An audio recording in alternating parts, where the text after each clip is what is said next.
the surgical fruit in American comics. This video is purely for entertainment and does not infringe on copyrights or laws. The rights to the novel and image belong to the original author. We do not claim ownership. Don't like waiting and want to listen to this fanfic in full now? Subscribe to our Patreon, where you'll find the best fanfics. Chapter 851 Mythical Yi-Zai-Achuan. This is truly unsettling. Following the Emperor Project, Pacific Rim is here too. In ancient times, it was Godzilla who stopped an invasion of alien monsters. This is truly beyond words. Just as they were still dealing with the devastation caused by the mutates, even greater trouble struck. Two massive monsters emerged from the seabed, one of which appeared right where Godzilla and the mutates had previously fought, destroying the newly rebuilt buildings once again. This was still a good thing, as they had only just been rebuilt. The real problem was the damage caused by the other monster, which had directly destroyed an entire city. Even with Godzilla, they could only deal with one monster at a time. This time, Shen Fei didn't use the Mystic Gate to help divert Godzilla. He had been there before to divert Godzilla, but by the time he learned of the situation, it was too late. He was busy studying the genetics of Godzilla and the mutates. By the time he learned, the monsters had already been dealt with, spurred by the army's relentless firepower. After all, this time, the monsters weren't mutates, so they weren't that difficult to deal with.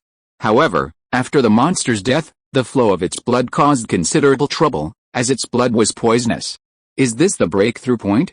Your luck really isn't right this time. At the deepest point of the Pacific Ocean, looking at the dimensional rift separating them, Shen Fei couldn't help but mourn for the aliens on the other side. Given this situation, he was naturally certain they were the pioneers from the Pacific Rim. If it were purely Pacific Rim, humanity might have struggled to defeat the monsters sent by them. But this time, the situation was completely different. Even without the Avengers, the mere presence of behemoths like Godzilla and King Kong was enough to deal with many monsters. According to Monarch's investigations, in ancient times, the pioneers were defeated by behemoths like Godzilla. It seemed that humanity had suffered the most heavy losses, primarily because they were new to this situation. Once humanity adapted, the situation would be completely different. For example, building the mechas from the Pacific Rim would require far more advanced technology, not to mention the Avengers. The Avengers had struggled against the mutates before, but dealing with other monsters was a different story. Go and take a look. After observing the breakthrough point, Shen Fei immediately created a wood-release shadow clone and sent it through. For others, this breakthrough point created by the pioneers would be difficult to traverse, but for Shen Fei, it was a piece of cake. However, considering that the other party was a civilization, Shen Fei decided to proceed with caution. For safety's sake, he didn't go in person, but instead sent a shadow clone. I see. But should we close this breakthrough point? Forget it, let's go back and discuss it with Stark and the others. After the shadow clone returned, Shen Fei immediately learned some information about the pioneers. They were a monster civilization invading Earth for a simple purpose, to occupy the planet. This was the pioneer civilization's survival principle. They had no concept of the law of order. If a planet's resources were exhausted, they would find another one. Earth wasn't their only target, but their luck had been bad recently. They'd opened several breakthrough points, only to be repelled. Only thanks to their quick reaction and ability to shut down their own breakthroughs did they avoid being repelled. They then set their sights on Earth, the very place where they'd previously failed. After repeated failures elsewhere, they'd finally found Earth to be the easiest target. Clearly, they'd chosen the wrong target again. Of course it's closed. This requires further consideration, the captain said immediately after hearing Shen Fei's description of the aliens at the Avengers base. The appearance of the monsters had caused so much trouble, and the captain naturally didn't want them to appear again. Closing it is simple, but the enemy also has the ability to reopen it. The breakthrough point was still open, though each opening consumed a significant amount of energy resources. Compared to an unknown breakthrough point, a known breakthrough point is much easier to deal with. At least we know where the monsters will appear and can set up defenses in advance. If it's an unknown breakthrough point, we might not know until they take action. Stark understood Shen Fei's meaning. After all, the planet is so large, and it's on the ocean floor, making it extremely difficult to detect. Now, all they need to do is install certain equipment at the breakthrough point to know when the monsters appear. Is there no permanent solution? Natasha asked. The other side is a civilization, and a very powerful one at that. Unless they are completely destroyed, it will be difficult to solve the problem once and for all. In fact, Shen Fei does have a way to solve the problem once and for all. If he attacks with all his strength, not to mention completely destroying the pioneer civilization, it is not impossible to beat them so hard that they dare not attack Earth. However, this may not be a good thing for the development of civilization on the entire planet. He now understands why the Ancient One rarely interferes in human disputes. Even when the Chitauri attacked New York, they only protected the temple. If the Ancient One takes action, it would be very easy to deal with the Chitauri. But then, what will humanity do the next time they encounter a disaster? The monster attack is also an opportunity for the human race on the entire planet. Haven't you seen that the United Nations has held many meetings and is preparing to establish an organization specifically to deal with the monsters? Because the monster's blood is highly poisonous, using heavy firepower to deal with it has become a last resort. The idea of giant mecha has been proposed. More monsters have appeared. It seems that there seems to be a new breakthrough. This time there are 6 monsters. Natasha immediately received the latest intelligence. So fast, this is not right. Okay, now is not the time to think about this, let's get rid of them first. The Avengers immediately prepared for action. Leave Hong Kong to me. After seeing that 2 of the 6 monsters were heading to Hong Kong, Shen Fei immediately decided to take action. If it was somewhere else, he could wait for Godzilla to deal with it, but not Hong Kong. First of all, even if it was not the world of his previous life, he had a great affection for China in this world, and naturally he would not want Hong Kong to be destroyed. Another reason is naturally that there is one of the 3 major temples of Kamar-Taj there. Although it was destroyed, he can also go back in time to restore it. But if it can be avoided from being destroyed, it should be avoided. All things in the universe are reduced to ashes, and the flowing blade is like fire. The 2 huge monsters, each nearly 60 meters tall, were quickly reduced to ashes by the Ryuran Ruka fire imitated by Yanluo Jingdian. Then Shen Fei went directly to the breakthrough point closest to Xiangjiang and dealt a heavy blow to the pioneer on the opposite side. He threw dozens of Jericho missiles over and closed the breakthrough point. It would be fine if there were breakthrough points near other places, but he would not allow such dangerous things to exist in the location of the 3 major temples.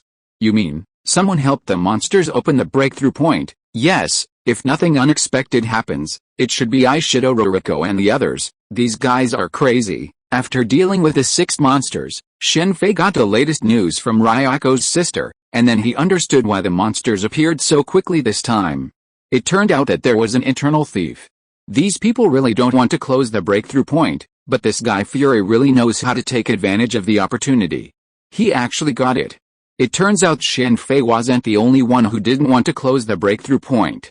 After Natasha reported the relevant intelligence, some in the UN also didn't want to close it, especially under such controllable circumstances. Even Fury, who had been in hiding since the disbanding of S.H.I.E.L.D, emerged. He was also one of those who opposed closing the breakthrough point, citing the simple reason of training. As for some in the UN, it wasn't for training, but for profit. While the monsters had caused numerous casualties, they had also brought considerable profit. Even apart from other aspects, the alien biotechnology alone was worth the risk for some. Other aspects were equally lucrative. Monster bones, for example, could bring in a lot of profit. Every 500 grams of bone meal was worth 500 pounds. Even the poisonous blood was still valuable. Shen Fei had also collected a considerable amount of blood. From his previous memories, he knew that the fusion of monster blood and certain rare elements could generate enormous energy. The only problem was that it was somewhat difficult to control. Once it became controllable, it would become another source of energy. If this were just a purely Pacific Rim world, under the pressure of survival, perhaps no one would do this, but who made this side suppress the other side? The captain was very dissatisfied with this result, but unfortunately, he couldn't change the overall situation. In that case, then you can play slowly. Shen Fei understands this result very well. For some people, interests are the most important, not to mention that there are so many people in this world, there are always some weird ones. Even though we are suppressing monsters now, some people have proposed to build a wall along the coast, just like the so-called Wall of Life in Pacific Rim, which made Shen Fei wonder if he had played too many games in the World of Giants. The game company under Shen Fei moved the World View of Giants into the Oasis game.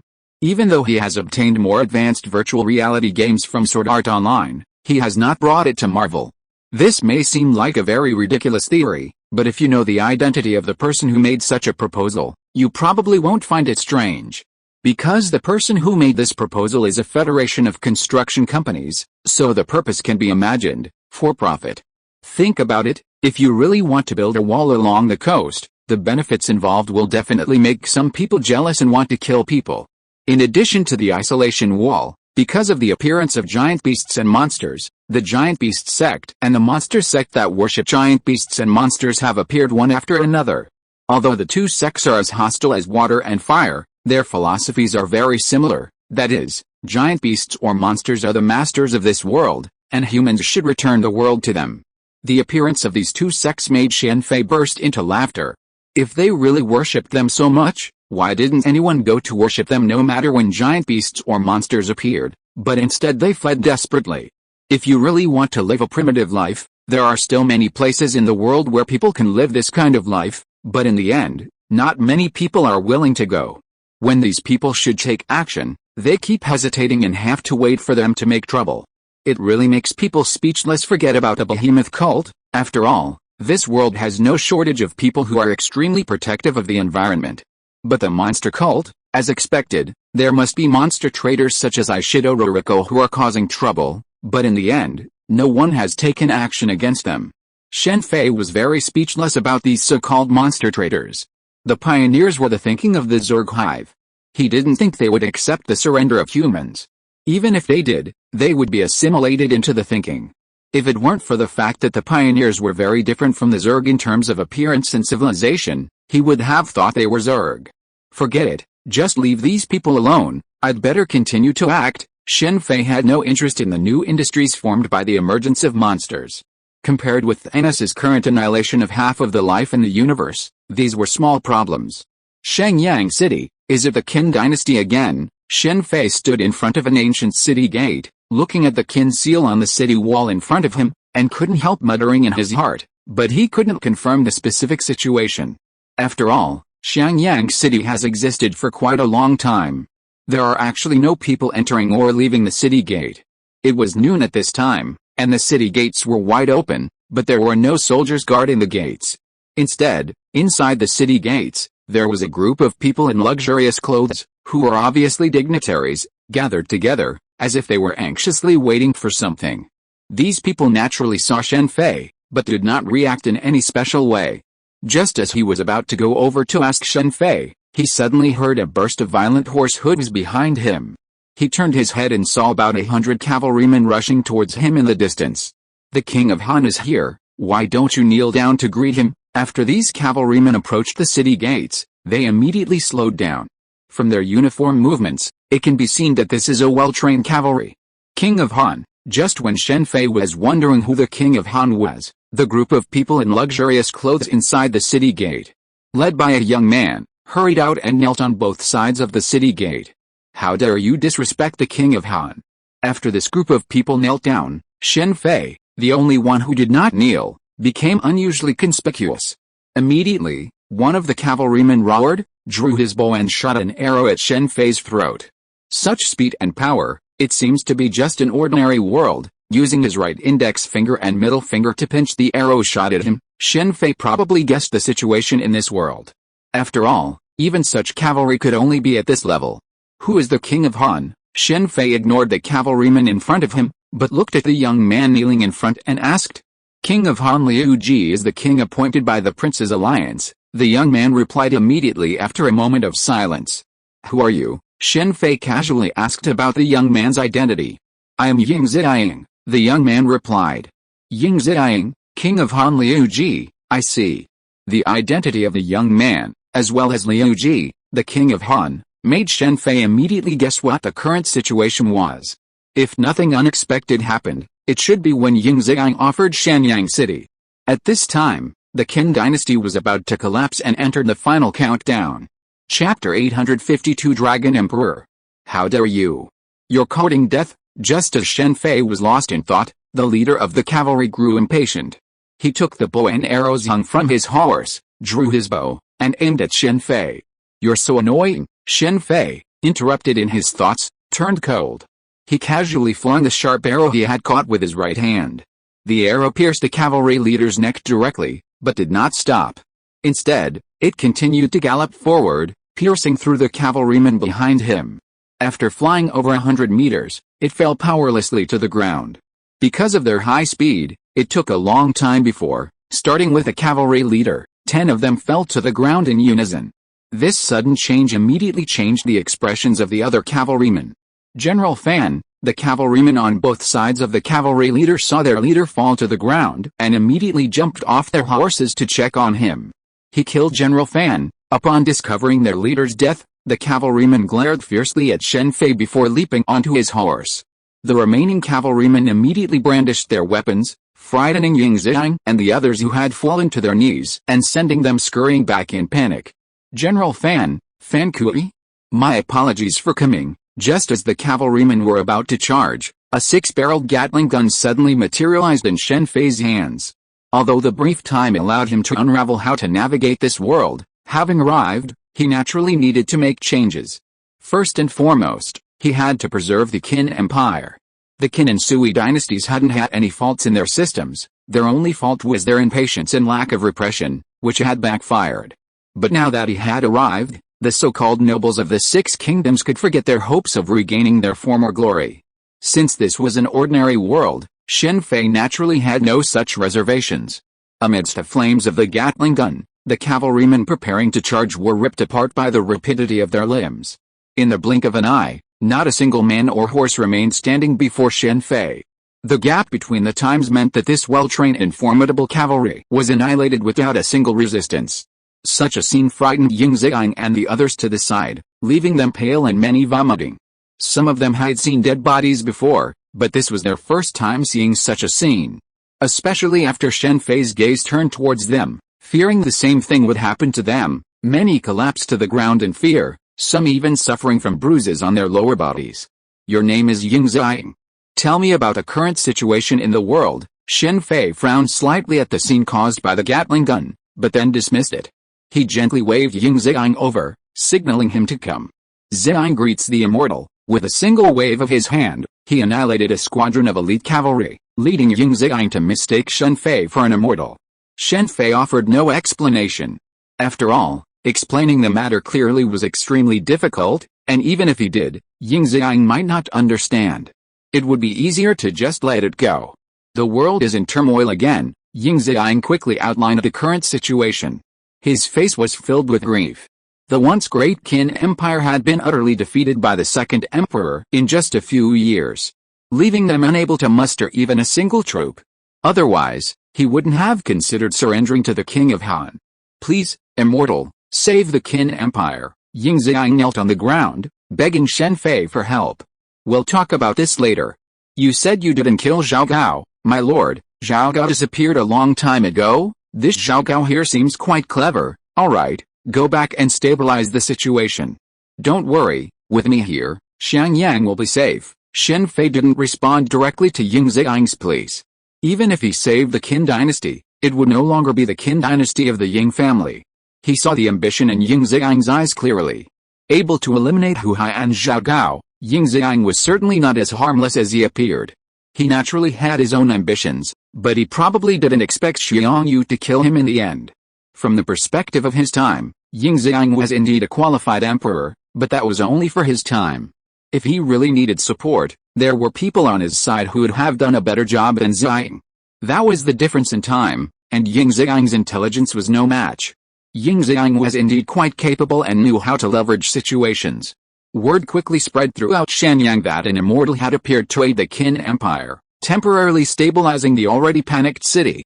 He even dispatched his remaining troops to maintain order, including guarding the city gates. An ordinary historical Qin Empire isn't worth much. It's a bit too late. If it were still Yingzheng, things would have been much simpler. A country, a planet, certainly wasn't without value, but for Shen Fei now, it was a bit useless. If this weren't the Qin Empire, he wouldn't bother with it. If Yingzheng were still alive, it would be even simpler. He could just extend his lifespan, throw a bunch of books at him, and be gone. Sending Pyongyang here is a bit of a waste. The Tang Empire still needs her. Han Fei, forget it. Let's not bother him and Xi Nu. I almost forgot about the Dragon Emperor. He should be interested in this. Shen Fei had no desire to build a Tang empire in this ordinary world. Being the emperor of the world was too tiring, and of course, it was ultimately meaningless. Shen Fei then thought of the Dragon Emperor, who ran a company in the Marvel Universe. He lived a carefree life, and the appearance of giant beasts and monsters naturally had no impact on him. After we resolve the issues here, I'll go back and ask him. If he's interested, it'll be easy. Shen Fei then made a decision. If the Dragon Emperor came, it would save a lot of trouble.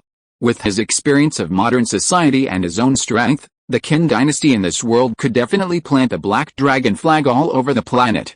The main problem facing Shenyang City was naturally the approaching army of King Liu Ji of Han. Shen Fei had already learned about the situation of the cavalry unit from Ying Xiang. They were Liu Ji's vanguard troops. According to the previous agreement, they had arrived in advance to take over the defense of Shenyang to avoid being caught in Xiang's trap. The leader was Fan Kui, Liu Ji's trusted confidant, and he died before he could achieve his goal. Brother Fan, my brother Fan, don't worry, I will definitely avenge you. The damn Ying Xiang actually dared to harm my brother Fan. Fan Kui's death was soon noticed by Liu Ji. Even though Shen Fei had killed all the cavalry, they did not send anyone back to report. Naturally, someone would come to investigate. Although the investigators also reported the situation of the immortal, no one believed this statement. In the eyes of Liu Ji and others, the reason why Fan Kui and others died should be that they fell into Ying Xiang's conspiracy and used false surrender to deal with them. King of Han, although the immortal's words are not credible, Ying Xiang actually dared to tear up the agreement at this time. He must have something to rely on. Zhang Lang, who said this, although even he could not figure out what Ying Xiang relied on at this time, but as a counselor, it is natural for him to be cautious in everything. Xiaochuan, what do you think about this? I remember it was you who persuaded Ying Xiang to surrender. I accepted it because I trusted you. Now brother Fan Kui is dead. After hearing Zhang Lang's words, Liu Ji fixed his gaze on a handsome young man in armor, a hint of murderous intent in his eyes. That shouldn't be the case, unless someone has offered them a better deal. The armored young man, seemingly oblivious to Liu Ji's murderous intent, muttered in confusion. It's possible that they could have persuaded Ying Xiang to change his course and retreat. Zhang Lang nodded thoughtfully. Come on, order the troops to move out. I'm marching into Shenyang today. After hearing Zhang Lang's words, Liu Ji seemed to have a sudden realization and quickly summoned a messenger, ordering the troops to move out. Quick reaction, huh? Ying Xiang quickly noticed Liu Ji's army's movement and immediately relayed the intelligence to Shen Fei. Shenyang City was completely powerless to stop Liu Ji's army and could only rely on the immortal Shen Fei. The first to break into the city will receive a bounty of 100 taels, and receive a 3-rank promotion. As the saying goes, a great reward always inspires courage. The vanguard of 1,000 cavalrymen rushed to the front, each eager to be the first to break into Shenyang. It seems there are no rules this time, Shen Fei thought to himself, standing before the eastern city gate, 6-barreled Gatling gun in hand. The gushing flames from the barrels prevented the 1,000-man cavalry from even getting within 20 meters of Shen Fei, and they collapsed. The cavalrymen attempted to circumvent the flames or counterattack with bows and arrows, but the flames were futile. How is this possible? There really are immortals. King Liu Ji of Han, who had been confidently waiting for good news from the vanguard, was nearly thrown off his horse by the side of his 1,000-man vanguard, falling in the blink of an eye. Zhang Lang, to his right, was also filled with disbelief. But even with disbelief, the reality was clear. Such a move could only be accomplished by an immortal. Gatling. How could there be such a thing? Is there another person here? Does he know what he's doing? The young man named Xiaochuan to Liu Ji's left gaped in disbelief, his expression even greater than Zhang Lang's, though he seemed to know about the Gatling weapon. Gatling. What's that, Xiaochuan?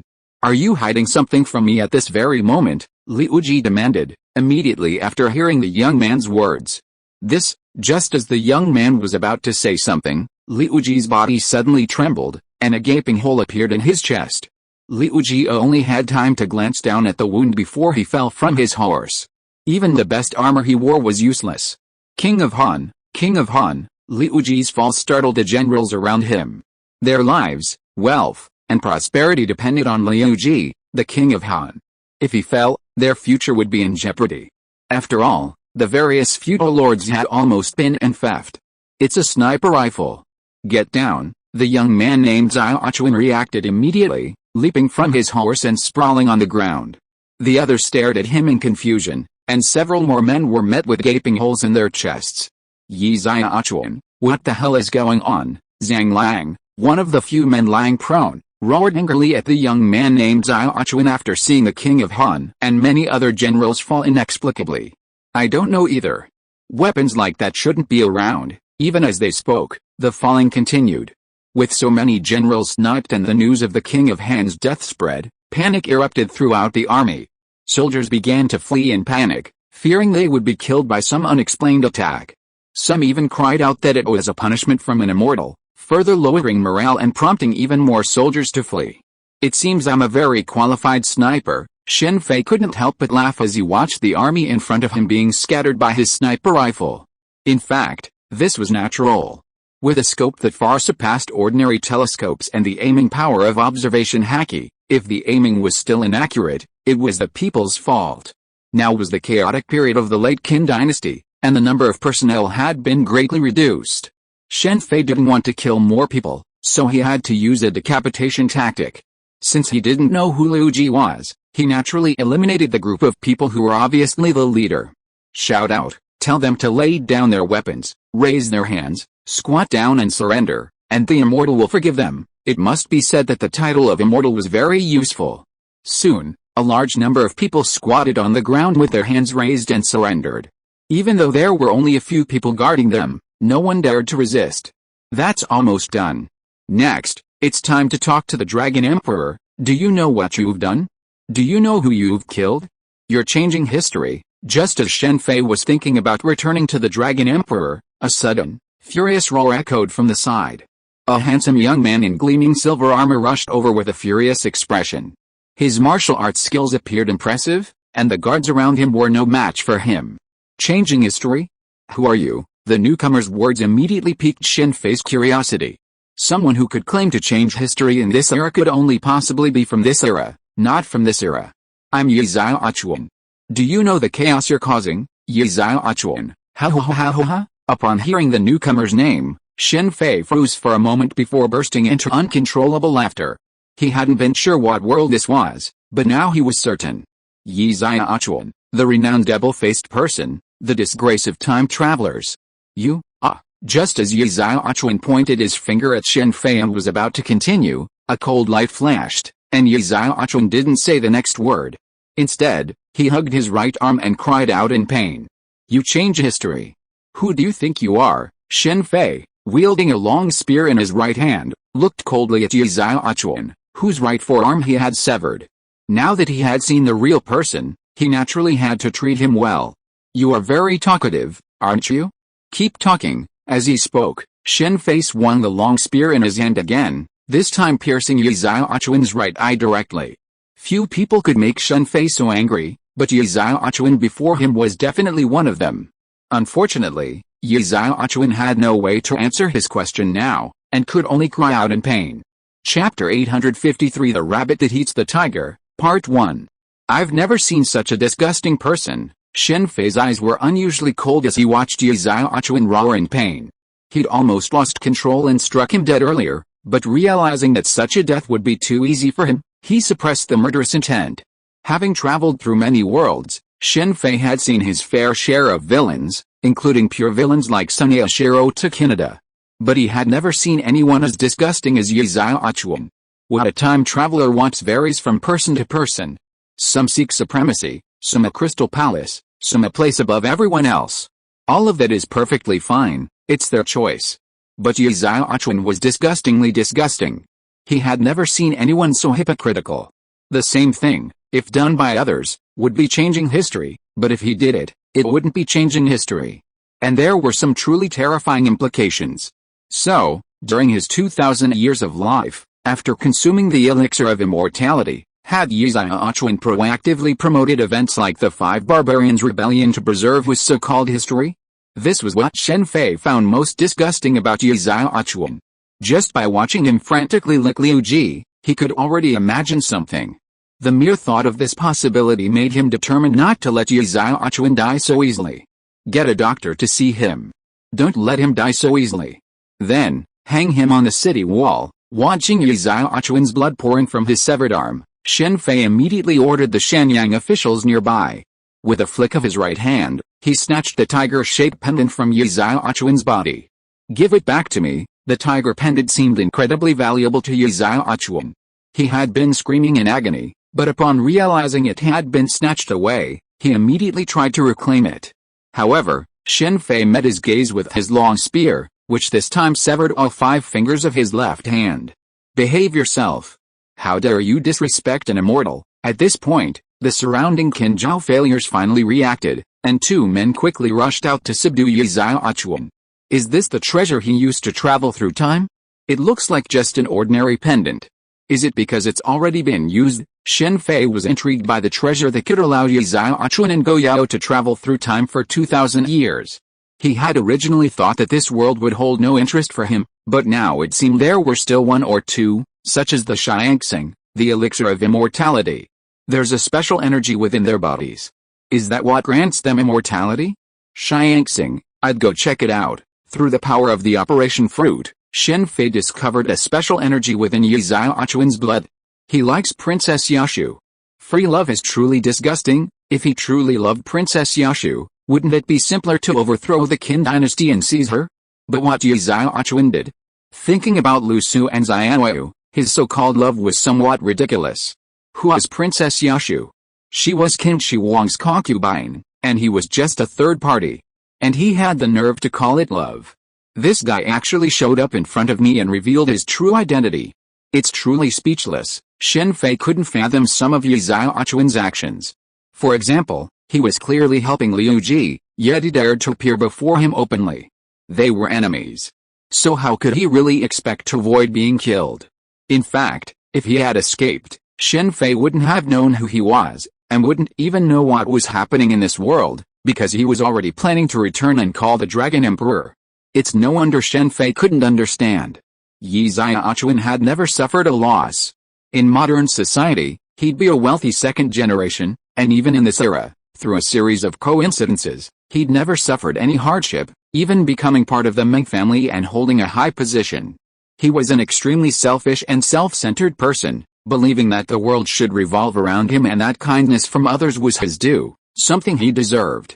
For example, Go Yao had once gone to great lengths to save Yi Xiaochuan, but he didn't even receive a single word of thanks from Yi Xiaochuan. On the contrary, he would flatter those he flattered, no matter how they treated him. Ha ha ha, Yi Xiaochuan, you've finally met this day. God has mercy on you. At night, Yi Xiaochuan, who was hanging on the city wall, met an acquaintance. However, this acquaintance, looking at Yi Xiaochuan's miserable condition, was smiling. Go Yao, it's you, save me quickly. Upon seeing the person, Yi Xiaochuan immediately pleaded for help in his hoarse voice, but his tone was still condescending. Save you, ha ha ha ha. Upon hearing Yi Xiaochuan's plea for help, the person immediately burst into laughter. The laughter was full of madness, and even the very slow-witted Yi Xiaochuan could sense that something was wrong. Yi Xiaochuan, you actually want me to save you? Remember what you said last time. I'm Zhao Gao, the heinous Zhao Gao who brought disaster upon the country and its people. Now you're asking for help from someone like me. You truly disgust me. Save you, Yi Xiaochuan. I'm here today to avenge Xianwei. Honestly, Go Yao had nothing but love for Yi Xiaochuan. Even though he'd made him a eunuch, he'd still taken care of him. But then, how Yi Xiaochuan treated him? If that were all, Go Yao wouldn't have held much grudge against him. It wasn't until the incident with Xianwei that Go Yao completely changed his mind and intended to kill Yi Xiaochuan. As he spoke, Go Yao drew his longsword, ready to deliver the final blow. Go Yao, wait. Xianwei's fate isn't mine. Gazing at the sword in Go Yao's hand, Yi Xiaochuan realized the situation was completely different. He quickly spoke to stop Go Yao. Normally so aloof, he revealed his true colors in this life or death situation. I can't blame you, haha. Go Yao smiled wistfully at Yi Xiaochuan's sophistry. In the past, he might have been persuaded, but after so much experience, he had long since seen Yi Xiaochuan's true face. Don't you think killing him like this is too easy for him? Just as Go Yao was about to kill Yi Xiaochuan, a voice rang out in his ear. Yao's face immediately changed, and he turned to look at Shen Fei, who was floating outside the city wall. You are the immortal, from your perspective. Yes, I am the immortal, Shen Fei said, flying onto the city wall and sitting down. He then said to Yao, for a disgusting person like this, you should make him feel your pain. For example, castrate him and see if he will say anything good. Hanging Zhao was Shen Fei's plan to kill two birds with one stone. First, to make Zhao suffer, and second, to see if he could get Yao out. He had initially found it strange when Ying Ziyang said he hadn't killed Zhao Gao, but after realizing Zhao Gao was Yao, he immediately understood the reason. Yao, we're good brothers. Don't listen to his nonsense. There are no immortals in this world. Seeing Yao's heartbeat after hearing Shen Fei's words, Zhao grew anxious. No normal person, especially one living today, would want to experience the life of a eunuch again. This spoke volumes about the suffering Yao endured. Good brother, I'm not worthy of being your good brother, Yao said without hesitation. Without hesitation, he thrust his sword directly into Zhao's fifth limb. Amidst Zhao's devastating cries, the sword swung sharply, severing the area. The excruciating pain, coupled with the emotional torment, caused Zhao to faint. The next moment, Shen Fei flicked his left hand, and the unconscious Zhao awoke. Yao, you guys, Zhao, regaining consciousness, lost his former dignity. He gazed at Shen Fei and Yao with eyes filled with resentment. This thing is disgusting, Shen Fei said, snapping his fingers softly. Suddenly, a ball of flame appeared out of thin air and ignited the nameless mass, incinerating it completely. Alright, Yao, now that you've gotten your revenge, let's make a deal. Tell me where the Heavenly Palace is, and I'll fully restore your body. Although all the information could be obtained from Zhao's memories, since he had met Yao, it made sense to hear it from him. I can restore you first. Shen Fei waved his hand, and a card appeared in his hand. The card then glowed with tiny dots of light, and a white angel appeared in midair, breathing like an archangel. Thinking of Yao's plight, he naturally didn't mind restoring his body if he could. I got it. After the light faded from his body, the sensation in his lower body made Yao grab it with both hands. He cried out in excitement. The feeling of having lost something and then regained it was truly wonderful. Yao, alright, let's talk somewhere else. The people here are really annoying. Seeing Yao seemingly fully recovered, Zhao was about to say something, but Shen Fei immediately took Yao away. He needed to inquire about the situation at the Heavenly Palace in detail. Yao, after the two left, Zhao's anguished roar remained on the city wall. This is the Heavenly Palace, led by Yao. Shen Fei quickly found the Heavenly Palace. Both Zhao and Yao knew its location, but unfortunately, due to the mechanical mechanism, neither of them could open it. This delay lasted for over 2,000 years. Shen Fei was once again speechless to Zhao. Zhao's 2,000 years of waiting seemed like a passionate love affair, but the true nature of the situation was hard to say. To put it bluntly, if Zhao truly wanted to see Princess Yushu so badly, with over 2,000 years, even without the knowledge of mechanical mechanisms, he would have been able to enter the Heavenly Palace and find her long ago. Forget about anything else, everyone's heard of Yugong moving the mountain. 2,000 years, even with hired diggers, would be enough time to carve a passage to the Heavenly Palace. Is this Princess Yushu? She's truly a stunning beauty. No wonder Zhao fell in love at first sight. Shen Fei only glanced at Princess Yushu and didn't care. What truly interested him was the celestial star. It's fascinating that a meteorite actually contains the substance for immortality. I wonder if it works in other worlds. The elixir Yao and his companions consumed didn't grant them immortality through the energy emitted by the celestial star, so once the celestial star was destroyed, Zhao quickly aged. While the limitations were significant, it was immortality after all. The first emperor of this world nearly achieved his goal. After discovering the secret of the elixir, Shen Fei took the celestial star, and the Heavenly Palace began to crumble. The entire Heavenly Palace was built on the existence of the celestial star. The energy it emitted allowed the earth to levitate, allowing people to fly for short periods of time, and gravity was altered. If the celestial star were used as the core, perhaps a floating island could be created. Someone wants to rescue Zhao, the Xiong clan, or someone else? The one who refined the elixir of immortality? This is truly intriguing. Immediately after returning from the Heavenly Palace, Shen Fei received a report from Yingxiang. Someone had attempted to abduct Yi Xiaochuan, but unfortunately, they had failed. Yi Xiaochuan had been entrusted by the immortal Shen Fei, and Yingxiang was deeply concerned about him. Let's just kill him. After turning Yi Xiaochuan into a eunuch, Shen Fei's desire to torture him faded considerably. For such a person, physical torture was far less painful than the torture of shrimp and pig hearts. Although he was somewhat curious about the person who refined the elixir of immortality, with the celestial star now in his hands and the difficulty of tracing his whereabouts, Shen Fei no longer cared. With Shen Fei's consent, preparations for Yi Xiaochuan's public execution were quickly underway. This was the second time Yi Xiaochuan had been executed, having first arrived in the Qin dynasty.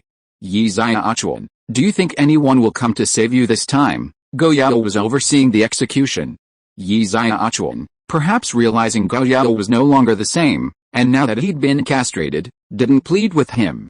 By the way, before you die, let me tell you something. Princess Yashu has been released from the Heavenly Palace. I've made her lose all memory of you. Go Yao is caring for her now. Go Yao has regained his masculine abilities, and they'll be married soon. Isn't that interesting? Before the execution, Shen Fei approached Yi Xiaochuan and spoke to him through telepathic communication. No, begin the execution. Amidst Yi Xiaochuan's angry roars of resentment, the executioner severed his head. Sorry, I lied to you. Yi Xiaochuan was probably feeling this way. Naturally, everything Shen Fei said to him was a lie. He had already released Princess Yashu, and Go Yao didn't take his anger out on Yi Xiaochuan. After all, this wasn't 2,000 years later. Your Majesty, you seem to be enjoying yourself here, in the Magic City, within a resplendent villa adorned with golden jewels and lavish decor. Shen Fei curiously observed the Dragon Emperor, now a thoroughly modern man. He was now the chairman of the Long Group, possessing billions in assets. Yet, Shen Fei couldn't compare to him in terms of comfort. Even though he was now considered an emperor, there was still a significant gap. Tell me, what's the matter with you? Just tell me, I have a business deal I'd like to discuss with your Majesty, one concerning an empire. Shen Fei outlined the situation in the mythical world, pulling out his tablet and displaying some footage he had captured. Of course, he left out some details, such as the time traveler, Yi Xiaochuan's death, and Go Yao's intention to return to his old profession as a chef. Even after becoming Zhaogao and enjoying a powerful position, Go Yao's thoughts remained quite simple, making Yi Xiaochuan seem amused by comparison. Why me? Because it's too much trouble. Unifying the world requires all sorts of governance, and I'm not interested in staying there for that long. Chapter 854 The Rabbit That Eats the Tiger, Part 2. I said it's almost done. Do you still want to bring everything from the modern world? Qin Shi Huang's ambitions are truly unique. I'm a bit too conservative here. The Dragon Emperor had no reason to refuse the chance to be Qin Shi Huang again, even if it was in another world. After agreeing, he immediately used the financial resources of the Long Group to acquire all kinds of supplies. It could be said that the Dragon Emperor procured everything a country needed. Fortunately, the Long Group was a private enterprise, not listed, and with Shen Fei's help, it didn't cause much of a stir.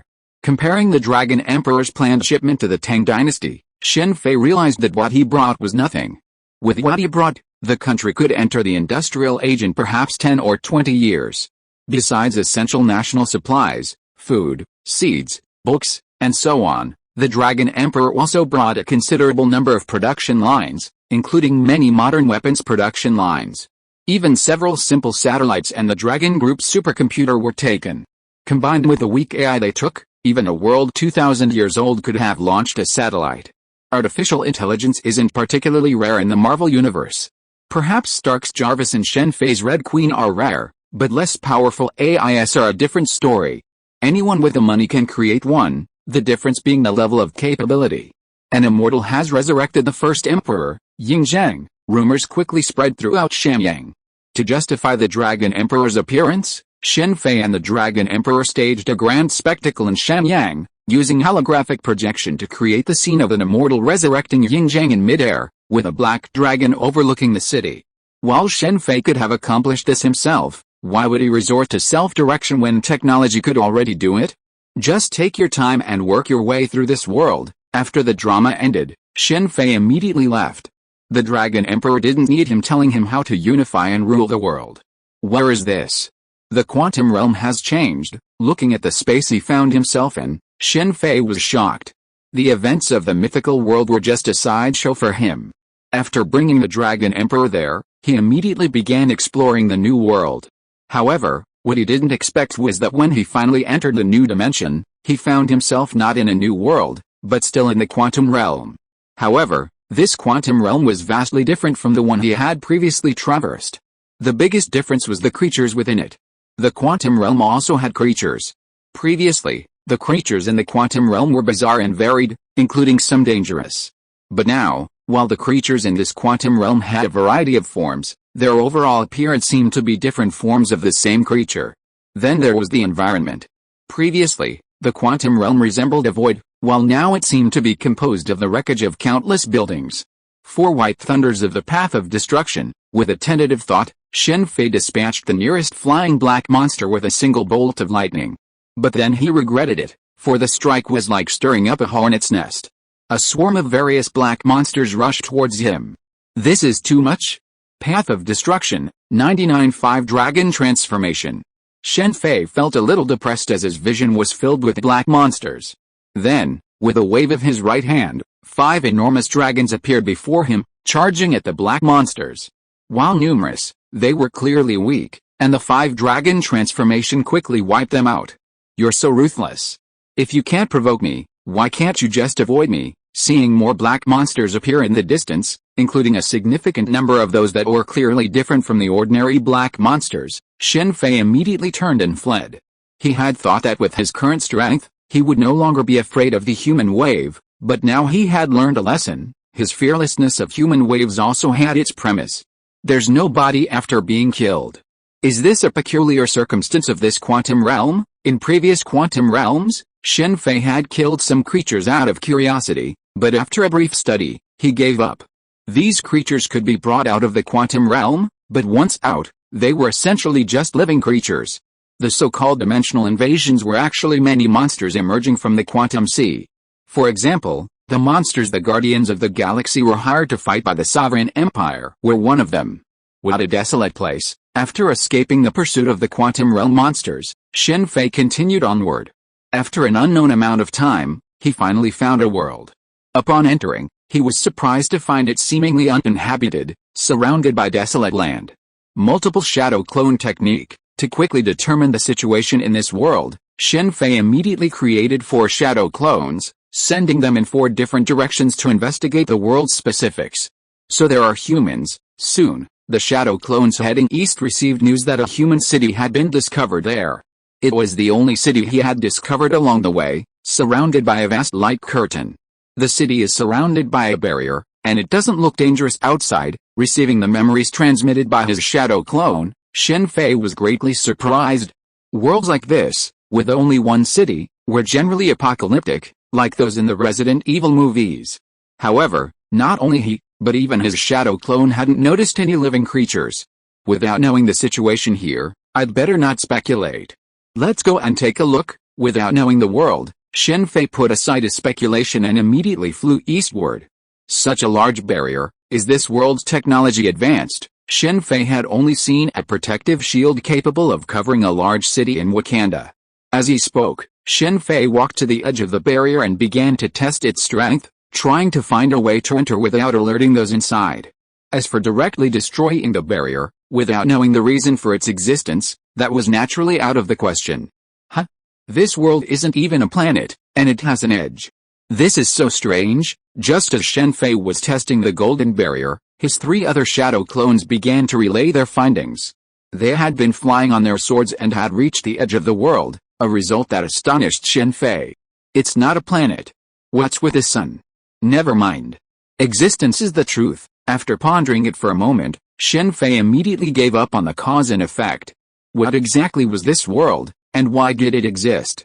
This was practically the ultimate mystery. And it lay beyond his reach. Finally I didn't expect these barriers to be so strong. After some effort, using Kamar-Taj's magic to analyze the frequency of the barrier, Shen Fei finally managed to temporarily open a crack in the barrier and enter the city. It seemed late at night in the city, neon lights flickering constantly, and the streets were deserted. However, Shen Fei's observation had detected a number of people moving about 3 blocks from his current position. Are these Shamit thugs? Curious and eager to see what the city was like, Shen Fei rushed to the scene. He saw a group of about 13 or 14 thugs fanning around 2 figures. The thugs' clothing was a riot of colors. The only thing they had in common was a tiger head embroidered on the chest. Some, fearing their tiger heads would be overlooked at night, had adorned them with flashing neon lights. This made the tiger head stand out clearly, but the flickering neon lights obscured their imposing presence. "Guys, keep an eye on her. That little bastard is so slippery," shouted the thug, who looked like a big sister, waving a baseball bat at a petite girl sitting on the railing ahead. "This isn't online. With so many of us, how can he get away?" one thug remarked nonchalantly, considering the disparity in size and numbers between the 2 groups. "This is truly bizarre. When those Snake Eyes guys said this, I couldn't believe it. Who could have imagined that the most famous hacker on the underworld, Hair Rabbit, was actually just a little brat?" Many of the thugs looked at the petite girl in astonishment. HMPH, the deal went through without delay. "It's truly a good deal. Tell me, how much did my information sell for? I'm really curious how much I'm worth." The petite girl, wearing a black hooded hat shaped like rabbit ears, seemed oblivious to the thugs surrounding her, seeking a reckoning. Her gaze was fixed on a figure not far in front of her, holding a black umbrella and wearing a masked black face with a white face, revealing only one strange red eye. "Sorry, this is a trade secret. I can only say it's not much, but it's not a small amount either," the black figure known as Snake Eyes said in a mechanical, flat voice. "If you don't want to talk, forget it. I can't buy my own life anyway." The bunny-eared girl didn't get the answer she wanted, so she didn't press the issue.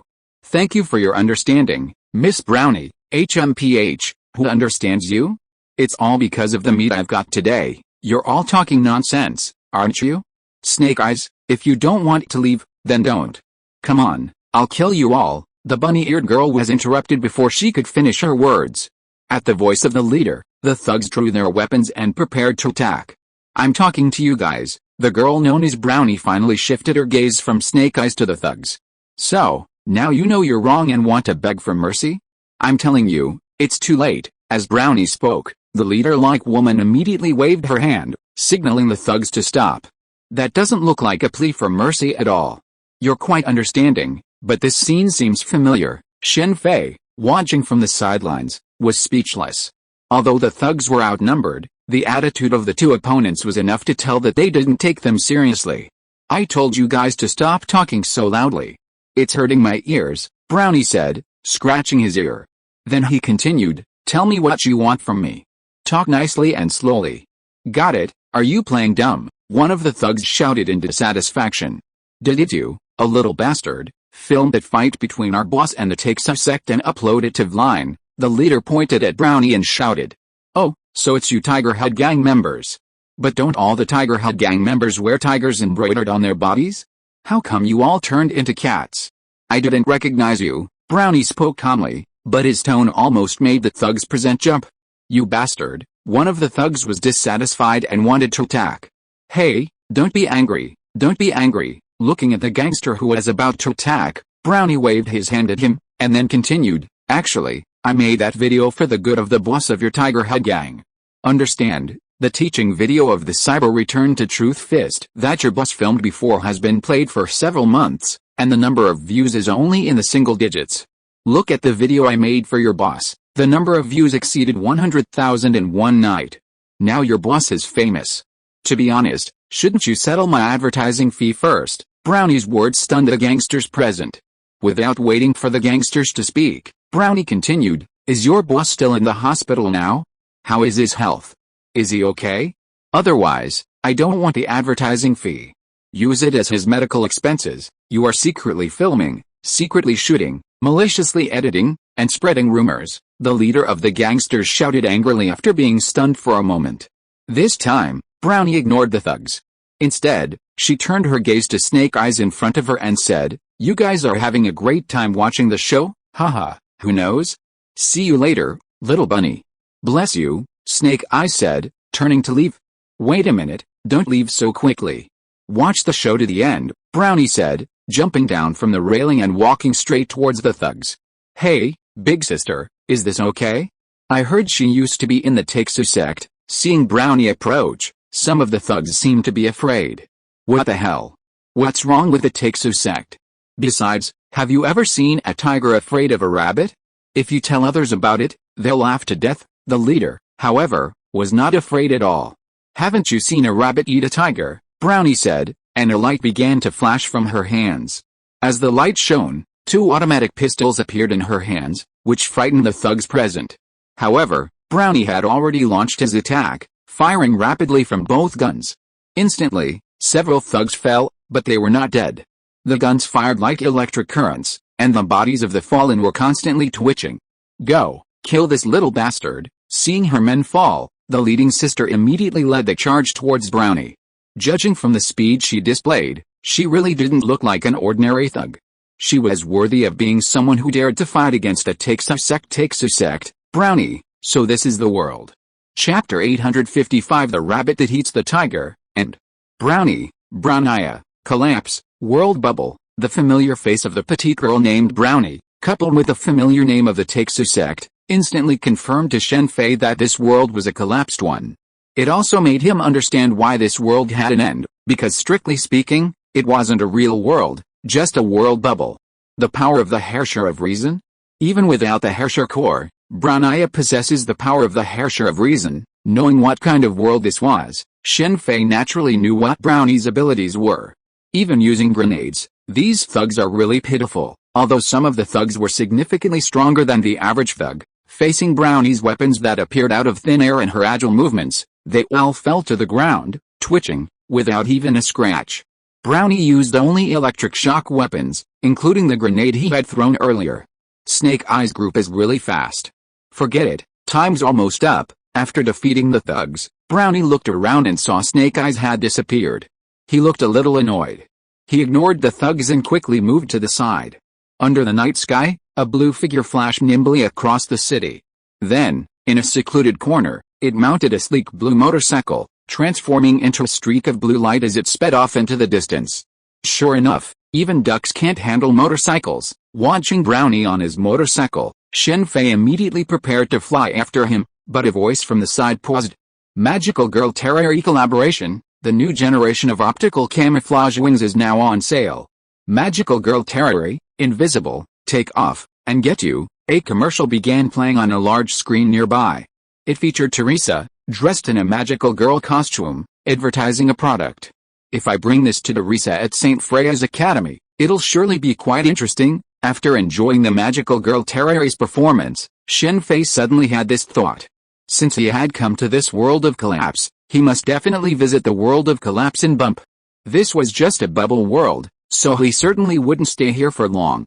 Even when he became even stronger, he could still visit the world of collapse and bump. Even among fellow Herrschers, the difference in strength was vast. Since he was going to the world of collapse and bump, he would definitely meet someone special. Using this as a meeting gift would definitely be quite interesting. We'll gather intelligence on this later. For now, let's see what this world's Brownie is doing. After the commercial ended, Shen Fei immediately chased in the direction of Brownie. People beyond the light curtain?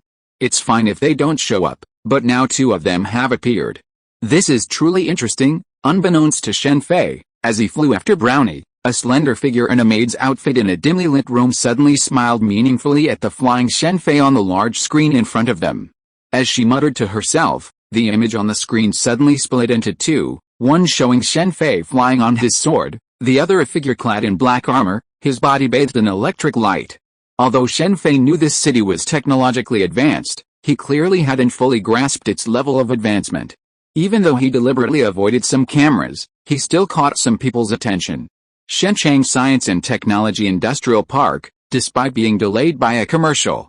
Shen Fei finally caught up with a Brownie. She and Terrari, the magical girl from the previous commercial, were in an alley not far from the park, discussing how to infiltrate and obtain the key. Light locked the maze city, but it's a shame she's been a tool from start to finish. Shen Fei knew a bit about Brownie. Her actions seemed to be her own ideas, but a closer look revealed that they were largely orchestrated. Brownie wasn't the only one trying to break the barrier surrounding the city and reach the outside world. It was just that for various reasons, the others couldn't act. Brownie jumped in at that very moment, And naturally, some people used her as a tool. There are robot guards. Is that intentional? Through her previous dealings with Snake Eyes, Brownie knew the internal structure of the Shenzhen Science and Technology Industrial Park. Combined with her hacking skills, she quickly uncovered the situation. After discussing the future plan with Teresa, Brownie began the infiltration operation, while Teresa provided support from the outside. Don't assume Teresa's magical girl idol status is all she needs. Her computer skills were exceptional. I feel like this Teresa is smarter than my aunt. After Brownie infiltrated, Shen Fei, looking at Teresa, suddenly had this thought. He had no intention of infiltrating with Brownie. This was all just a show. Even if Brownie encountered trouble, it would be minor. He didn't need to worry about it. Furthermore, Shenzhen Technology's use of robots as security guards would also be a problem for him. If it were a human-guarded place, infiltrating would be easy, but machines were different. If he couldn't hack into the system and disable the cameras, he would likely be discovered, unless he wanted to emulate a Herrscher and fight his way in. Against a machine, Mirror Flower and Water Moon were completely ineffective. Actually, this was one of the methods he had originally considered to break Aizen's Mirror Flower and Water Moon. These mechas are pretty good. As Teresa watched Brownie's actions through the surveillance camera, Shen Fei, using his invisibility ability, floated in midair and watched everything on the video feed. This world's technological capabilities were impressive, but its individual strength wasn't. There was no way Teresa could detect him. Even with the technological prowess, Shen Fei had no particular plans. If he truly wanted to acquire technology, there was no need to operate within this bubble. Wouldn't it be better to seek anti-entropy directly at Bang Bang Bang? There were two legendary doctors there. The light curtain keeps shrinking. No wonder someone wants to dismantle it. After infiltrating, Brownie quickly discovered some hidden information on the computers inside, unknown to the average person. For example, the light curtain was shrinking at a rate of 1.7% every 10 years. This number seemed small, considering it only shrank a fraction every 10 years. But if this continued, the light curtain would eventually consume the entire city. While most people might not care, at this rate, it would take nearly 1,000 years to completely consume the city. Who would even consider that far ahead? However, those in control of Sky City had to consider this issue. Since the light curtain would have to close eventually, they might as well do it now. Besides the information about the light curtain, there was also some information about monsters. Although the information didn't specify the specific monsters, Shen Fei immediately thought of the Honkai beast. In this world of Honkai, any monster is basically comparable to Honkai, such as the judgment-level Honkai beast Chi-Yu. It was planned as expected. When the mecha discovered it, the first thing it did was not to sound the alarm, but to engage in battle. Even though Brownie was extremely cautious, he was still discovered by the mecha after invading the core area. Surprisingly, after discovering Brownie, the mecha did not sound the alarm, but instead engaged in a fight. Ultimately, Brownie used the weapons it manifested to dismantle the mecha. 33 floors below ground, there is another network system.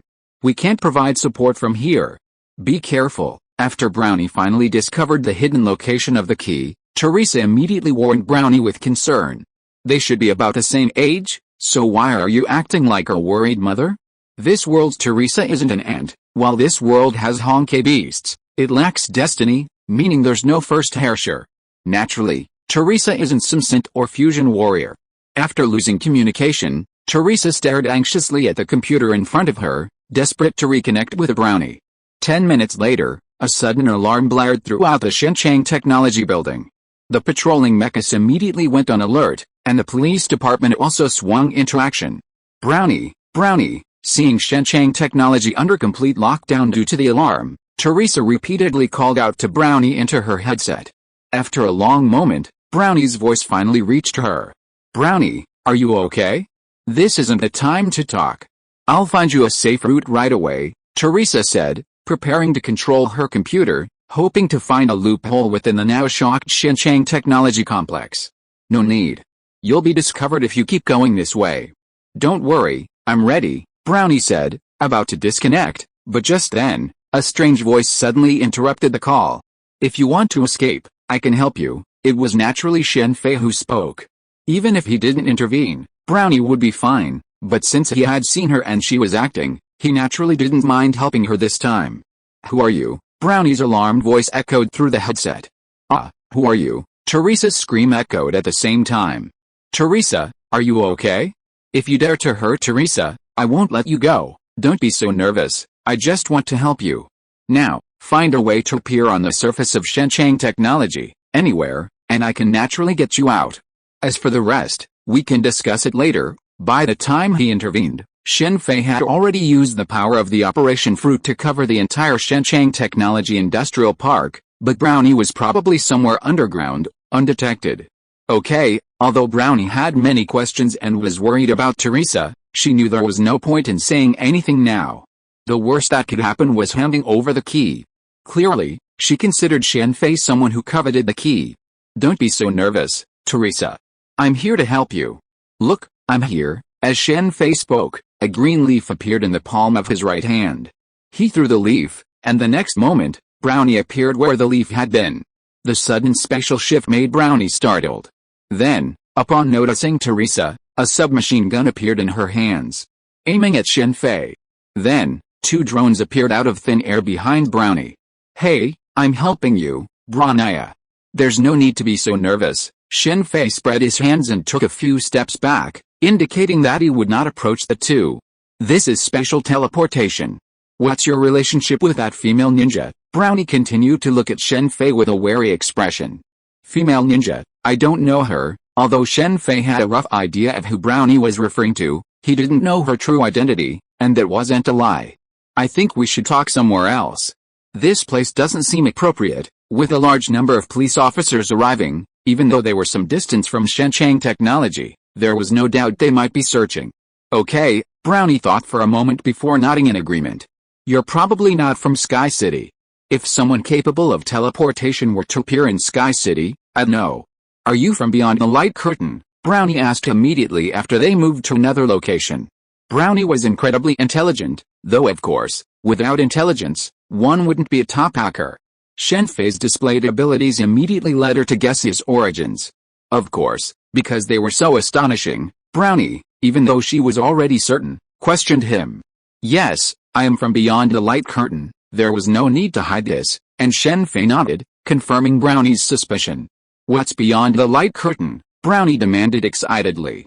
Nothing, Shen Fei said softly. Hey, are you kidding me? There's nothing, so how did you appear? Shen Fei's words nearly made Brownie jump. I'm telling the truth. Aren't you already going to open the light curtain? You can check it yourself later. As for me, do you know about parallel worlds? Parallel worlds, like the ones in Galaxy Hackers? Brownie pressed again in disbelief. Isn't that a comic? How could it really exist? Teresa, who had been silent until then, exclaimed in shock. I haven't read the comic you're talking about, but it should be similar. That's really interesting. Brownie's face lit up with excitement. For this terrifying rabbit, the most annoying thing was a monotonous life. Otherwise, he wouldn't have thought to steal the key and close the light curtain. Later, after discovering that there was only a wasteland beyond the light curtain, he headed straight for the Quantum Sea. What kind of place is the Quantum Sea? Shen Fei relied on the magic of Kamar-Taj to move freely within it. A normal person who went there would probably end up like the wasp. Look at Kevin, and Walter who was sitting with him. They were all trapped in the Quantum Sea. It was only Brownie who spoke well that he encountered a Hyperion in the Quantum Sea and boarded the ship. Otherwise, who knows how long they would have been drifting in it.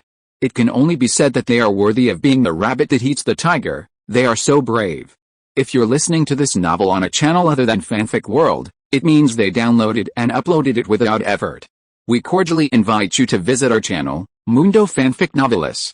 There you'll find the original version of this story and you can explore many other novels of various genres.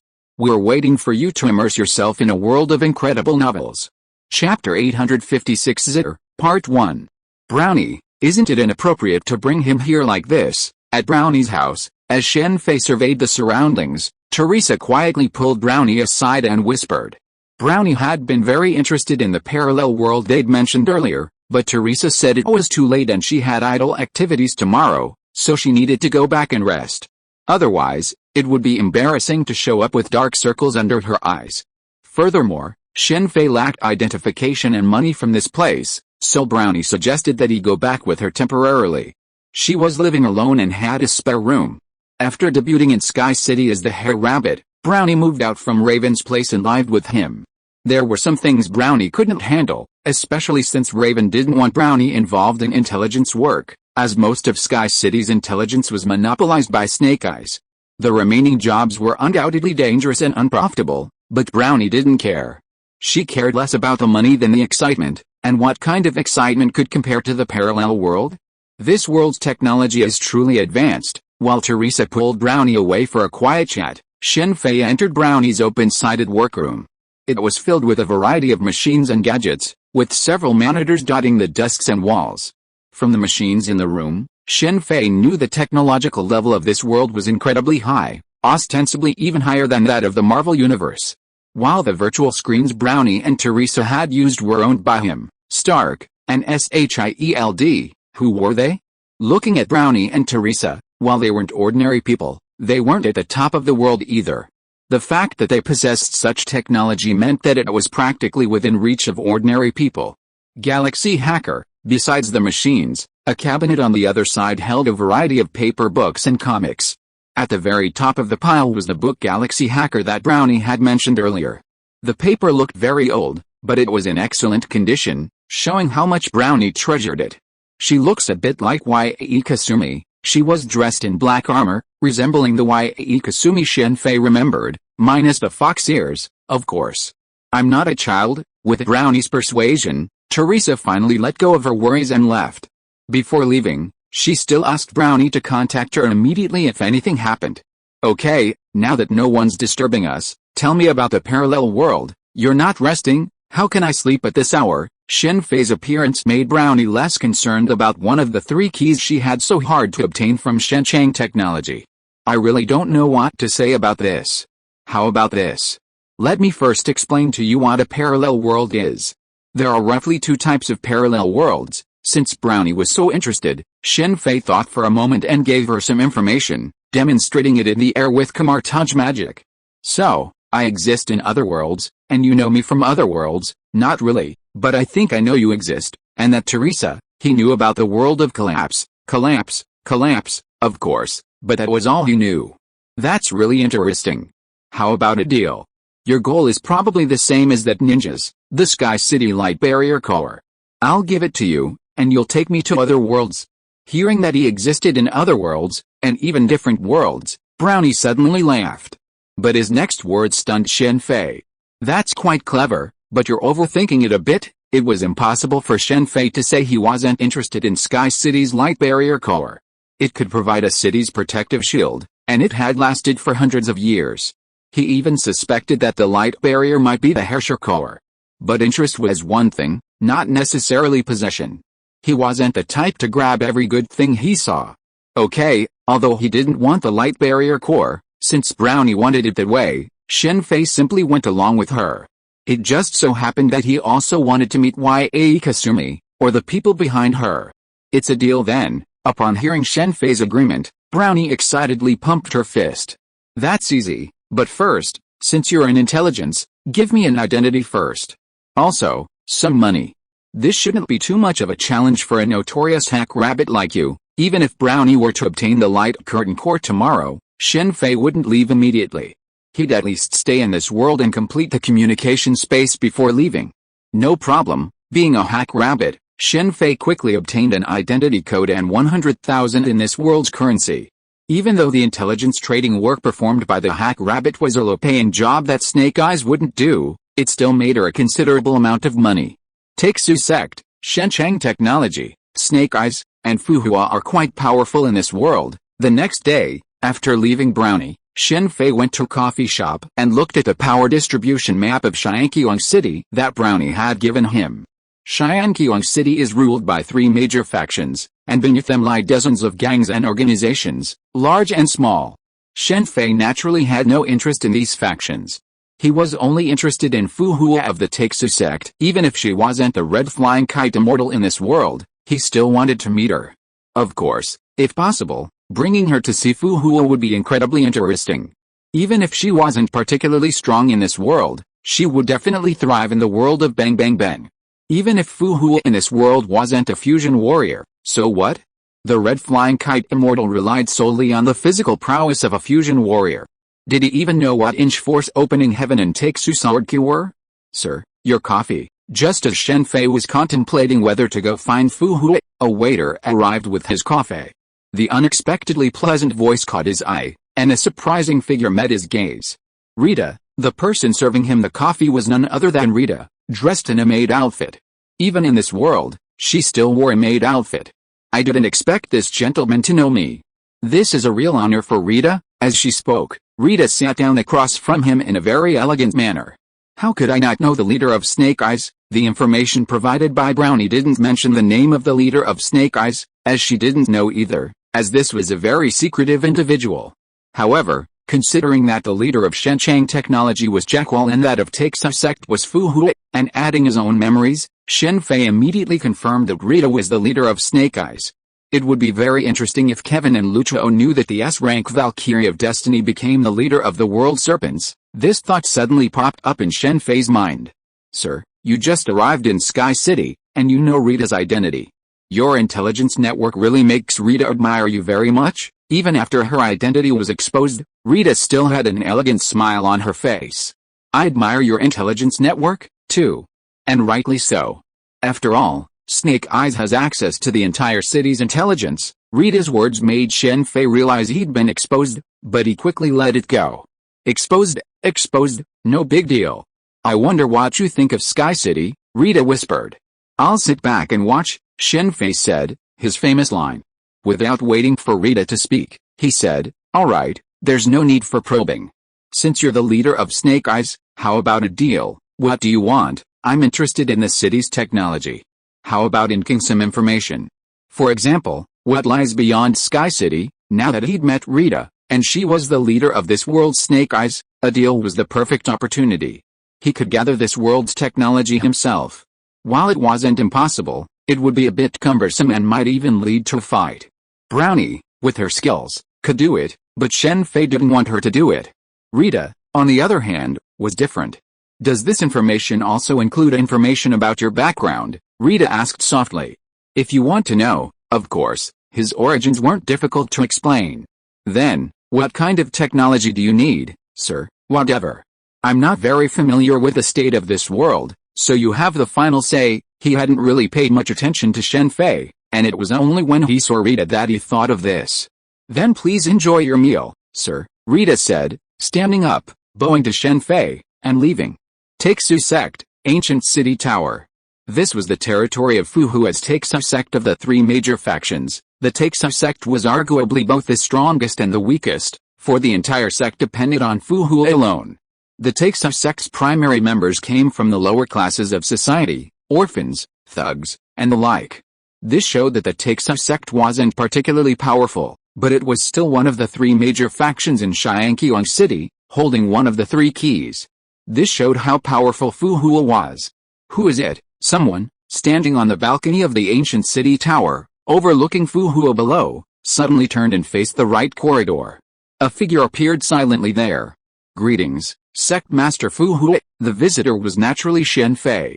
He had no intention of testing Fu-Hui's strength, but this Fu-Hui surprised him somewhat. At first glance, he had mistaken her for a harsher of consciousness. An outsider, Fu-Hui glanced at Shen Fei before turning her gaze towards the ancient city tower below. It seems the three major factions aren't constantly at war with each other as rumored, but rather closely connected. Fu-Hui undoubtedly knew his identity because Snake Eyes had informed her. Regarding technology, while the Take-Su Sect also used it, Fu-Hui didn't use it much, having received this information from Brownie. This was perfectly normal. Shen Fei was an outsider, after all. Without knowing his purpose, and considering the potential for conflict, it was perfectly natural for him to share this information with the most powerful person in Sky Dome City. What do you want to talk to me about? Fu-Hui spoke only after Shen Fei had reached a distance from Fu-Hui, looking down at the area below. Nothing, just wanting to see an old friend. Old friend? I haven't met you, sorry, I'm talking about the other you. You should know about parallel worlds, right? Before Fu-Hui could ask, Shen Fei briefly recounted the events of the parallel world. What kind of person is this other me? A great man who protected Shansao for thousands of years, known as the Red Kite Immortal. Oh, upon hearing about her other self, Fu-Hui simply uttered an "oh" and stopped talking, as if uninterested. She's quite indifferent, no wonder Brownie spoke of her in a sour tone. Both Teresa and Brownie were naturally grateful to Fu Hua. After all, she had taken them in when they were helpless. However, Fu Hua also implemented strict rules. Disciples of the Taxa sect were not allowed to appear elsewhere. In this old-fashioned way, she bore a resemblance to the Red Kite immortal. This was the reason Brownie had wanted to leave the Taxa sect with Raven when he was little, but Fu Hua had changed considerably. Fu Hua clearly had no experience managing a gang. All she could do was protect. Fu Hua reminded Shen Fei of Brownie trying to get the key from her, only to be constantly harassed by him. Even Brownie wouldn't dare act rashly in the face of the powerful Taxa sect leader. With Fu Hua like this, it's hard to say what happens in other worlds. Never mind, there's no rush anyway. But it would be interesting to imagine her meeting the Herrscher of Consciousness. Unlike Brownie and Rita, who were both deeply interested in the affairs of the outside world, Fu Hua had no interest at all. If it weren't for protecting the orphans and the lower classes, she probably wouldn't even be interested in forming the Taxa sect. This is the crow's nest, isn't Raven's wish an island villa? Oh, I almost forgot. Even if she doesn't have that wish in this world, it's impossible to achieve. After leaving Taxa sect and after Raven's bar opened, Shen Fei arrived. There were already quite a few people there, many of them mercenaries from S.H.I.E.L.D. City. Brownie and Teresa were both dressed in war clothes, serving customers. Teresa had been planning an idol event today, but because Brownie had caused such a commotion the previous day, and the culprit hadn't been apprehended, it had been cancelled. So, she dressed up and helped out at the bar, wearing a mask. The bar's patrons, even the mercenaries, were extremely well behaved. Those who weren't were dealt with by Raven. At other bars, the owner would have been welcoming and smiling, but unfortunately, that wasn't the case here. Even trying to chat with Raven would have cost a bill, though there was a discount for ordering drinks. Teresa's Magical Girl Terrary concert, all recorded. I can show it to that auntie later. Naturally, she'd gotten these from Brownie. While she wasn't a huge fan of idols, it was Teresa's concert after all, so she had to watch the replay, if not the live show. Chapter 857 Zitter, Part 2. Is this the owner of the refrigerator? Even if she's not a Valkyrie, she has the Moon Soul armor, Shen Fei muttered to himself as he watched Brownie and Rita battle in front of him. Brownie, after completing his work at Crow's Nest, had wandered the city, seeking other keys. Then, Grey Snake came and met Rita. Brownie, though a tool, wasn't without her own agenda. Just like how she deliberately told Snake Eyes about the keys after learning they'd been bugged. Normally, Snake Eyes would have come looking for her upon hearing she possessed the keys to Shen Chang technology. This was her plan. It had to be said that it was a good idea and a good plan, but her youth had led her to assume things, leading her to become a tool. It was all orchestrated from start to finish. This wasn't just the plan of the three major forces in Sky City, but also of Y.A. Kasumi and those behind her. Their goal was likely to get Brownie aboard the Hyperion, but this time, it seemed their plan was doomed to fail. You're completely using her as a tool. Watching Brownie, taking the key from Rita, hurriedly dodging Snake Eyes' men, Shen Fei appeared directly beside Rita. How could she be a tool? Miss Brownie definitely achieved her goal. Faced with Shen Fei's sudden appearance, Rita's expression remained unchanged, as befitting the leader of Snake Eyes. You're quite impressive. Honestly, I'm very curious about what will happen when you meet your other self. Watching Rita, now with her Moon Soul armor hidden in a perfect maid, Shen Fei was genuinely curious about what would happen when she suddenly met her destiny's Rita. Shen Fei discovered that he was even more excited about this scene than he was about the two Brownies or the two Fu Huas meeting each other. From what he could see, there was a huge difference between the two Brownies, and the same was true for Fu Hua. As for Rita, the only difference was probably in strength. Their personalities were so similar. As for the difference in strength, that couldn't be helped. This world, after all, was just a bubble, an incomplete one. Putting aside other differences, the difference in how K-energy between the two was just the difference. To be honest, I'm a little curious about my other self, Rita said, a perfectly composed smile playing across her face. She continued, Master Shen Fei, what you requested is ready. Now you're even more alike. Unlike when they first met, she now addressed him as master. Of course, this was just a polite way of speaking. To truly treat oneself as such was foolishness. Anything you want to know? You can ask now, Master Shen Fei. This isn't the place to talk. How about we discuss it elsewhere? Okay, then the two boarded a nearby helicopter. Is this what you call seclusion? Looking at the maid cafe before him, Shen Fei was at a loss for words. He feared no one would believe him. The leader of Snake Eyes actually opened a maid cafe. What's going on in this world? That's a good question. After Rita personally brewed a pot of coffee and brought it to her, she began to ask. First, I have to mention something I'm not entirely clear on, and I may not be completely sure. The outside of Sky City is a wasteland, and the world has an end, because it's a bubble. Shen Fei began to recount what he knew about the bubble.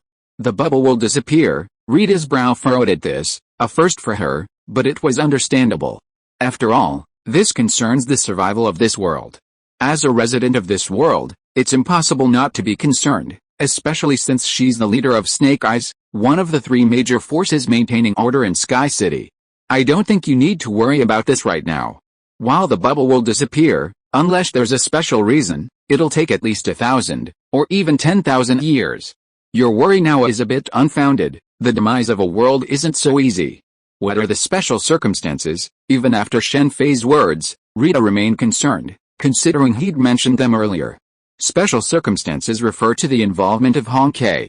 As Snake Eyes, you should be familiar with Honkai beasts. What are Honkai beasts? Are they that kind of monster? Although Rita seemed unfamiliar with the concept of Honkai beasts, she nonetheless extended her hand and unfolded a virtual screen, revealing images of them. If I don't know about Honkai beasts, this world's civilization seems somewhat lacking. As Shen Fei pondered this, he nodded gently and said, yes, they are Honkai beasts. Some of these Honkai beasts resembled the monsters he'd seen in the Quantum Sea before, the only difference being their color. While those in the Quantum Sea were black, the Honkai beasts here were primarily white. The world bubble would disintegrate faster, and Shen Fei was referencing a world bubble Yulandal had once entered, where a constantly expanding Honkai wall existed. This world's light curtain seemed to lack any corrosive power, otherwise Shen Fei would have mistaken it for a Honkai wall. However, it wasn't. Speaking of Yulandal, Shen Fei couldn't help but sigh. She was someone with a world bubble inside her, in other words, a person with a world insider. What is Honkai? Rita continued. Honkai? I'm not exactly sure. Let me just say what I do know. Honkai is an enemy of civilization, primarily targeting civilization. It manifests itself in the form of war, disease, climate disasters, and so on. Shen Fei knew a lot about Honkai, but it was all conceptual. He had no idea what it was specifically. Perhaps someone like Lu Tuo, who had lived for 500 years, knew more. Disease, so it's caused by Honkai, Rita said, as the virtual display screen showed several people with strange markings on their bodies. These are those monsters from back then. They're now supposed to be Honkai beasts.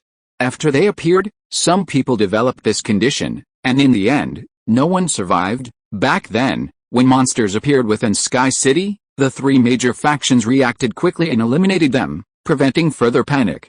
It must have been corrupted by Honkai energy. I see. By the way, there's something you might not know. After the Honkai beasts appeared and were destroyed, a certain young girl possessed extraordinary powers unmatched in all of Sky City, Rita said, closing the virtual screen. So that's why you chose her as your tool. Although Rita didn't name anyone, Shen Fei immediately understood who she was referring to. Brownie, who could manifest all sorts of weapons out of thin air, was absolutely unique in this world. Since Snake Eyes had a monopoly on Sky City's intelligence, and Brownie hadn't concealed her abilities, they couldn't hide it. Tell me about my other self. I want to know who she is. Rita didn't respond to Shen Fei's question, but smiled and changed the subject. She's an S-rank Valkyrie of Destiny. Destiny is the largest anti-Honkai organization in that world. That world is different from this one.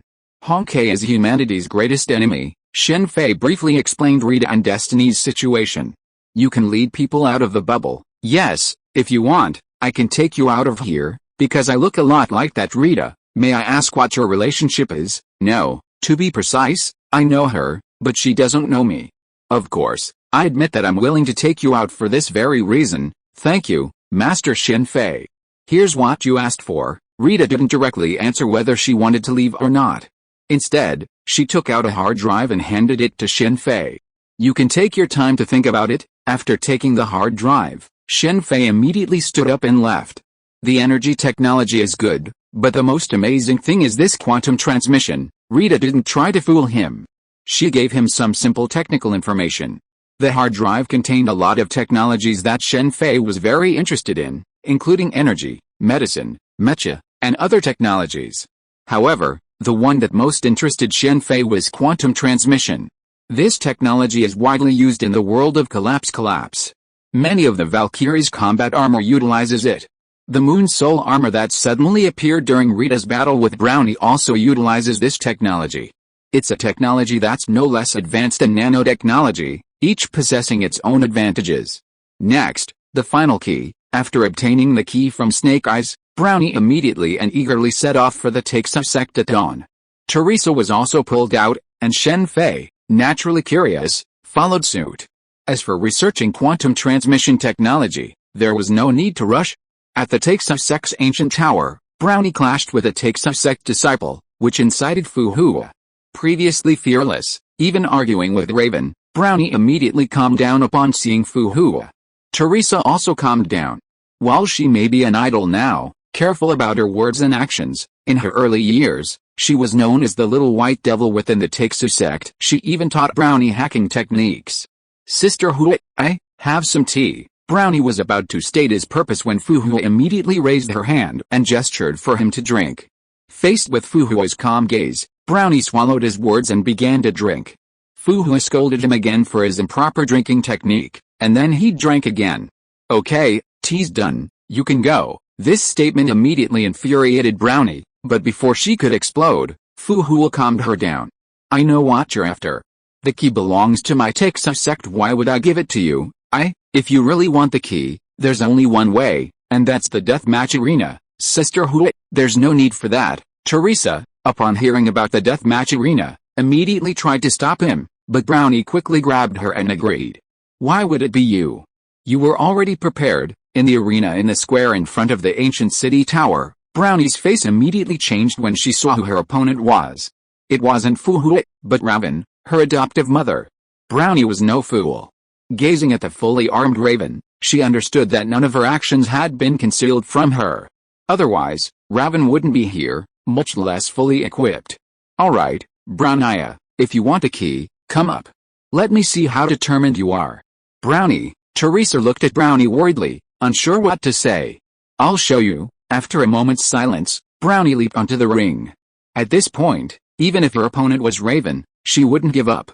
Facing Raven, Brownie was extremely cautious, deploying the same lineup she had used against Rita the previous night. Not only were there guns and grenades, but drones also appeared behind her. Of course, there were no lethal weapons, just stun guns or tranquilizer rounds. Strictly speaking, a ring fight wasn't a good battlefield for Brownie. Her attacks were primarily ranged, and the ring space was limited. In other words, Raven was letting him win, allowing Brownie to narrowly defeat Raven with a tranquilizer bullet. Seeing Raven fall, Teresa panicked, only to breathe a sigh of relief when she realized it was a tranquilizer bullet. The key is yours, Fu Hua said, unhesitatingly handing Brownie the key. With the 3 keys in hand, Brownie didn't leave immediately. Instead, she waited for Raven to wake up before riding her beloved blue motorcycle to the Light Curtain Core's location. The key was just that, a key. The Light Curtain Core was located in an underground base north of Sky City, a heavily fortified complex. Without the key, access to the core was impossible. Come out, ninja. I know you're here, but I won't give you this core. Deep underground, Brownie called out to the surroundings after obtaining the core. Shortly after she finished speaking, Yae Kasumi, clad in black armor, appeared. Hi Rabbit, how did you know I was here? That's too easy. You were trying to steal the key before, which suggests you're interested in the Light Curtain Core. But then, whether I obtained the key to Snake Eyes or the key to the Grand Void Sect, you didn't show up. So there's only one possibility, you were planning to snatch it when I got it. You seem very confident, but unfortunately, I don't have time for fun. As Brownie spoke, several smoke bombs appeared in her hands and she flung them around. Then, she used the drone to hold Yae Kasumi back while she escaped from the underground base. Reality wasn't a game. Brownie didn't need to engage in a lengthy battle with Yae Kasumi before escaping. What a desolate place. Having escaped Yae Kasumi, Brownie immediately drove to the Light Curtain's control center, used the core, and deactivated the light curtain. She was initially a little excited, but the excitement faded as she saw what was happening outside. Some things are completely different when you see them with your own eyes and when you hear them from others. Even though Shen Fei had told Brownie that the outside was a wasteland, she had never seen it with her own eyes, so naturally she still had a little fantasy. After all, she had always lived in Xianqiang City. Chapter 858 Zir, and the alert can be lifted. All we need to do now is maintain order. While Brownie was disappointed with the situation outside Sky City, Rita also saw the situation outside Sky City through the surveillance camera. After a sigh of relief, she immediately spoke into the headset. "I leave it to you, Fu Hua's faint voice came from the headset. "Ninja, you are really fast, but unfortunately, you are too late." Brownie, leaning against his blue motorcycle, watched the ninja Yae Kasumi appear after a flash of lightning, and smiled as he tossed the light curtain core in his hand. "Hooray rabbit, I don't understand what you mean." Yae Kasumi's tone sounded a little confused. "You must be an outsider, right? If someone like you showed up in Sky City, I couldn't have been unaware of it. Your powers, and mine, are not found in Sky City. If I'm not mistaken, they must have come from outside." Brownie was incredibly intelligent and knew her own powers were unique in Sky City. Yae Kasumi's appearance, combined with the information about the galaxy hackers, led her to make a bold guess. While it might sound a bit childish, as the saying goes, if you have the power to manifest, it's not childish. To Brownie, the others might be fake, but her ability to manifest weapons from thin air was not, and that was enough. If you had shown up earlier, I might have given you this and traded it for a way to get outside, but I already have someone to trade with. My apologies. After hearing Brownie's words, Yae Sakura remained silent, leaving one unsure of what she was thinking. "Are you moving quickly?" As she spoke, Shen Fei appeared beside Brownie. "Here's the light curtain core you requested. Don't forget what you promised me." Seeing Shen Fei appear, Brownie tossed the light curtain core to Shen Fei without hesitation. "Don't worry, I'll do what I promised you." Shen Fei accepted the light curtain core and nodded to Brownie. His gaze immediately turned to the black-armored ninja, Yae Kasumi. "If I'm not mistaken, you must be Yae Kasumi." "Yes, I am." "You know me," Yae Kasumi said after a moment's silence.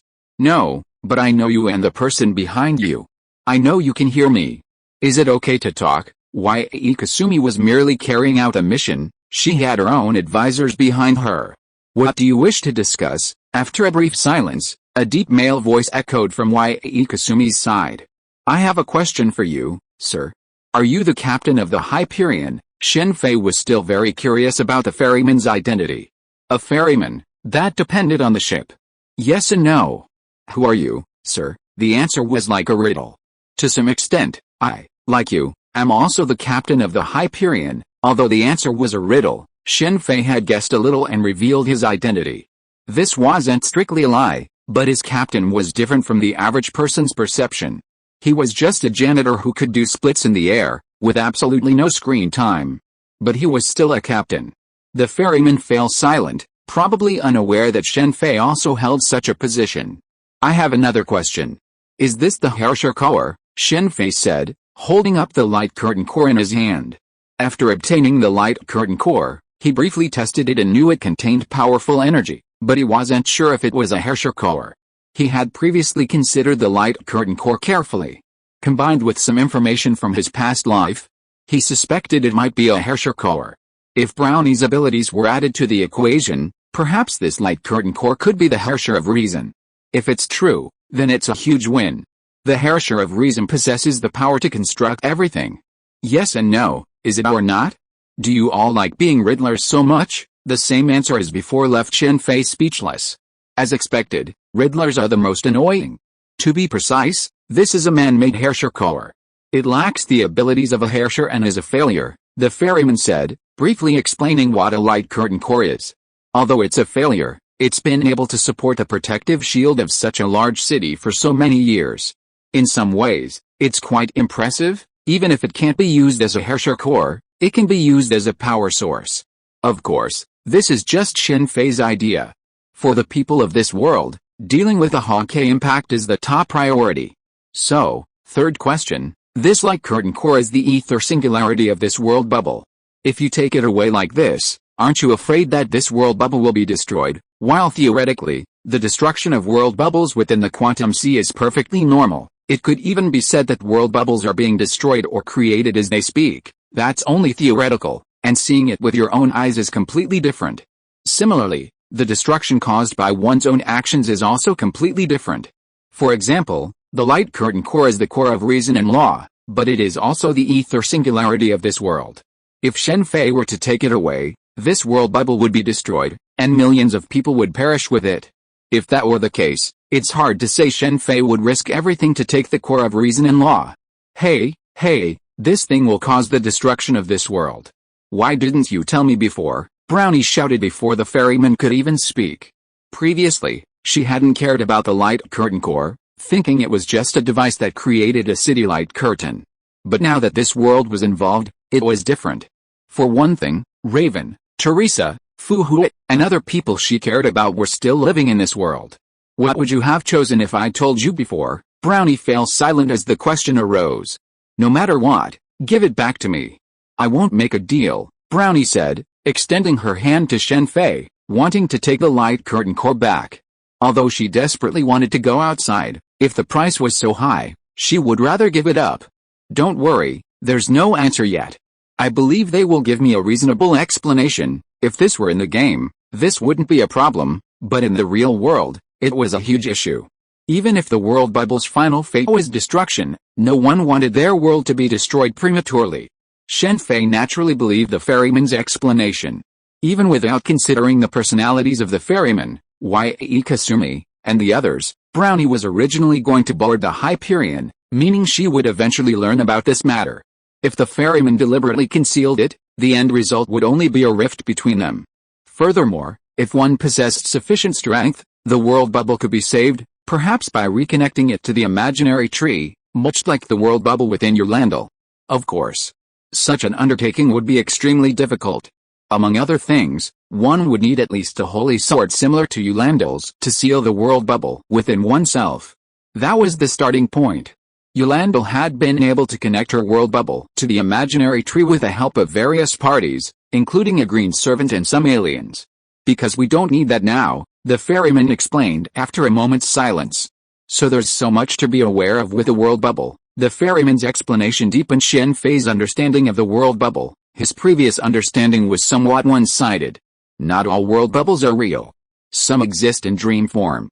Once their owner wakes up, the world bubble will naturally disappear. You can't say that this will kill everyone in the world bubble, right? Of course, the world bubble isn't part of a dream. Could this thing really be a fragment of the captain? The ferryman's explanation reminded Shen Fei of his past life's analysis of the captain in the quantum sea. That captain could travel through time, constantly traveling back and forth to save Guangxing, leading to Guangxing's various deaths. In that case, I'll give it to you.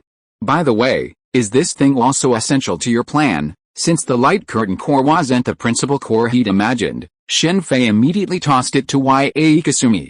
While he was somewhat interested in the light curtain core, the ferryman had been collecting it, clearly with his own agenda. Given that, there was no need for him to disrupt their plans. Shen Fei also asked about Brownie's situation. What plan? Don't make me sound like an object. Seeing Shen Fei pointing at her, Brownie immediately jumped up. As clever as she was, she had already sensed something was amiss in Shen Fei's words. She just stumbled upon it, the ferryman said softly. Yae Kasumi had previously encountered Brownie while trying to steal the key. Seeing Brownie display the power of the Herrscher of Reason, the ferryman immediately changed his plan, sending Brownie to the quantum sea on her own. It must be said that the ferryman was quite skilled at setting up traps. Is that so? See you again if we're lucky. Although he was curious about the Hyperion, which could travel through the quantum sea, Shen Fei had no intention of boarding it. Just kidding. Even if he was the Hyperion's captain, he was still a mere captain. How could he possibly board another spaceship? Thank you, sir. The ferryman disappeared silently. After thanking Shen Fei for giving her the light curtain core, Yae Kasumi vanished in a flash of lightning.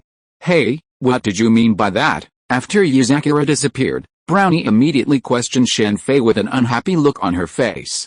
Do you think you're so smart that you got the 3 keys, the light curtain core, and shut down the light curtain so easily? Shen Fei didn't answer Brownie's question, but changed the subject. What do you mean it was easy? I worked very hard to get the 3 keys, Brownie immediately and loudly refuted Shen Fei's statement. Maybe the time was short, but along the way, she had fought wits and courage with the 3 major forces to get to this point. Let me teach you a lesson today. Do you know what Xinjiang Technology, Snake Eyes, and Fu Hua of Take-Sa sect were doing before the light curtain disappeared? What? What does this have to do with the keys? Brownie looked at Shen Fei with a puzzled look. They were fully prepared for battle.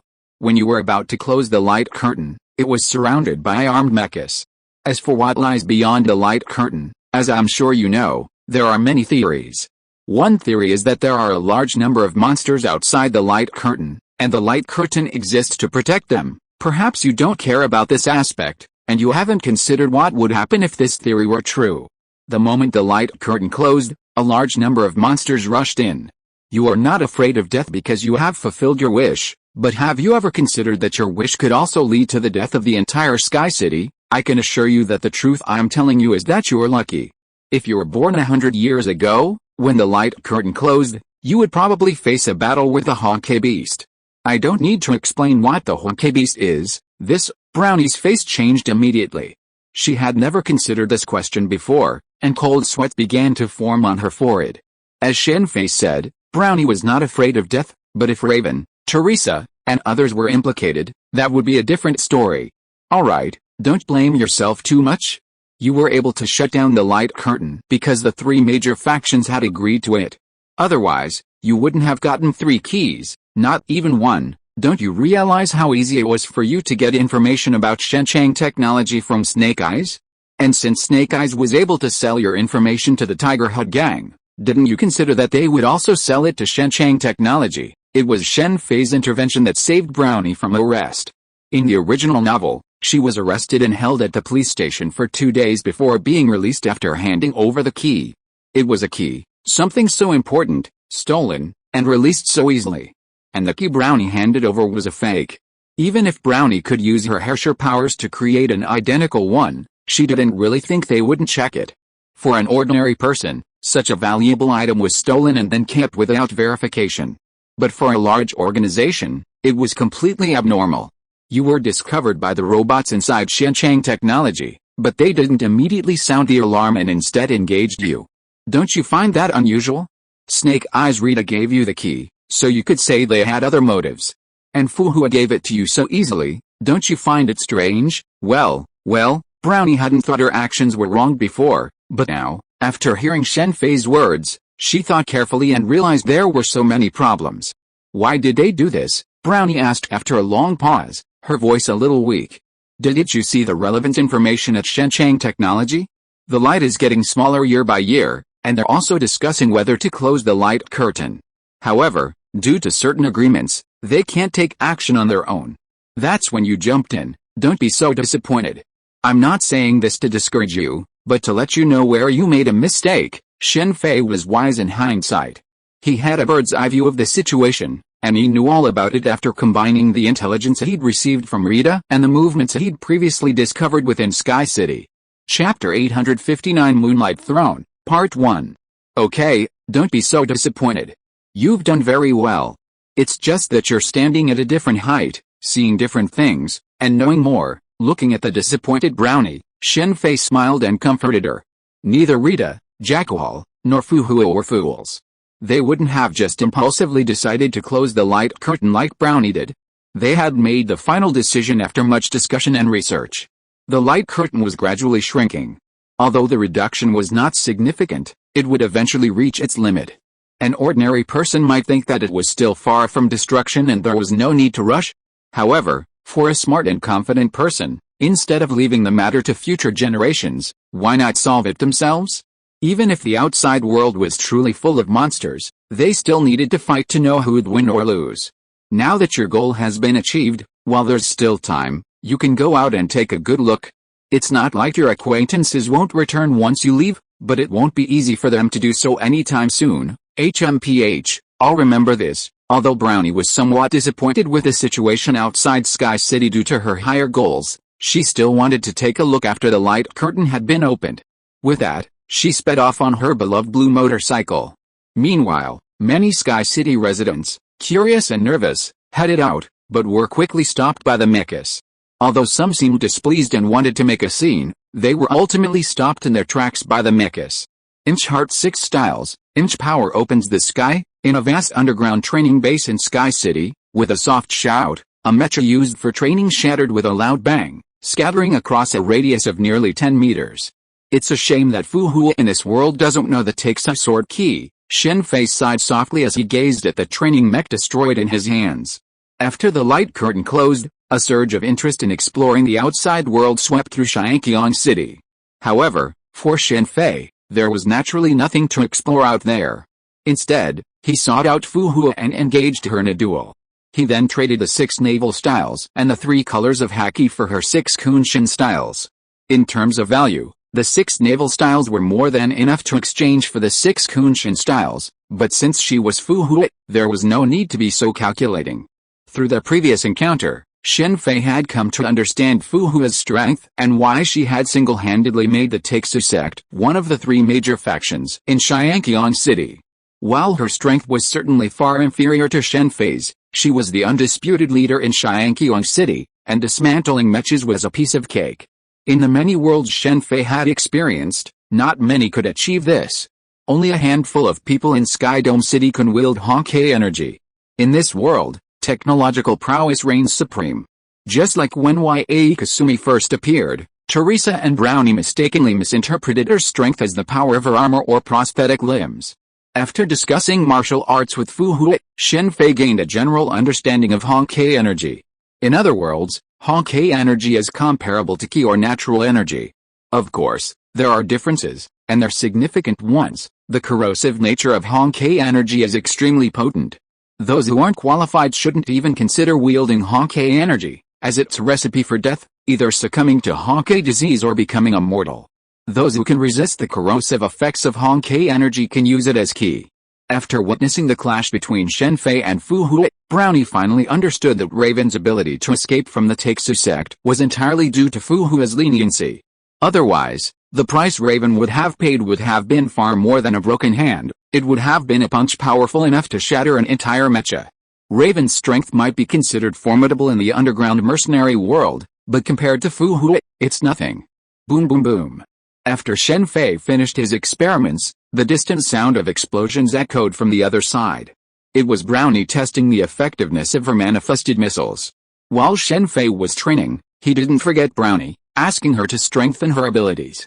It was obviously impossible to have Brownie practice Fu-Hua's 6 heart styles, so he could only strengthen her share of reason. This underground training base was provided by Rita. It had originally belonged to Snake Eyes, but it was previously used primarily for testing various mechas, so the space was extremely large. I say, are you done here? If I had known, I would have made a deal with the ninjas. After the tests, Brownie immediately came over and began to urge Shen Fei to get up again. Shen Fei had already been in Sky City for some time, because he needed to complete the communication space between the worlds, exchange martial arts with Fu-Hua, and study the local technology, which made Brownie a little impatient. You're really impatient. Okay, we've certainly been here a bit too long. I'll give you a day. We'll leave the day after tomorrow. Say goodbye to them properly tomorrow, really? That's great, Brownie said excitedly, waving his hand. Then, as if remembering something, he hurriedly left the underground base. Master Shen Fei, are you leaving? Rita approached with snacks. The dignified leader of Snake Eyes seemed to consider herself a servant. Yes, but it's clear you can't leave for now. During his time in Sky City, Shen Fei had come to understand one thing: Snake Eyes Rita was the one who maintained order throughout the city. Jack-Wall and Fu-Hua were completely useless in that regard. They weren't cut out for management. Fu-Hua's talents were likely focused on martial arts, while Jack-Wall's were on technology. Furthermore, with the light curtain just closed, Sky City was in a state of disrepair. Rita couldn't leave just yet, unless she cared little about what would become of Sky City. Of the 3 major factions, Rita and Fu-Hua were both deeply concerned about the situation in Sky City. Only one, Jack-Wall, while not completely unconcerned about Sky City, was more interested in the possibility of traveling to the Quantum Sea or even other worlds. She directly expressed her willingness to leave, but was stopped by Rita. Don't worry, I'll be back. If you want to leave then, it's no problem, Then Rita will await your return, my lord. I'll trouble you to take care of Brownie." Inside the crow's nest, upon learning that Brownie was finally leaving, the ravens approached Shen Fei. "Don't act like you'll never see her again. It's not like she won't be back. Don't worry, I'll bring her back when I have time, if possible." He'd like to see the two ravens meet. And of course, the two Tyrants. Just as I expected, arriving in the Quantum Sea again, Shen Fei couldn't help but smile.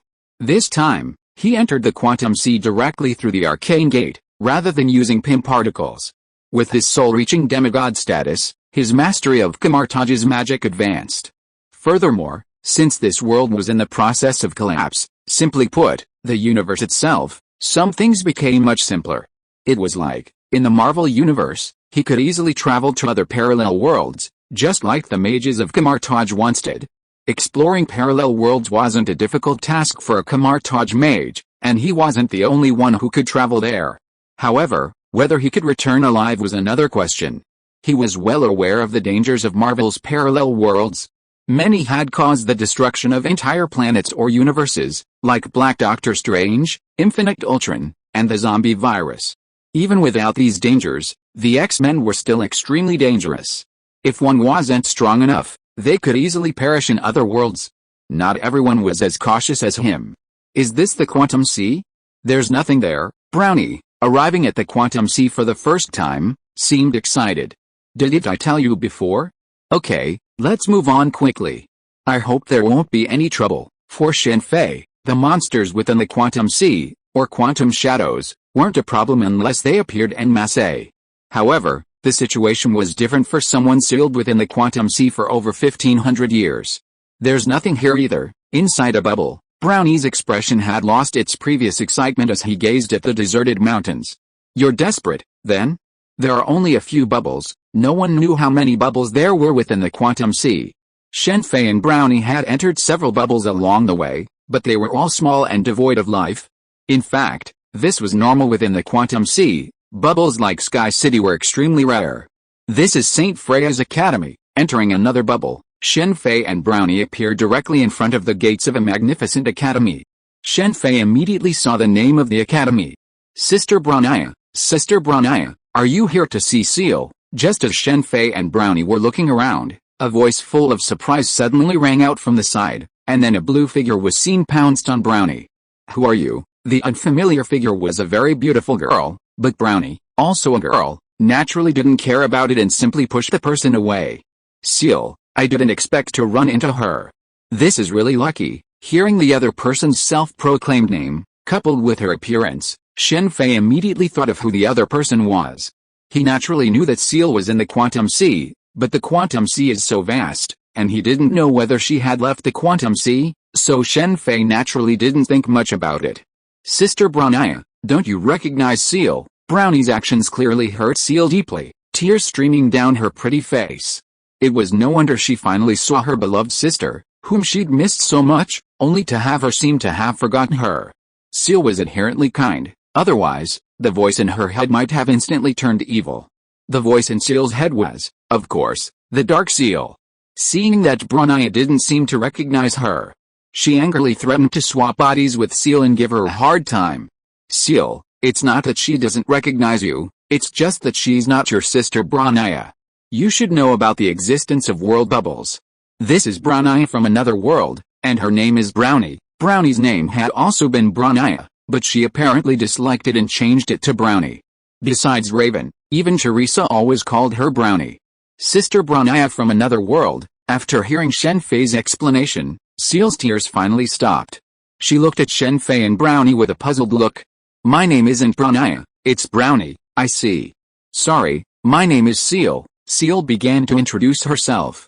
Stupid S.H.I.E.L.D, didn't you hear what he said before? He already knows who you are. Be careful, he might have bad intentions. The dark voice of S.H.I.E.L.D echoed in S.H.I.E.L.'s mind. Do you want to leave the Quantum Sea and see your sister Brownie? Shen Fei said to S.H.I.E.L.D with a smile. Now that he had met S.H.I.E.L.D, he naturally wouldn't let her stay in the Quantum Sea any longer. Really? S.H.I.E.L.D exclaimed in surprise at the prospect of seeing Brownie. However, at that moment, the surroundings faded and finally vanished, and the three of them reappeared in the Quantum Sea. Not far away, a black snake-like shadow, stretching for an unknown length. Watch them. Be careful, it's a snake, Zir warned. While the voice was Zir's, the tone was completely different. So that's Black Zir coming out. Seeing Zir's pupils turn from azure to red, Shen Fei immediately knew who she was. Don't worry, I know who it is, Shen Fei said, pulling out the Yanluo mirror and addressing the giant snake. Kevin, I know you're here. Come out and see me. Shen Fei had guessed from the disappearance of the previous world bubble that it must have been created by someone, a dream world bubble. Within the quantum ocean, only two people possessed the ability to create world bubbles, Kevin and Walter. Zir didn't possess such power. Furthermore, seeing the black snake shadow, it could only be Kevin, the leader of the world snakes, a fusion warrior from a pre-world civilization and one of the pioneers who possessed the seal of salvation. Who are you? A moment later, a figure emerged from the distant quantum ocean. Raising his head, he revealed short white hair. It was Kevin Kislana. Upon appearing, he didn't even glance at Brownie or Zir. A traveler, I want to take her away. I don't think you'll stop me, Shen Fei said, motioning Brownie and Zir to hide behind him. At the same time, he thought to himself, only Kevin showed up, not Walter. It seems Walter hasn't reached the quantum sea yet. Walter Yang, who repeatedly performed sit-ups to save humanity, would definitely appear by now if you were in the quantum sea. Her body is severely corroded by the quantum sea. Are you sure you want to take her away? Don't worry, I can still solve this problem, not to mention that Seer herself could shatter the quantum sea with 7 punches, and her stigmata made her highly adaptable to the quantum sea. Even if she wasn't, he still had a way to solve this problem. The previous Ghost Killer's situation was somewhat similar to Seer's current one. Chapter 860 Moonlight Throne, Part 2. If there's nothing else, then goodbye. Seeing Kevin's silent state, Shen Fei prepared to leave with Brownie and Zir. He didn't want to confront Kevin unless necessary. As a warrior of the former civilization who fought against the collapse and protected humanity, he had great respect for Kevin. However, considering Kevin's plans to execute the Stigmata project, he naturally couldn't let Kevin escape from the quantum sea. From what you're saying, you can leave the quantum sea, Kevin said, seeing Shen Fei and the others preparing to leave. Yes, but I can't let you leave here to execute that Stigmata project. It seems you know a lot. I gave them enough time, but unfortunately, they didn't seize this opportunity. As Kevin spoke, seemingly mumbling to himself, a biting chill spread rapidly from his body to the surrounding area. Kevin's words might not have made sense to anyone else, but Shen Fei, knowing Kevin's past, understood his meaning. Kevin had been planning to implement the Stigmata project for 1,500 years, but was ultimately stopped by Su. Of course, this was also partly due to Kevin's own unwillingness to act, a conscious act of going with the flow. Although Su was one of the 13 heroes of the Fire Moth Chaser, his strength was vastly inferior to Kevin's. Even with 2 divine keys, he was no match.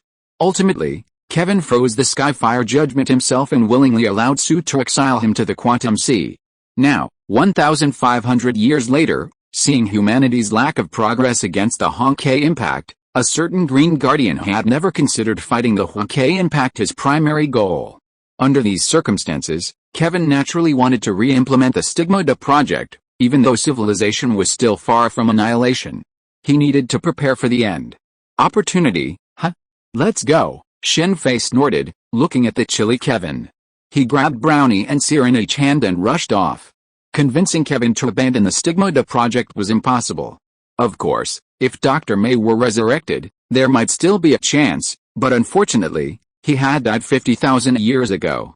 Since he couldn't convince Kevin to abandon the Stigmata plan, and Shen Fei didn't want to engage in a pointless battle, he naturally decided to flee. Is this the monster ban you killed? Kevin can control Honkai beasts. No, this is the Quantum Sea, or rather, the Quantum Shadow. Just as Shen Fei, Brownie, and Seal had moved over 100 meters away, a loud roar erupted from the front. A massive monster, resembling a gigantic skeleton and vaguely resembling a fragmented Susanoo, blocked their path. Hey, how can there be such a large creature? Are you okay? Brownie called out worriedly, seeing the sudden, enormous monster. Don't make decisions for me. I didn't agree to go with you. Seal's tone sounded slightly annoyed, a tone unmistakably unmistakable from Black Seal. What?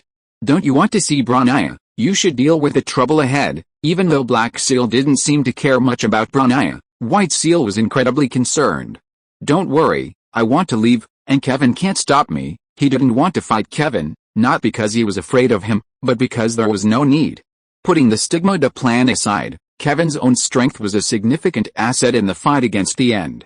You two stay out of the way for now, Shen Fei said, releasing Brownie and Zir. He then soared into the air and charged towards the nearly 30-meter-tall monster, concentrating his energy and raising his right hand. Inch power, open the heavens, dodging the monster's flailing right arm, Shen Fei punched the giant's chest. A powerful force erupted, and with a resounding bang, the entire upper body of the giant shattered under the blow. What's your relationship with Hui? Kevin, following closely behind, saw Shen Fei's attack, his eyes flickering. What do you think? After defeating the giant monster, Shen Fei immediately returned to Brownie and Zir and said to Kevin with a smile. You guys can go. Kevin was silent for a moment, seemingly no longer wanting to fight, and waved the three of them away. I didn't expect Fu Hua to have such a high profile. Boom. Just as Shen Fei was about to say something, a loud noise suddenly came from the distance. Shen Fei hurriedly turned to look. A portal seemed to have opened in the darkness of the quantum realm, and light seeped in from above. That's it. Through the faint light, Shen Fei seemed to see human structures. He immediately grabbed Brownie and Zir again and rushed towards the light. Strange, why is Kevin so indifferent to this? As they advanced, Shen Fei noticed Kevin still standing there. He couldn't help but feel a little strange, but he didn't care to think about it at the moment. Whatever was out there, it was better than staying in the quantum sea forever. Unfortunately, the light turned off not long after Shen Fei entered. Even so, he didn't stop, but continued to rush to the destination. After all, instead of wandering around in the quantum sea, it was better to study this. With the magic of Kamar-Taj, even if it was closed, he could still open it. So that's how it is. I was going in the wrong direction. This world is different from the others. It not only has the quantum ocean, but also the imaginary tree. That's why I didn't enter a specific world initially, but instead came to the quantum ocean. After some investigation, Shen Fei realized he had made a huge mistake. Bang Bang Bang was undoubtedly on the imaginary tree, but he had been searching within the quantum ocean, so naturally, he couldn't find it. Okay, S.H.I.E.L.D, I can definitely lead you to your sister Brownie this time. While studying the disappearance of the luminous gate, Shen Fei also helped S.H.I.E.L.D stabilize her condition and briefly studied her stigmata. It was through these stigmata that Shen Fei discovered his mistake and confirmed that he could go to the Bang Bang Bang world. S.H.I.E.L.D was the coordinate, or more accurately, S.H.I.E.L.D's stigmata dimension. Each stigmata dimension is actually an imaginary dimension, and it was through this connection that Shen Fei knew the coordinates. Of course, S.H.I.E.L.D's stigmata wasn't fully developed yet, it was only a prototype, and it wasn't yet possible to form a stigmata dimension like the Kaslana families. The three people, having exited the quantum sea through the arcane portal, emerged from the rooftop of a multi-story building. Glancing around, Shen Fei immediately understood the situation. They must have emerged from a region undergoing a collapse, with fierce fighting raging nearby. I wonder what's going on now? Could it be Changquang City? Changquang City's third collapse marked the beginning of the collapse, but due to his unfamiliarity with the area, Shen Fei couldn't confirm it was Changquang City. Who are you? Don't you know it's dangerous here? Just as Shen Fei pondered this, a fiery crimson figure suddenly descended from the sky, landing in front of the three. Brownie, why are you here? No, you're not Brownie, the figure exclaimed in surprise upon seeing Brownie, but quickly denied her own words. Murata Himiko, the fiery crimson armor, short hair, and broadsword instantly confirmed Shen Fei's identity. It was only because no queen was present, or he would have mistaken her for a queen. Jizzy, what happened? Is that Brownie? What happened to Brownie? Just as Wooly and Jizzy was surprised by Brownie's situation, an urgent question came from her headset. It's okay, we'll talk about it when we get back, Jizzy said this and swung her fiery red sword, slashing at the three flying honkai beasts that were charging over. It's dangerous here. I'll take you to a safe place first. Although she had many questions in her mind, she was now on the battlefield against the honkai beasts, so Jizzy could only suppress her doubts. Is this honkai? Brownie looked down at the battles happening all over the city, his face no longer as excited as before. Yes, this is honkai, Shen Fei nodded gently. I say, can you guys talk about anything later? Jizzy looked at the people still chatting here, and looked at Shen Fei with a look of dissatisfaction. There was nothing she could do. Compared to Brownie and S.H.I.E.L.D, he was the only adult. That's right. Let's talk later, Shen Fei said, grabbing Brownie and S.H.I.E.L.D and rushing towards the air battleship about a kilometer away on the right. The fighting was the most intense on the entire battlefield.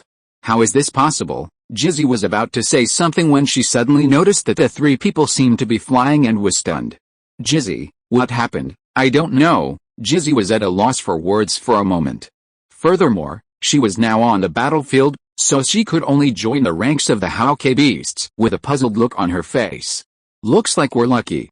The three starter beasts are all here, bringing Brownie and S.H.I.E.L.D to the top of the air battleship. Shen Fei immediately spotted the three Valkyries fighting the Howke beasts on the deck. Their distinctive features were those of the three starter beasts of Howke, Kiana, Mei, and Brania. Who are you, Brania? How can there be two Branias? The three of them noticed them. One of them, a white-haired boy with two pigtails, shouted, his eyes constantly scanning Brania beside him and Brownie beside Shen Fei. Who are you? Mei was the calmest of the three, watching Shen Fei and the others with a wary expression. S.H.I.E.L.D, Brania seemed completely oblivious to the identical Brownie. Her gaze had been focused on one person from the beginning, S.H.I.E.L.D. Sister Brania. S.H.I.E.L.D did the same, and the two of them immediately rushed towards each other, the barrier of the quantum sea vanishing in that moment. They're exactly the same, Brownie muttered under his breath, naturally noticing Brania as well. It's not good to disturb their reunion right now. Everything is reduced to ashes, and the blades flow like fire. Brania and S.H.I.E.L.D hugged each other tightly, tears of joy streaming down their cheeks. However, the Howke beasts had no such intentions. To avoid interrupting the sisters' reunion, Shen Fei attacked directly. A scorching firestorm swept away all the Howke beasts above the aerial battleship in a single blow. Mei, there's a Howke emperor heading towards you. Up, the voice in Mei's headset seemed to get stuck mid-sentence. Mei, Kiana, the battleship is falling. Kamar-Taj City is below. We must stop it from falling. After a brief silence, the voice in the headset resumed. Brania, let's talk about it when we get back. The situation here is urgent. Although Mei didn't want to disturb Brania, she woke her up from S.H.I.E.L.D's embrace after sensing the aerial battleship tilting and descending beneath her. If it were just dealing with the Howke beasts, Mei wouldn't have bothered Brania, but now, preventing the battleship from falling, Brania would have to rely on her. I understand.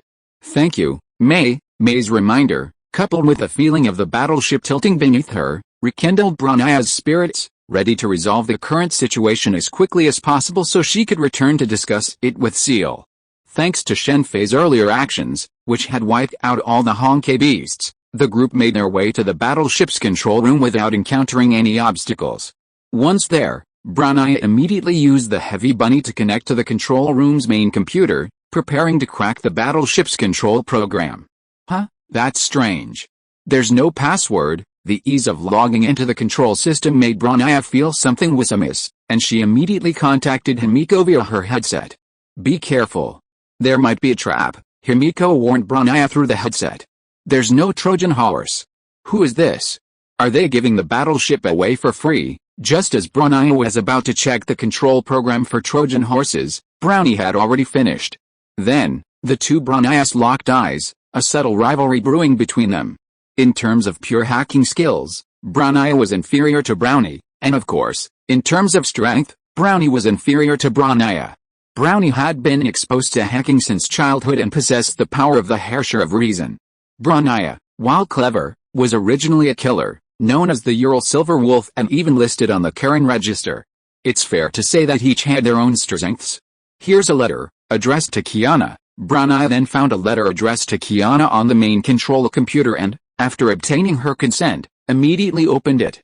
The letter contained a simple statement: the Moonlight Throne was a gift for Kiana.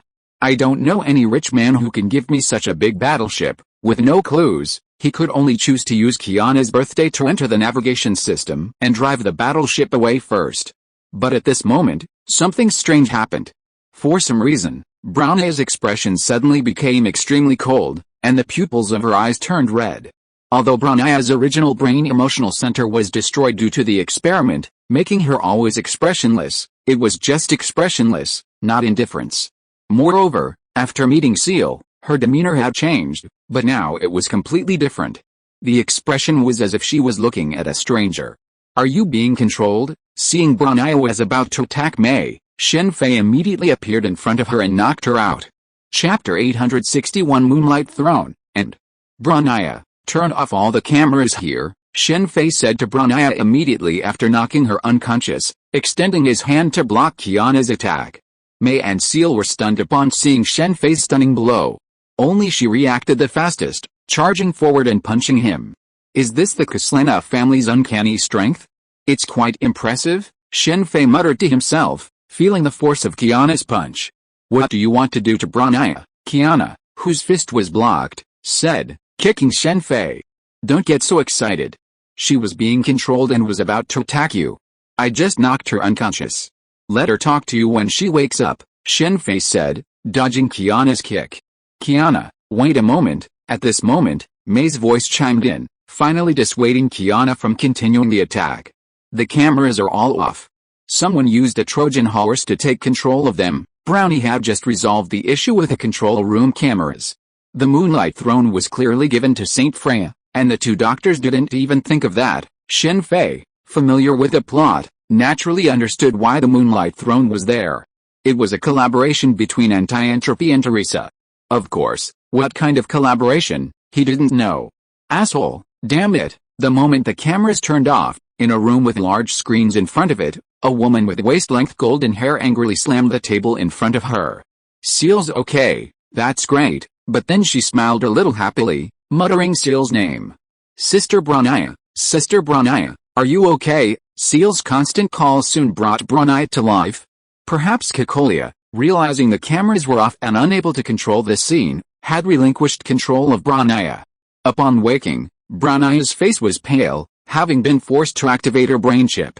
However, to avoid worrying S.H.I.E.L.D, she managed a faint smile. Perhaps it was because she had seen S.H.I.E.L.D, but now, her normally expressionless face, she could barely manage a smile. I'm fine, it's Mother Kekolia. Speaking of Kekolia, Branaya's eyes flickered with a complex expression. Kekolia had adopted them and taught them, truly acting like a mother to them, but she had also caused S.H.I.E.L.D to drift away to the Quantum Sea. Then there was the third collapse of Sky City. All these circumstances left Branaya unsure how to treat Kekolia. Mother Kekolia, S.H.I.E.L.'s expression darkened after hearing Branaya's words. Mei, Kiana, Branaya, what happened? Are you all alright? At this moment, Himiko's anxious voice reached her. Lieutenant Himiko, it's okay. We've secured this battleship. What should we do next? Mei immediately began to outline the situation at Moonlight Throne. Let's get the battleship out of the way first. We'll deal with this Hauke later, understood, Major Himiko. Neither Mei nor Branaya had the skills or experience to pilot a battleship. As for Kiana, that's a no-brainer. The same goes for Brownie. Luckily, the Moonlight Throne had an autopilot function, it just needed to be set up. This is Hauke. As the Moonlight Throne sailed to the side, Shen Fei ascended the deck and surveyed the battle in Kanghei City below. The battle was drawing to a close. The Valkyrie squad was clearing out isolated Hauke beasts. A fiery red figure stood out among them. It was, of course, Himiko of Infinite Tower. Branaya from another world. Not long after the Moonlight Throne docked, Himiko boarded it. Partly to confirm the origins of Shen Fei and Brownie, but also to check on Branaya. Mei had already reported Branaya's capture. Call me Brownie, and don't get so close, because she looked exactly like Branaya. Brownie piqued Kiana's curiosity, as if she wanted to see the difference between them. Branaya and Brownie, on the other hand, seemed uninterested in each other. The Quantum Sea world?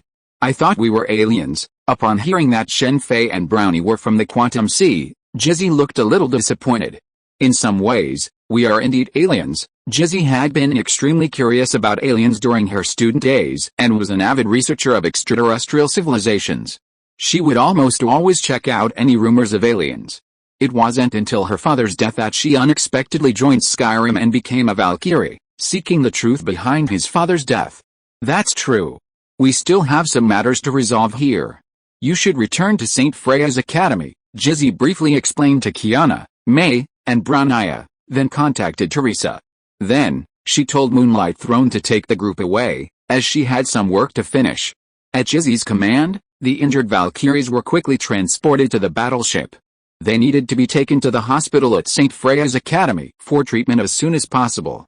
St. Freia's Academy, being an academy, naturally wasn't like the game, where only the three families, Fu Hui, Jizzy, and others were present. There were a significant number of students, many of whom were active Valkyries. After all, St. Freia's Academy was also the far eastern branch of the Mandate of Heaven, and was responsible for responding to Hauke disasters within its jurisdiction. Teresa would receive them upon arrival at St. Freia's Academy. As an S-rank Valkyrie, Teresa wouldn't dispatch ordinary, minor Hauke attacks, only personally engaging in powerful, formidable Hauke beasts. Under autopilot, the Moonlight Throne quickly departed from Kamar-Taj City. Aboard the ship, Brown Eye and S.H.I.E.L.D cuddled together, reminiscing about the past. Kiana, meanwhile, clung to May, her arm around her, chatting and laughing. Any other time, Kiana's behavior would have drawn a rebuke from Brown Eye, but this time, Brown Eye wasn't in the mood to pay attention. Brownie, on the other hand, used her hacking skills, using the battleship's computers to infiltrate this world's network and examine its information. Moonlight Throne, I wonder if I can get the blueprints from anti-entropy. Shen Fei, on his part, was examining the Moonlight Throne situation, particularly its energy supply. The Moonlight Throne, a relic of a previous civilization, possessed immense power. I suddenly realized that this world's technology seems to be largely based on archaeology. The Bishop of Destiny was constantly excavating ruins left behind by a previous civilization, and with a vast void vault at his disposal, he could easily access any knowledge he desired. Anti-entropy's mecha, as if the Heavenly Father were a product of some relic, was also a relic. Teresa, after the Moonlight Throne landed at St. Freia's Academy, Brownie couldn't help but exclaim at the sight of a figure bearing a massive golden cross. After hearing the voice, Teresa turned to Brownie, smiled, and nodded. She then immediately arranged for the medical staff to transport the injured to the hospital as quickly as possible. Kiana and May also assisted in the transport. As for Brownie, due to her previous detention, she also needed to go to the hospital for a detailed examination. S.H.I.E.L.D naturally accompanied her there, and soon only Shen Fei and Brownie were left at the scene. Sorry, I kept you waiting. After everyone else had left, Teresa walked over to the two of them and looked Brownie over carefully. It's okay, after all, business is more important. This is the situation. Right now, we lack identity here, and we don't have the money from this world. I'm not sure if I can work here. And then there's her. She needs to go to school. Before coming here, we also researched this academy and wondered if she could attend. In Teresa's office, Shen Fei stated his request without any formalities. While either he or Brownie could handle the identification, since he had met Teresa, it would be better for her to do it. What? I'm going to school here? Why? I'm not here for school. Brownie immediately bristled at the thought of going to school.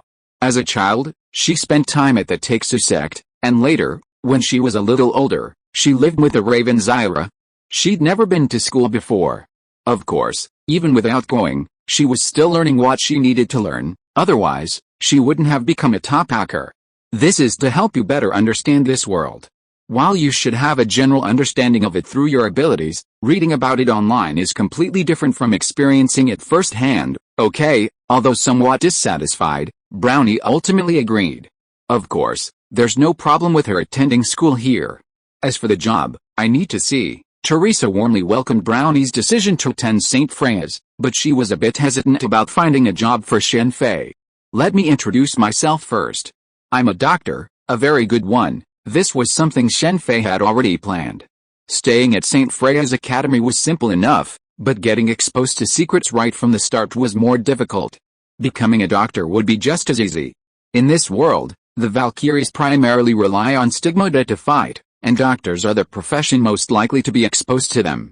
Then there's Jizzy's physical condition. He knew Jizzy's body well.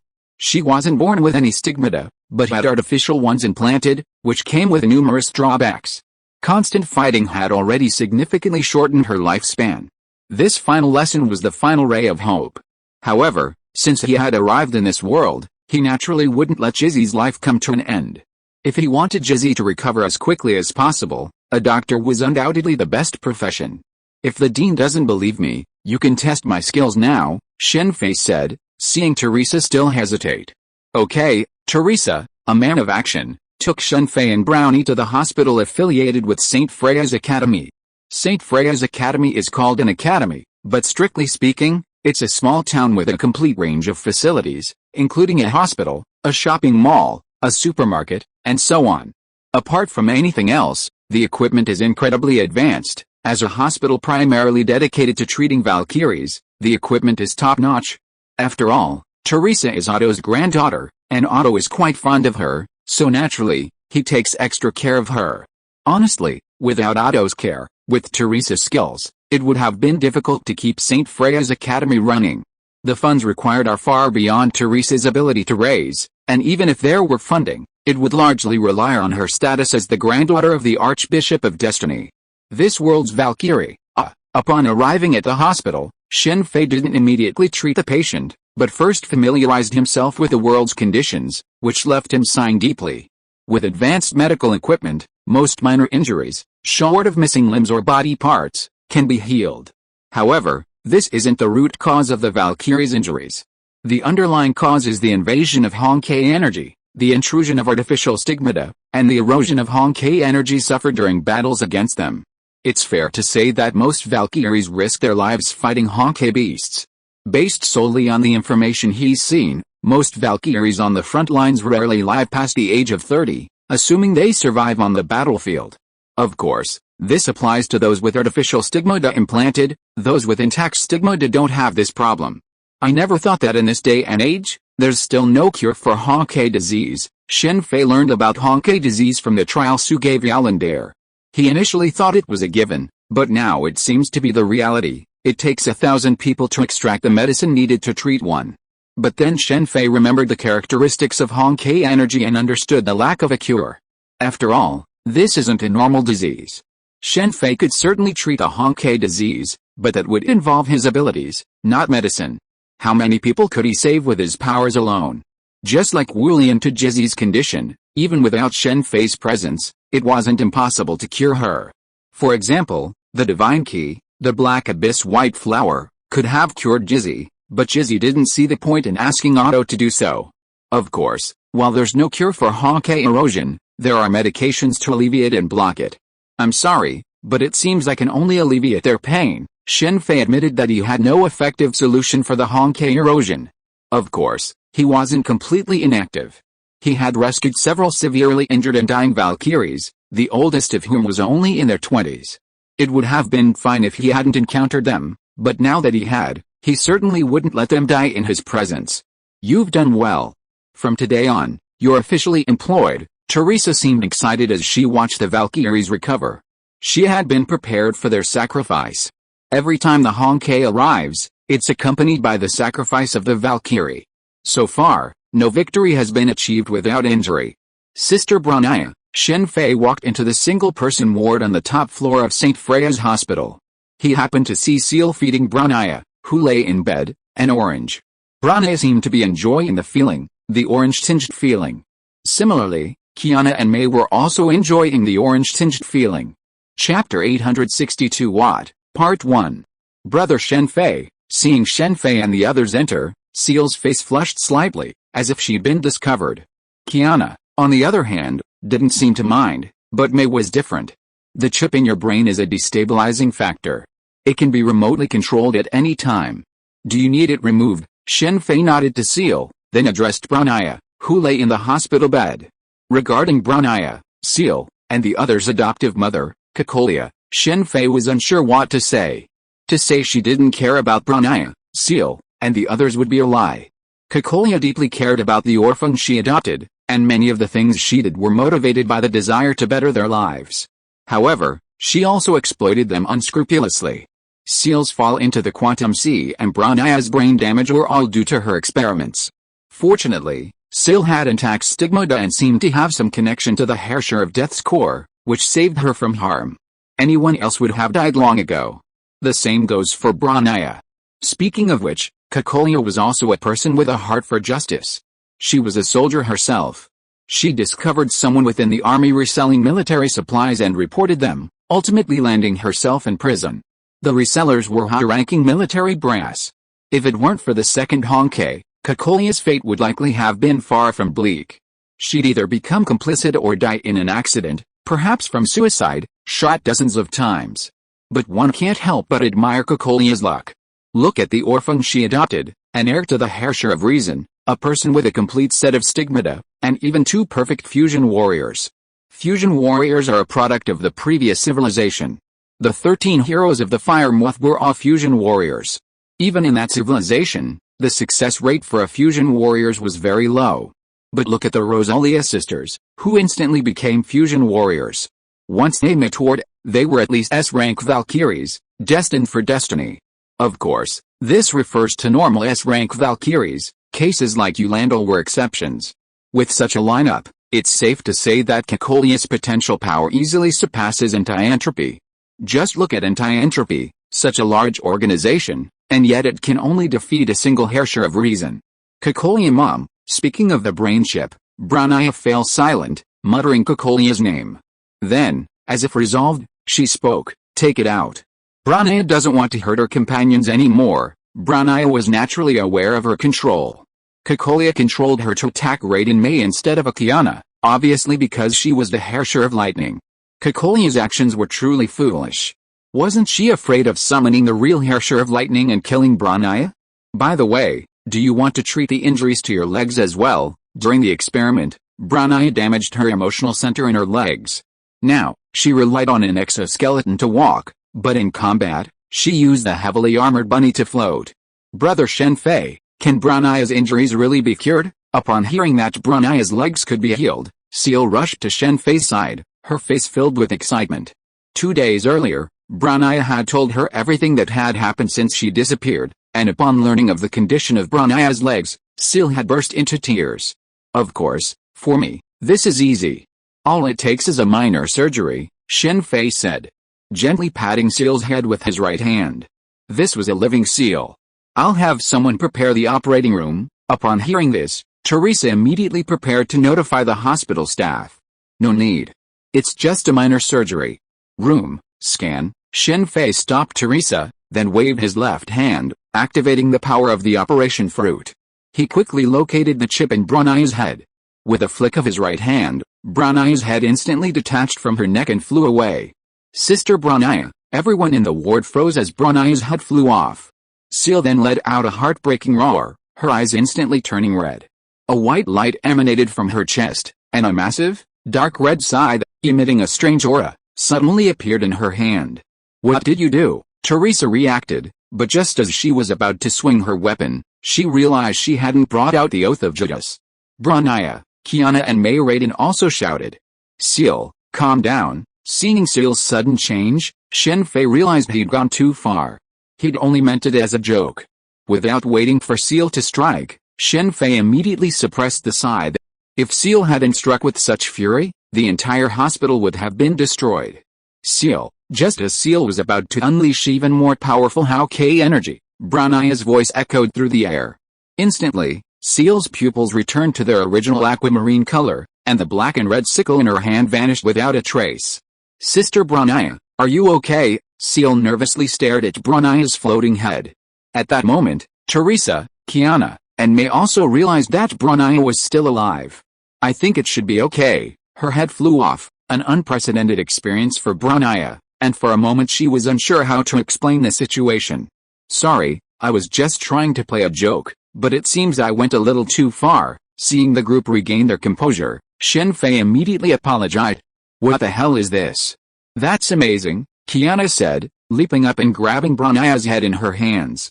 She examined it carefully, muttering to herself, the Soul King was just bullying Branaya. After all, this was a rare opportunity, don't make such a scary joke. Teresa and Mei finally relaxed, noticing the lack of blood at the scene. I actually find it quite amusing, Kiana continued, her carefree expression unwavering.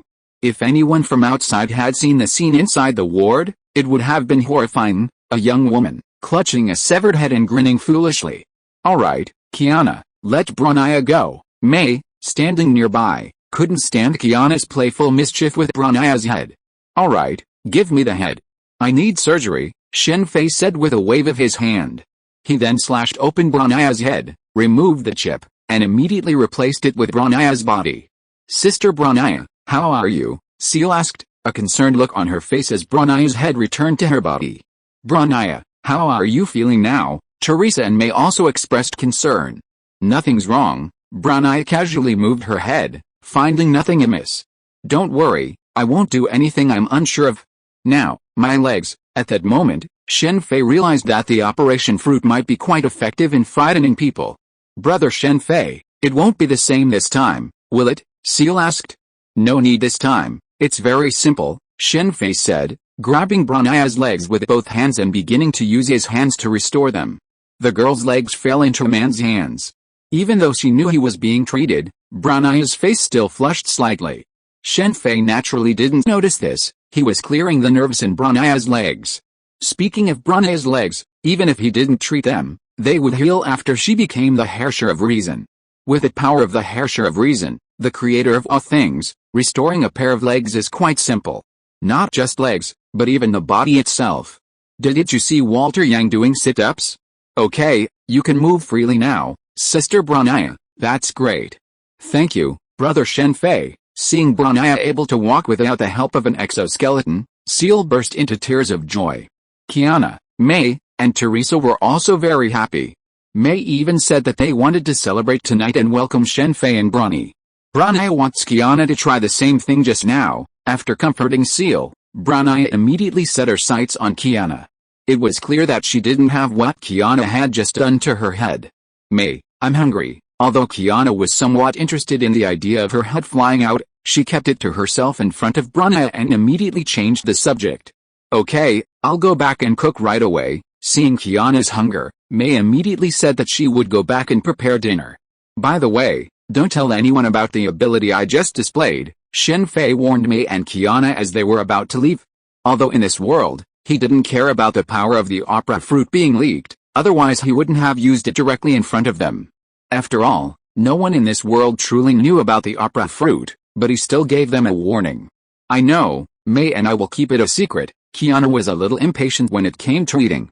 Brown-Eye, take S.H.I.E.L.D and Brown-Eye to familiarize themselves with the school in the dormitories first, and let them stay with you. After Brown-Eye fully recovered, Teresa was even more satisfied with Shen Fei's medical skills, especially the power of the opera fruit he displayed. He was simply an ace doctor. So after arranging Brown-Eye's next tasks, she personally took Shen Fei to arrange his accommodation in St. Freya. This is Mr. Yang, the history teacher. He also lives here. You'll be neighbors from now on. This is the doctor the academy just hired. St. Freya Academy is a training academy for Valkyries. The students are all girls. While not all the teachers are female, there aren't many men either. Before Shen Fei arrived, there was only one male history teacher.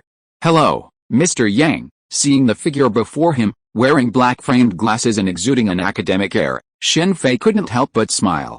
He was completely speechless at Teresa's gaze. Even in this state, he could tell that the person before him was none other than the first Herrscher, Walter Yang. However, Teresa, who had fought alongside him during the Second Hongkai War, simply didn't recognize him. If he had been disguised, it would have been fine, but Walter Yang clearly didn't have any special disguise. His only disguise was probably the thick black-framed glasses. Are those Superman glasses? Shen Fei muttered inwardly. Hello, Walter smiled, extending his hand to Shen Fei. Then, turning to Teresa, he asked, President, if you're a doctor, why are you living here? This was the school's teacher's dormitory. It's just for now, for now. There are some things we haven't dealt with yet. Teresa said a little embarrassedly. But just as she was about to continue, her communicator suddenly chimed. It's GZ back. Teacher Yang, I'll be troubling you from now on. After reading the message, Teresa left a message and quickly left. The environment here is quite good. I'll take you to the logistics department to pick up your personal supplies later. Walter Yang watched Teresa leave, shook his head somewhat helplessly, and then led Shen Fei to the dormitory. St. Freya Academy's treatment was naturally excellent. Not only the teachers, but even the students had their own dormitories. Teresa had originally opened St. Freya Academy, inheriting Cecilia's ideal, to provide the Valkyries fighting on the front lines with a happy, free environment to enjoy life while training and studying. Naturally, she didn't skimp on this aspect. GZ, are you okay? When Teresa arrived at the dean's office, GZ was already sitting on the sofa inside. What could possibly happen to me? Don't worry, I'm fine. The situation has been mostly handled. Fu Hua will handle it next. Both you and Fu Hua are just worrying too much. Fu-Hua? That's good. Hearing that it was Fu-Hua handling the situation, Teresa nodded in relief. She had great confidence in Fu-Hua. Although she was still a student at St. Freya, she was also an A-rank Valkyrie of Sky's destiny, even more powerful than GZ. I can't argue with you. By the way, go to the hospital for a thorough checkup tomorrow, Teresa. That's not necessary. I know exactly what's going on with my own body, GZ said, standing up and pulling a can of beer from the refrigerator nearby.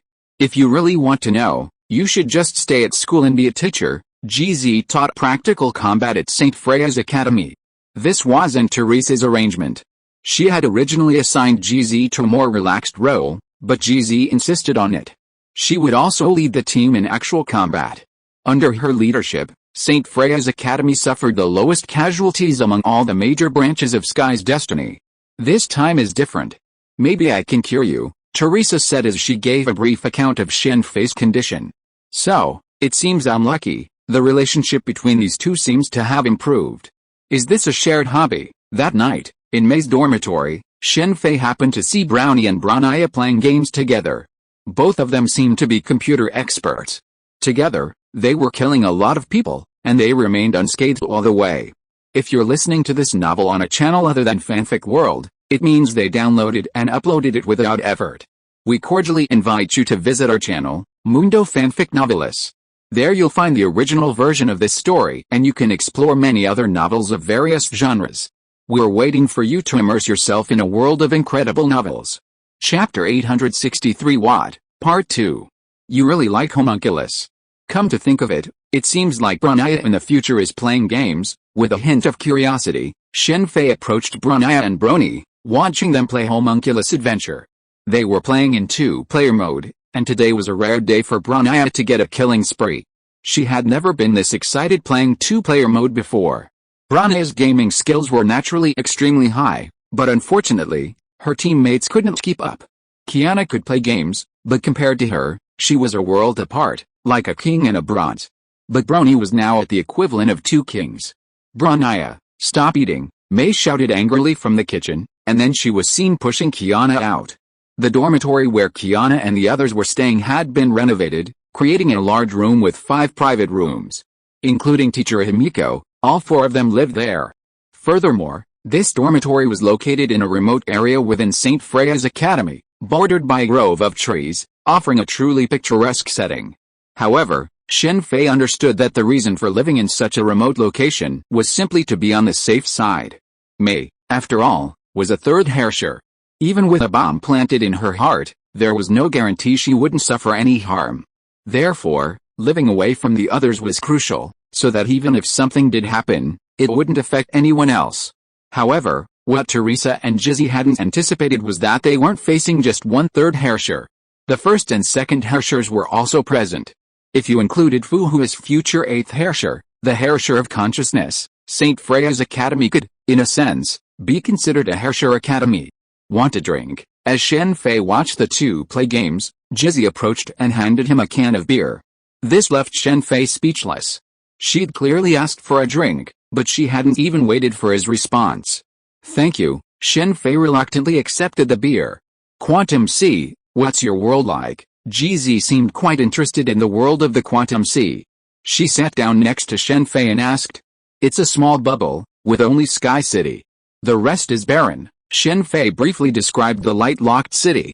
So that's what it's like inside the bubble. GZ's tone was filled with nostalgia. If she hadn't entered the Destiny realm, she would most likely have become a scientific researcher, not a Valkyrie. As a student, GZ had excellent grades. When she was Kiana's age, May and the others were already publishing papers in prestigious scientific journals. Speaking of that world, there's Teresa, too. She's not just a dean there, but an idol, a good friend of Brownie's. Teresa, an idol, really? GZ nearly spit out her beer when she heard Shen Fei talk about Teresa. Of course, magical girl territory, Shen Fei said, pulling out his phone and playing Teresa's concert. Seeing Teresa, dressed in magical girl clothes, singing and dancing on stage, Jizzy finally couldn't hold back and spit out her beer. That's my period. Teresa's singing startled Kiana, who was in the kitchen. She quickly ran out and burst into laughter at the impressive Teresa. That's the dean. Even Brania was shocked. Hey, don't be distracted. The boss has entered its second stage, Brown Eye shouted immediately. She was naturally indifferent to the magical girl version of Teresa, she had seen it all before. Ah, sorry. Brown Eye immediately returned her attention to the game. What is this? As the group in the room watched the magical girl version of Teresa's concert, Teresa walked in. Seeing herself singing and dancing on the screen in the void, she was stunned. Teresa, this is another you, a magical girl, Jizzy burst into laughter upon seeing Teresa. And, I didn't expect you to be so impressive. Show us sometime, Kiana chimed in. Dean, this is what's going on. S.H.I.E.L.D, perhaps noticing Teresa's embarrassment, immediately began explaining the whole thing. Turn it off. Teresa, finally realizing what was happening, rushed towards Shen Fei, demanding he turn off the embarrassing video. She was the dignified Dean, not some magical girl idol. Teresa, this isn't you. Don't be nervous. It's a good opportunity to admire a different you. Jizzy quickly stopped Teresa and pushed her down onto the sofa. This is the Dean. May came out of the kitchen at that moment, and Teresa couldn't help but laugh at the video. Okay, dinner's ready. Let's eat first. Yes, eat. I'm starving. Teresa, desperate to escape the scene, immediately echoed May. Kiana wanted to continue watching, but May's food was clearly more appealing, so she immediately rushed to the kitchen. Since it's the president's concert, send me a copy. My number is. Brown Egg and Brownie paused their games. Yes, send me one too. I want to enjoy it slowly when I get home. Himiko also realized what was happening. Don't send it, Teresa shouted immediately. Let's eat first. I'm hungry too. Shen Fei didn't directly answer Teresa's question, but instead quietly gestured to Brown Eye and Himiko, indicating that he would send it to them later. Isn't it better to share joy than to enjoy it alone? It's delicious. I never had anything this delicious back in the orphanage. May is amazing. Raiden May, worthy of the title of Herrscher of the Kitchen, quickly created a series of delicious dishes even by herself. S.H.I.E.L.'s eyes lit up after taking the first bite. Having stayed in the orphanage in Kokolia and then directly entered the Quantum Sea, S.H.I.E.L.D hadn't really tasted many good things.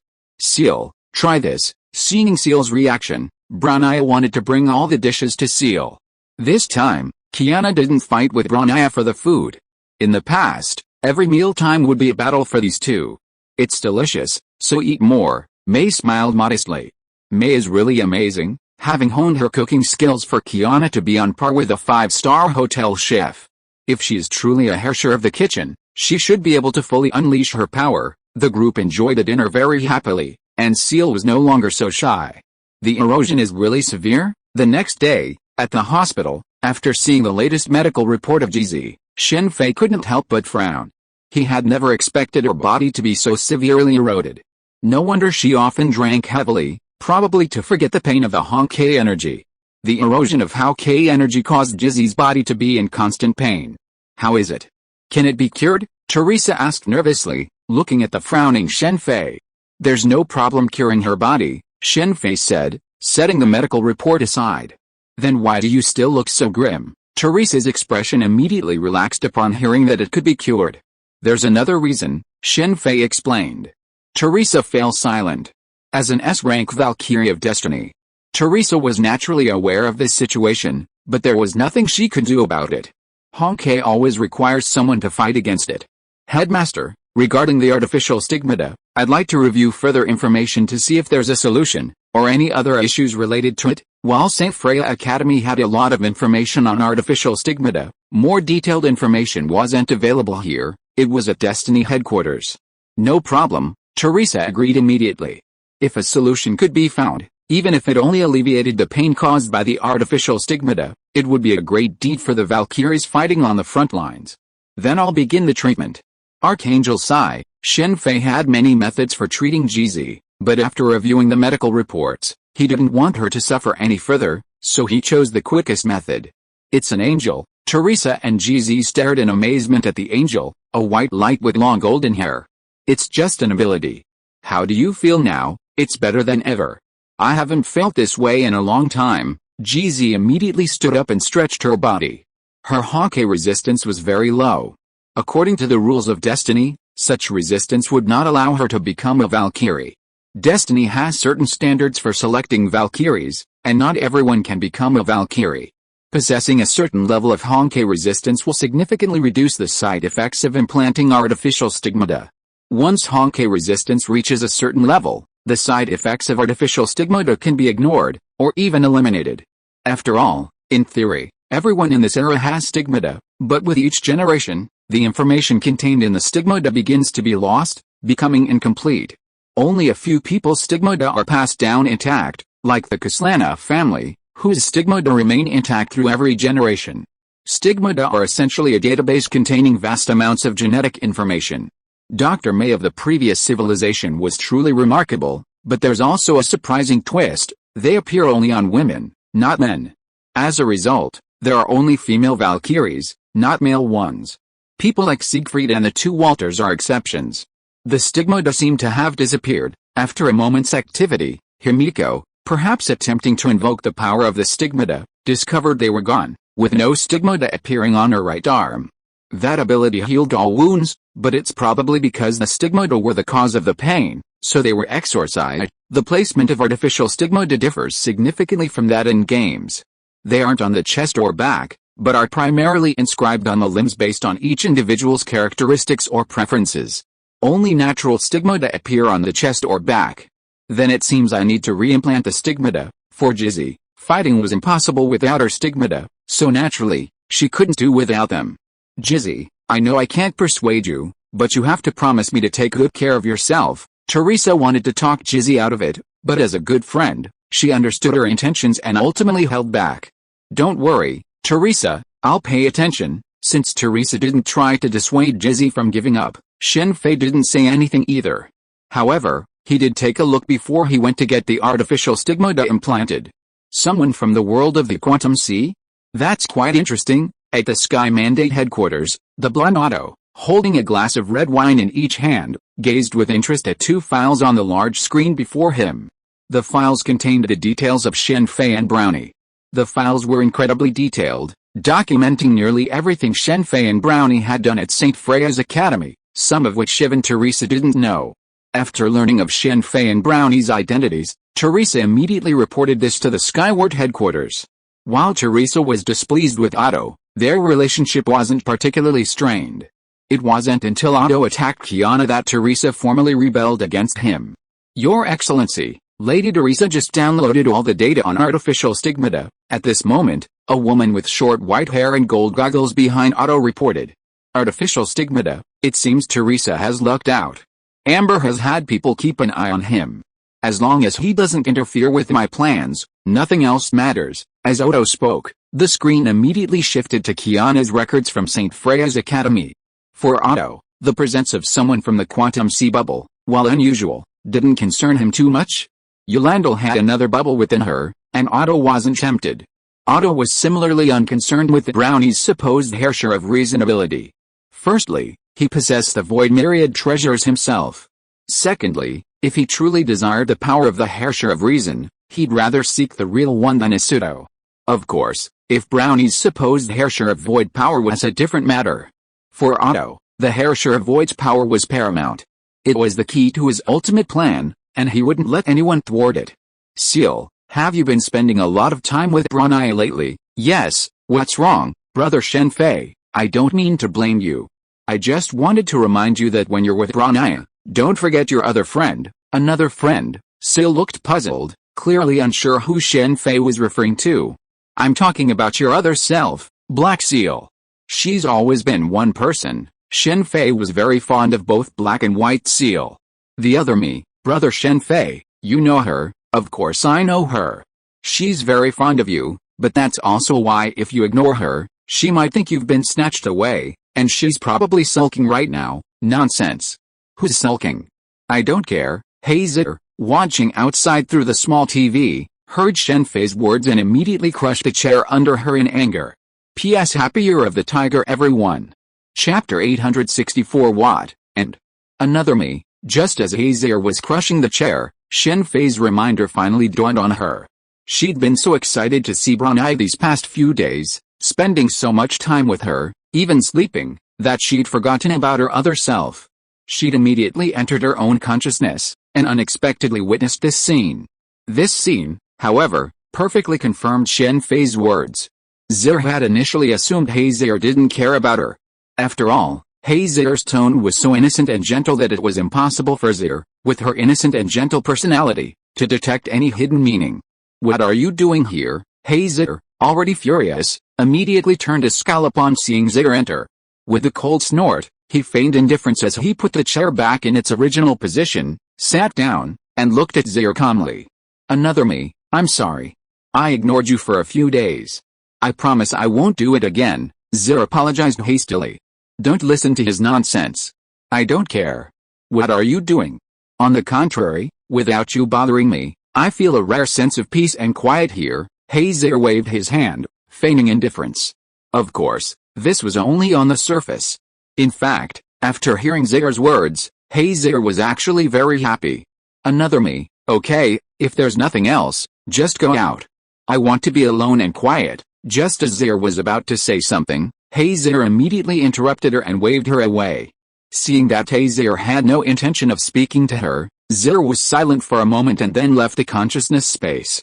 "Brother Shen Fei, I seem to have angered the other me." After leaving, S.H.I.E.L D immediately recounted the conversation with S.H.I.E.L D. "Don't worry, she's just being dear. Just talk to her often. S.H.I.E.L D, S.H.I.E.L D and you have opposite personalities. You're gentle on the outside, but strong on the inside, while she's tough on the outside, soft on the inside. She appears fierce on the outside, but she's actually deeply insecure," Shen Fei explained, sharing what she knew about S.H.I.E.L D. Given S.H.I.E.L D's gentle nature, knowing these issues ahead of time would naturally help avoid them. While it was foreseeable that S.H.I.E.L D would be furious upon seeing this, a little bit of coquettishness would quickly make her forget. To S.H.I.E.L D, S.H.I.E.L D was a special attack on her. "I understand, Brother Shen Fei. I'll have a good talk with my other self and introduce her to Sister Branaya and the others," S.H.I.E.L D said with a firm face. "Keep going. I believe you two will get along well." Regarding S.H.I.E.L D's situation, Shen Fei was actually considering whether there was any way to allow her to have her own body. If possible, he even wanted to save S.H.I.E.L D. In this world, he wanted to make it what he wanted it to be. Otto had to be admired for this. Even though he'd committed many nefarious acts, he ultimately achieved his goal of transforming the world into what he desired. Fu Hui, Otto's practically using her as a tool. The poor squad leader is just too docile. If someone else, like Yingji, the fire moth chaser, had replaced her, let's see if Otto could do the same. During his days at St. Freya Academy, Shen Fei didn't see the Scarlet Kite immortal, Fu Hui, whom he'd most wanted to meet. Records showed Fu Hui was carrying out missions at Destiny headquarters. As an A-rank Valkyrie, Destiny was authorized to dispatch her without Teresa's approval. Honkai disasters were still frequent throughout the world. Destiny's Valkyries were divided into 5 tiers, from the highest S rank to the lowest D rank. Only B rank Valkyries were qualified to serve on the front lines of Honkai operations. C rank and D rank Valkyries were responsible for logistics. Himiko and Teresa often threatened to demote Kiana to C rank Valkyrie to encourage her to study hard. It had to be said that this threat was truly effective. Even though Kiana was upset, she could only go to cram school with a look of resignation on her face. This Honkai impact is truly speechless. It seems that virtual reality game companies can no longer operate. We can only open normal game companies or animation companies. While working as a doctor at the academy, Shen Fei was also considering how to make money. His current job as a doctor was simply a matter of convenience. For the future, making money was a necessity. With the technology he possessed, making money would have been easy, but due to the Honkai impact, many technologies could not be deployed in this world. Honkai impact was an enemy of civilization, and the stronger the civilization, the stronger the Honkai impact. Therefore, even though both Destiny and Anti-Entropy had virtual imaging systems, they were only used within their organizations and not universally. Looking at the game Branaya played, still using a controller, it was clear that the virtual imaging system was primarily used for combat training. Fortunately, this characteristic of Honkai becoming stronger as a civilization grows stronger seems to apply to the entire population, not just the technology mastered by a few individuals. Otherwise, technological advancement would be impossible. Fu Hua's original Spark project failed because she taught the feudal society of the time the technology of a previous civilization, and then the judgment-level Honkai beast Shi Yu appeared. Although Shen Fei found the purpose of Hongke quite puzzling, he was certain that Hongke's primary goal was definitely not to destroy civilization.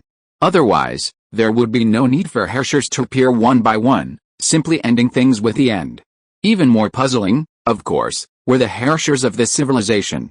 They differed greatly from those of the previous civilization. This wasn't just a difference in strength. If all the Herrschers of the previous civilization were of this caliber, Kevin could have easily defeated the end. There was also a difference in perspective. The Herrschers fought for humanity in World War II, something that would have been impossible in the previous civilization. Of course, this could also be a problem of the previous civilization itself. Under these circumstances, Shen Fei naturally followed the local customs. He couldn't promote technology that was too advanced. Otherwise, if another judgment-level Hongke beast appeared in Hongke, the Destiny side would immediately target him. Otto, on the other hand, had been suppressing the spread of advanced technology. That's an explosion. Kiana and the others' dormitory. Someone's attacking them. Shen Fei, who was continuing his research on artificial stigmata in his room that night, suddenly heard what sounded like an explosion in the distance. He immediately activated his observation haki and spotted Brania and the others engaged in combat. The next moment, Shen Fei rushed out of the room and headed for Kiana's dormitory. Die, you bastard. As Shen Fei arrived at the scene, he saw S.H.I.E.L.D beaming with excitement. He manipulated a pair of blood-red claws, swatting a young man with short blue hair. How is this possible? I'm Lord Walter, the first Herrscher. How could I possibly lose to a wicked girl like you? I promised that Kokolia I wouldn't harm you. Now, die? Eden Star, 100 times the gravity. Shatter into smithereens under this 100 times gravity. The young man, calling himself Walter, who had been knocked back to his feet, wiped the blood from his mouth, his expression instantly filled with fury. He waved his hand, and the next moment, 6 black spheres, like black holes, appeared around Zitter. Instantly, the ground around Zitter collapsed under an invisible pressure. Just as the young man, calling himself Walter, burst into laughter at this scene, Zitter's figure suddenly faded. When she reappeared, she had left the collapsed area. A dark red claw on her left hand shot out, grabbing the laughing Walter's left arm. A moment later, blood splattered from his left arm, which had been torn off by the claws. How dare you hurt S.H.I.E.L.D? I won't let you die so easily. As S.H.I.E.L.D spoke, her right claw clawed at Walter's right arm. Why, how could I lose to a mere Valkyrie? I'm the first Herrscher, a god. I can't lose. Walter, who had lost his left arm, roared like a madman. Then, the black sphere in his right palm erupted with powerful Hongke energy, its volume instantly expanding several times, forming a sphere roughly 2 meters in diameter in front of him, blocking S.H.I.E.L.D's claws. All of you, die, fire. Just as Walter was screaming, wanting to do something, 2 voices suddenly echoed in the air, and then 2 beams of light struck Walter's right arm at random. Boom! Walter's right arm was struck, causing the black sphere in front of him to momentarily destabilize. A resounding explosion erupted from the sphere, the force of which distorted the surrounding air. Zer's crimson claws were instantly destroyed. As for Walter, his figure transformed into a streak of light and flew away. This must be the so-called Walter. What bad luck, to have offended Zitter. Just by looking at Zitter's crimson eyes and those 2 ferocious claws, it was clear it was Zitter, not Zitter. Zitter possessed far greater control over her stigmata. She had previously dodged Walter's 100x gravity by temporarily quantizing her body. In this form, a mere 100x gravity had no effect on her. With Zitter's current strength, she was no less powerful than a Heavenly Destiny S-rank Valkyrie. As for the 2 flashes of light at the back, they were the work of Brunei and Brownie. It must be said that Watt's luck was truly terrible this time. He appeared with such arrogance that he immediately crushed Brunei and the others with his gravity. He then destroyed Brunei's heavily armored bunny. S.H.I.E.L.D then jumped out to protect Brunei, but was injured by the gravity, sending S.H.I.E.L.D into a rage. Brunei-san, what happened here? Just as Shen Fei was about to leave, someone else suddenly leaped out before him. Class monitor, there's an enemy intruder claiming to be the first Herrscher. It was Fu Hui, dressed in pajamas, looking as if she hadn't even had time to change before rushing in. As expected of the Red Kite Immortal, known as the Shenzhou Flatbed, she was clearly visible. The first Herrscher? Report to the Dean immediately. Fu Hui glanced at the destruction surrounding the battle, then at S.H.I.E.L.D. and immediately helped Brunei to her feet. Looks like I'm no longer needed here. Since Fu Hua had appeared, Shen Fei didn't appear, instead immediately chasing after Walter. While the final explosion was intense, Walter wasn't necessarily dead. Furthermore, his observation Haki also detected several people in Walter's direction. How could I die in a place like this? I'm the first Herrscher. What the hell is that Kekolia doing? Walter, having flown into the forest east of St. Freya Academy, leaned against a tree, his expression filled with anger and resentment. Mr. Walter, do you need help? Just then, a faint female voice called out. It's Einstein. You haven't seen my condition, have you?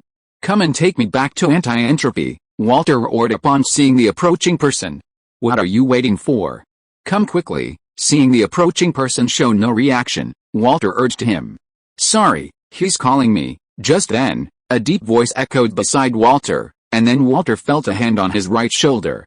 It was, of course, the real Walter, lurking at St. Freya's Academy. You know, under a gravity of 10,000 times, even light disappears. Before Walter could say anything, a black hole appeared beside him, devouring his body before he could react. When the black hole vanished, a crater over 10 meters deep was left in its place. That Kekolia guy has perfected his clones to this degree. Looking at the crater before him, Walter sighed softly. The next moment, his body suddenly went limp, and he began coughing loudly, even bleeding from the corners of his mouth. You should take care of yourself. Don't worry, I'm fine. I won't die until I achieve my goal. Isn't this Teacher Yang? Why are you up so late? Secretly meeting a beautiful woman here, Shen Fei walked out to a round of applause. Dr. Shen, it's you. You saw it all. Upon seeing the sudden appearance, the previously frail Walter immediately stood up, shielding Einstein behind him. A true Kryptonian master. Of course, I didn't expect the leader of anti-entropy to be a teacher at St. Freya's Academy. That's truly surprising. Speaking of which, I heard that Principal Teresa fought alongside you during the second Honkai impact, and she didn't recognize you. That's truly unbelievable. Shen Fei's words left Walter at a loss for words. In truth, he hadn't imagined it would be so easy to infiltrate St. Freya's Academy, to the point where Tesla later cursed Teresa's eyes. Dr. Shen, are you one of Otto's men? Walter then calmed down and asked directly about Shen Fei's background. If he was one of Otto's men, then Walter would have no choice but to leave St. Freya's Academy. As for killing Shen Fei to silence him, that wasn't an option for Walter. He'd been able to kill Walter so decisively just now because he was a clone of Walter, a blasphemer of Walter.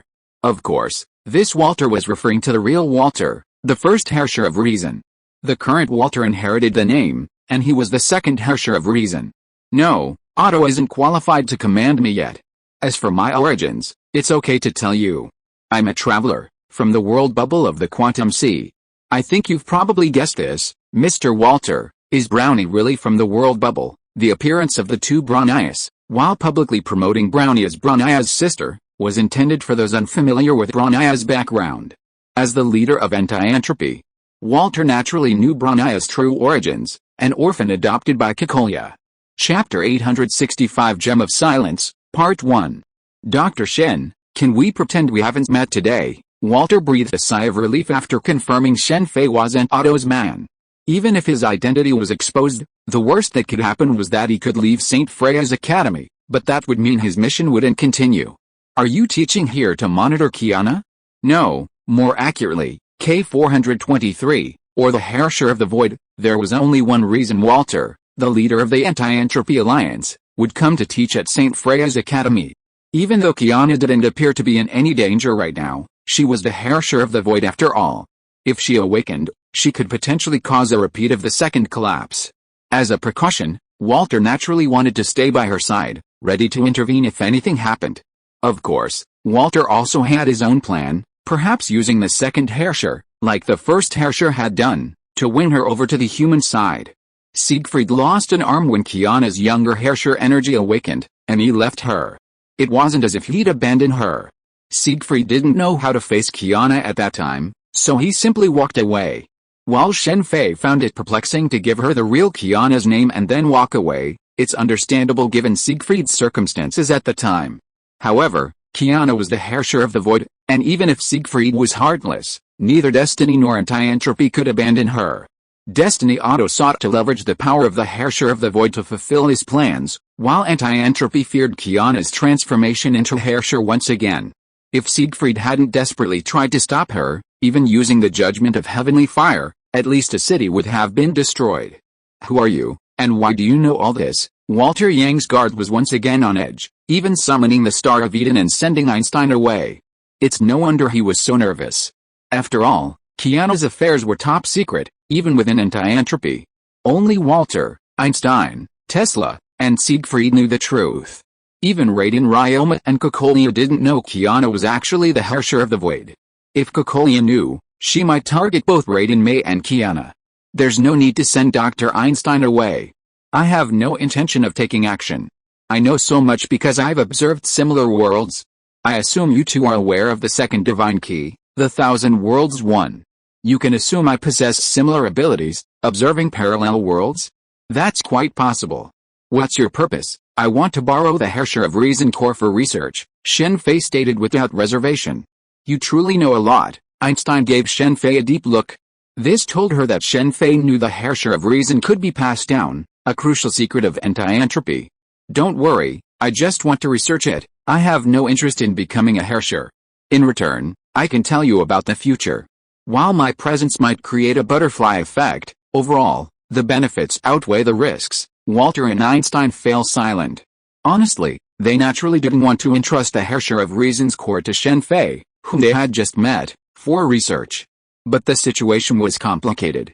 If we don't agree, the next person you should contact should be Otto.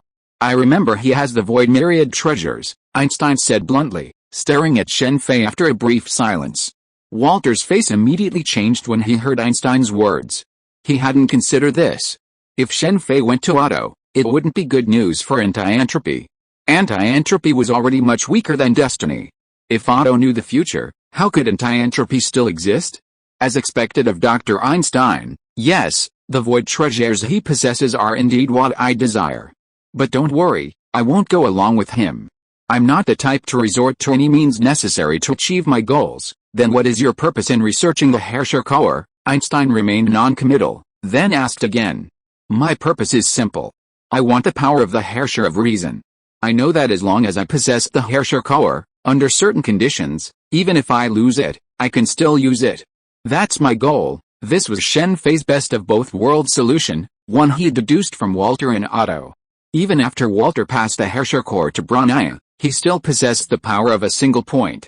Furthermore, during the final battle against the imaginary tree, even after Otto lost the Void treasures, he was still able to construct various divine keys to fight. And then there was Walter, a clone created using the genes of the real Walter, who also possessed the power of the Star of Eden. The next Herrscher of Reason will be Brania. I won't compete with her for the Herrscher core. You can rest assured about that. Seeing the silent Walter and Einstein, Shen Fei decided to give a little spoiler. Brania, Kokolia's daughter. Einstein immediately frowned. She had no problem with Brania, but she had a strong opinion of Kokolia. She is a very qualified Herrscher of Reason. From what I've observed, Walter, you personally tested her and then passed the Herrscher core to her. The Herrscher of Reason, the Herrscher of Void, and the Herrscher of Lightning are all Herrschers and good friends. Isn't that quite interesting? This statement made Walter and Einstein stunned. Although they knew that May Raiden was the Herrscher of Lightning, they hadn't usually thought about it. But Shen Fei's words made it seem quite true. From what you're saying, they all sided with humanity in the end. Yes, St. Freia's Academy could practically be renamed Herrscher Academy. Almost half of the Herrschers are students of St. Freia's Academy, and almost all of them are on humanity's side. Principal Teresa is truly the greatest hero in the fight against a Honkai, not to mention the three great Herrschers, Wind Herrscher Wendy, who would have almost certainly sided with humanity if Kokolia hadn't intervened. Aden Fu, who is Herrscher of Consciousness, and S.H.I.E.L.D, who is very likely the Herrscher of Death, and that makes 5 Herrschers. Walter and Einstein were stunned. They had never imagined so many Herrschers siding with humanity.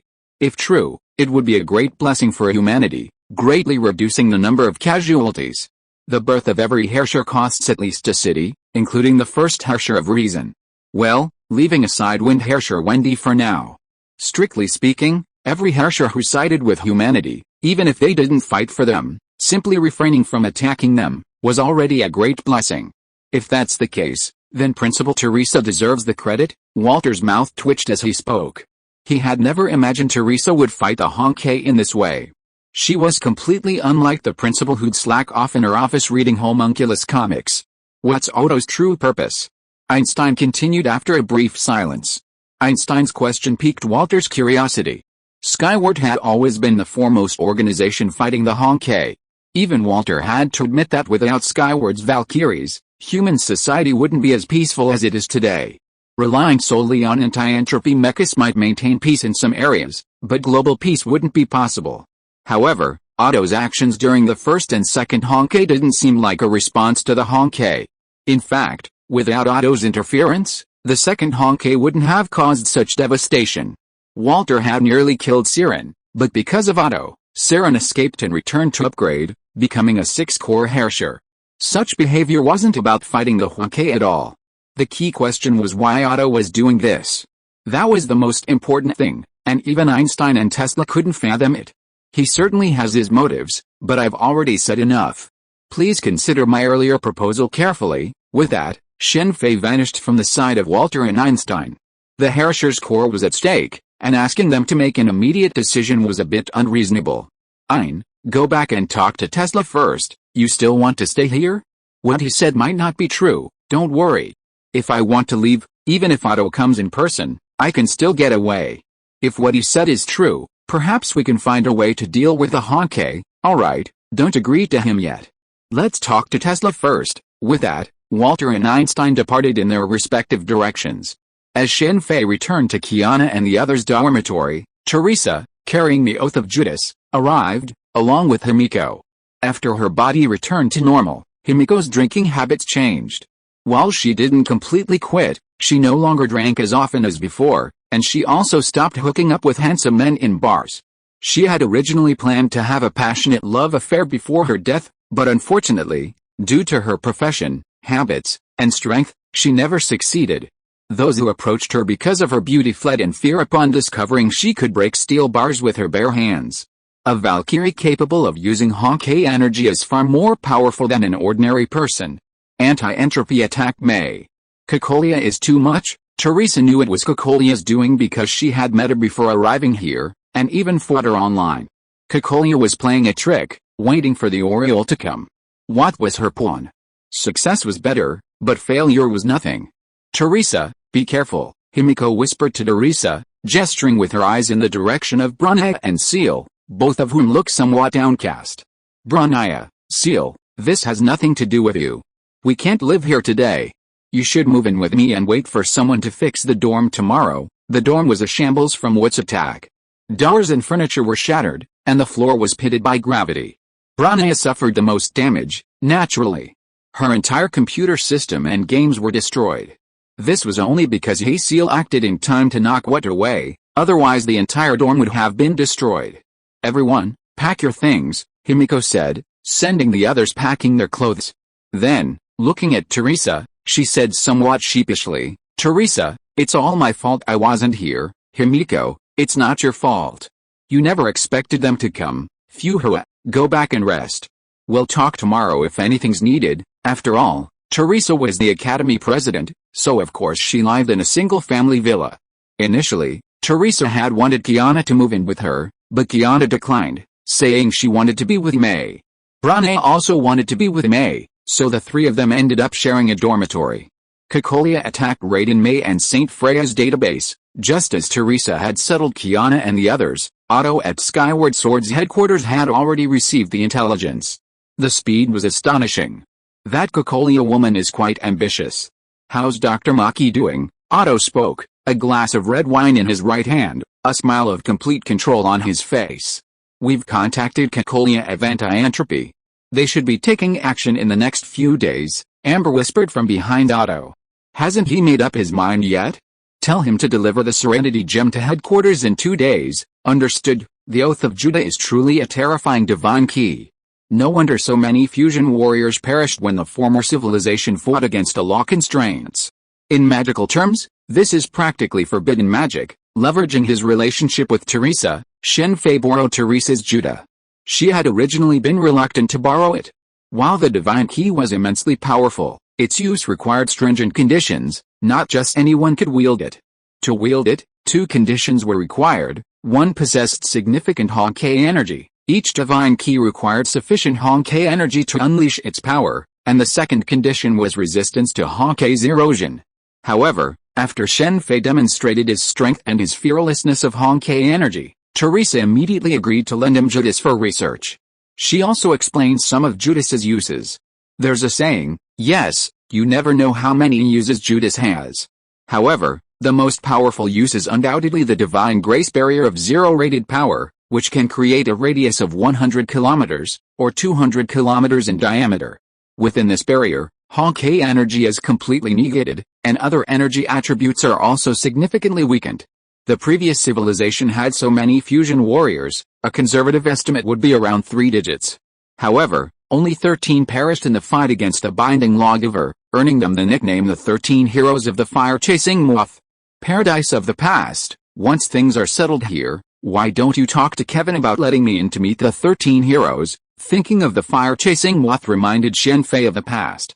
He wasn't interested in others like Qianji, but Alicia, Eden, and Fu Huo were different. Chapter 866 Gem of Silence, Part 2. Fu Huo, it seems your luck isn't very good. Inside an amusement park outside St. Freya's Academy, Shen Fei watched Fu Huo repeatedly stuffing coins into a lottery machine, only to fail to secure even a consolation prize. He let out a rather sly chuckle and immediately walked over. Outside St. Freya's Academy, there were numerous recreational facilities, from playgrounds and swimming pools to playrooms. These, of course, were arranged by Teresa as places for the Valkyries to relax and have fun. The vast majority of St. Freya's Academy students were employed Valkyries, though many were C or D rank. They were Valkyries after all, earning a salary, and a good one at that. Xianming was doing a good job in that regard. While Teresa had some unpaid wages, that was due to other matters. She hadn't been owed any wages by the Valkyries herself, well, with the exception of her good friend Jizzy. Dr. Shen, there seems to be something wrong with this arcade machine. It's no wonder Fu Huo thought so. She'd already nearly filled the machine with coins, yet she hadn't even won the minimum consolation prize. Looking at the others, anyone could have gotten at least a consolation prize by inserting a few coins. Maybe you're just unlucky. It had to be said that in this era of civilization, Fu Huo's luck was truly unlucky. Just like the arcade machine before her, anyone else couldn't have gotten no consolation prizes even with that many coins. This industry was entirely divinely ordained. Teresa had created it for the Valkyries to play, not to make money, so naturally, the game wouldn't have any special features. Even if there were some special features, even with that many coins, a consolation prize would have been a given. 500 years earlier, she had taken in 7 disciples, all of whom were ungrateful, a rare occurrence. However, judging by the current situation, those 7 ungrateful disciples had in some way helped Fu Huo, destroying the divine voice in her brain and freeing her from the cold, ruthless immortal who would be killed if possessed by a demon. If it were Fu Huo from before, encountering Kiana and the other 2 would have immediately erupted in combat. Of course, this wasn't Shen Fei atoning for Fu Huo's 7 disciples, it was simply because they'd been dead for over 500 years, making it impossible for him to encounter them now. Otherwise, he would have made them suffer a bitter end. Impossible. Fu Huo's brows furrowed upon hearing Shen Fei's words. Even she wouldn't feel much better after hearing someone say she had bad luck. Fu Huo immediately called a nearby staff member over. She absolutely couldn't believe her luck could be this bad. At St. Freya's Academy, Fu Huo was a distinguished student. Even if she hadn't pursued a career as a scientist, she knew about probability. Brother Shen Fei, what are you doing here? While the staff were checking the equipment, S.H.I.E.L.D, Brania, and the others approached. It was a day off, and since the dorms had been renovated, they had gone outside the academy to do some shopping. It was a real shopping spree. Brania first took S.H.I.E.L.D on a lavish shopping spree of clothing. If S.H.I.E.L.D hadn't said enough, she would have emptied the store. Brania was now a wealthy woman. If we were to count her personal funds, even Teresa's stash couldn't match hers. All this money was earned through her stock trading with a rearmor bunny. Besides clothes, computers and gaming equipment also needed replacing, having been destroyed by what? Brania wasn't particularly upset about these items. What really concerned her was the destruction of the limited edition homunculus she had so hard to snag. It was a toy that was hard to come by, even with the money. After their shopping was almost complete and the items were delivered to St. Freia's Academy, the group headed to the arcade, where they found Fu Hua.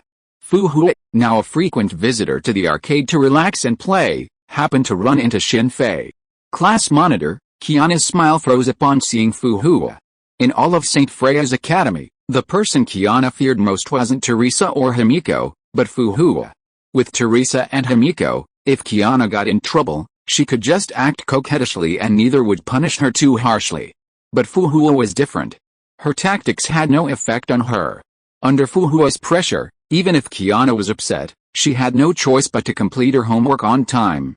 Besides this, another factor contributing to Kiana's poor relationship with Fu Hua was that she had never beaten Fu Hua in practical classes. While Kiana's expression shifted to displeasure at the sight of Fu Hua, Brownia, S.H.I.E.L.D, May, and Brownie all greeted Fu Hua with smiles. "Captain, what's wrong with you? Is there something wrong with this machine?" Brownie noticed a staff member checking the machine and immediately approached Fu Hua, asking. Brownie's biggest pet peeve was cheating in games, like a cheater who, unable to beat their opponent, would block their account. It was truly despicable. "Nothing, it's just this machine," Fu Hua briefly explained. The staff then confirmed that a machine was perfectly fine and offered a demonstration. While no grand prize had been won, a consolation prize had been easily awarded. However, when Fu Hua took over, the results were as bad as ever. The staff were stunned. They'd seen plenty of bad luck working in the amusement park, but since Fu Hua couldn't even win a consolation prize, the staff decided to offer her a consolation prize. However, Fu Hua declined. She wasn't after the prize, she was missing the excitement of winning. After all, even without her status as a Scarlet Kite Immortal, her status as a Destiny A-rank Valkyrie meant she wouldn't be short of money. "Haha, squad leader, I didn't expect you to be this kind of person.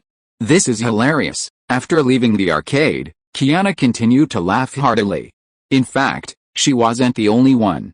Brownia, S.H.I.E.L.D, May, and Brownie also had their lips twitching, forcing themselves to smile. They weren't as openly laughing at Fu Hua as Kiana did. This time, even the kind-hearted S.H.I.E.L.D was at a loss for words as to how to comfort Fu Hua.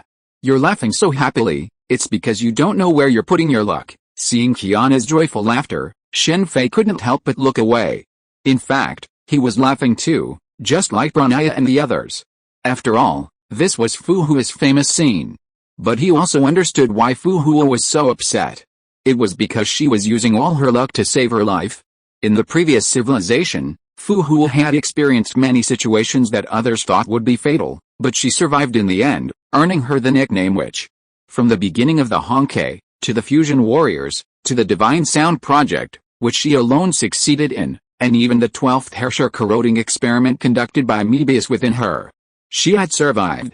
Even in this generation, Fu Hua's luck in this regard was equally good, otherwise, she wouldn't have survived the betrayal of her 7 disciples.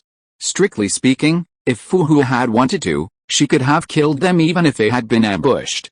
Under Fu Hua's guidance, even her 7 disciples were formidable, and even renowned masters were no match for them. The gap between them and Fu Hua was simply too great, not to mention her own artificially collapsed form. The real reason Fu Hua didn't act to kill the defectors was the Divine Sound System. Under the Divine Sound System, Fu Hua would be killed if possessed by a demon, but the situation would be different if she wasn't. However, her 7 disciples weren't possessed by demons at the time, and it was this hesitation that prevented her from retaliating. Kiana apologized to the class monitor, seeing Fu Hua's face darkening at Kiana's laughter. Mei, standing beside her, immediately stopped Kiana and sternly ordered her to apologize. Seeing Mei seem a little angry, Kiana immediately calmed down. "Mei, I don't really care about this," Fu Hua said before Kiana could apologize. "I'm so sorry, class monitor. Kiana didn't mean it. By the way, we're having a dinner tonight. Class monitor, come along." Poor Mei, practically a full-time chef now. "Okay." Fu Hua had initially been reluctant to agree, but after Mei's repeated requests, she finally gave in and agreed. Fu Hua absolutely cannot play the card-drawing game. Otherwise, it's likely all blue sky and white clouds, and you might not even get the guaranteed prize. As they said goodbye at the gate of St. Freia's Academy, Shen Fei looked at Fu Hua's back and suddenly had this thought. "Captain, you're here. Let's play a game. Just as the sun was setting, while Mei and S.H.I.E.L.D were preparing dinner, Fu-Hua arrived as promised. Upon seeing Fu-Hua, Brown Eye immediately invited her to play a fighting game. Another one. Brown Eye's expression suddenly grew serious as she watched her own character collapse, while Fu-Hua's character's health bar was still half full. While Fu-Hua was incredibly skilled in games like lottery, which relied heavily on luck, fighting games were a different story. With her immense strength and reflexes, even Brown Eye was no match for her. Finally, after Mei finished preparing the meal, the two sides played 10 rounds, with Brown Eye losing every time. What, Fu-Hua, your luck is really that bad? During the meal, Kiana excitedly recounted Fu-Hua's experiences that day, making Teresa and Himiko, who were also dining with them, laugh as much as Kiana had before. This, of course, only made Fu-Hua's face darken even further. It was just an accident, Fu-Hua said firmly. She would never admit that her luck was so incredible. It had to be an accident. Yes, it had to be an accident, Jizzy, after all, a teacher, nodded in agreement. Well, Kiana was about to say something when the phone suddenly rang in the room, interrupting her. Fu-Hua immediately pulled out her phone, glanced at the message, and stood up. An order from headquarters, Teresa said immediately.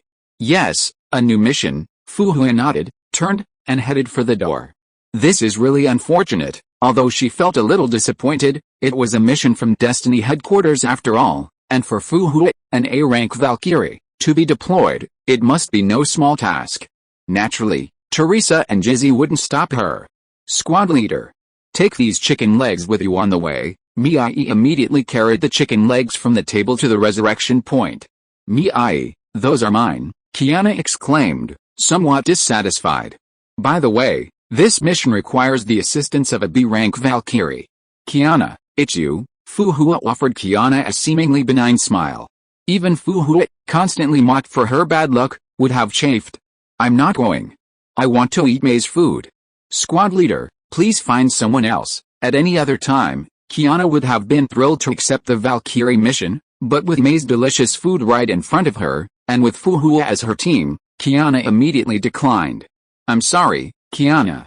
You didn't pass the exam, so this mission will be your makeup exam. Fu-Hua grabbed Kiana's shoulders and walked towards the door. Despite Kiana's desperate struggles, even employing the uncanny strength of the Kaslana family, Fu-Hua couldn't stop her from pulling her out. The newly repaired door, under Kiana's incredible strength, detached itself from the wall. Mei, save me. Seeing that Fu-Hua's strange strength couldn't stop her, Kiana immediately turned to Mei for help. Sadly, Mei didn't help her this time. After all, this was a mission from the Destiny Valkyrie. Kiana, Teresa said, looking at the door with some distress. It was all about funding, and St. Freya Academy was always on the tight end of the budget. Taking Kiana on a mission, that's really interesting. Shortly after Fu-Hua left with Kiana, Shen Fei found an excuse and created a shadow clone, sending it following. It seemed that Fu-Hua had chosen Kiana at random, as if in retaliation for Kiana's earlier mockery of her luck. However, Shen Fei knew Fu-Hua wasn't that kind of person, so it could only be that she was taking Kiana on a mission. Furthermore, there was only one person in Destiny who could mobilize Fu-Hua, an A-rank Valkyrie, Archbishop Otto. People from other parallel worlds have observed this world. Chicken Coop Head, do you believe it? In a certain virtual space, the three giants of anti-entropy gathered, Walter Young, along with Drs. Einstein and Tesla.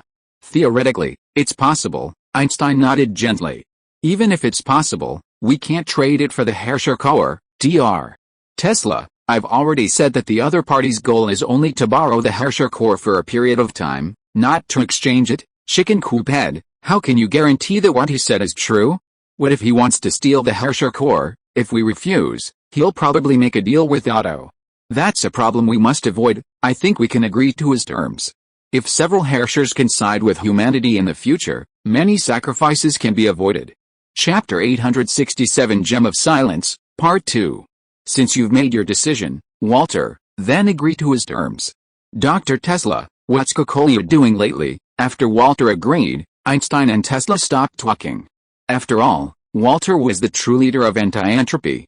Once he made a decision, they wouldn't object, even if it meant committing suicide. Chicken Coop, we can't tolerate that Kokolia anymore. She wants to capture the third Herrscher, And it seems she's still determined. Tesla's face lit up at the mention of Kekolia. Okay, Dr. Tesla, I already know about this. Now the key is Kekolia's recent actions. Einstein looked at the enraged Tesla and whispered a soothing tone. According to recent intelligence, she seems to be connected to someone from the mandate of heaven. It seems someone is trying to defect from the mandate of heaven through her, but we don't know the details yet. Tesla immediately shared the information about Kekolia. Someone from Destiny has defected. Tesla's words caused Einstein and Walter to frown simultaneously. They immediately thought of someone who had also attempted to escape from Destiny to anti-entropy, only to be tricked by anti-entropy. And not just anti-entropy, but even Otto from Destiny was tricked. Dr. Tesla, keep an eye on Kekolia. Don't let her get into trouble this time, Einstein instructed Tesla. Originally, this matter should have been handled by her, but because of Shen Fei's situation, she couldn't return to anti-entropy for the time being. Don't worry, I've sent Siegfried over. Her plot will definitely not succeed this time.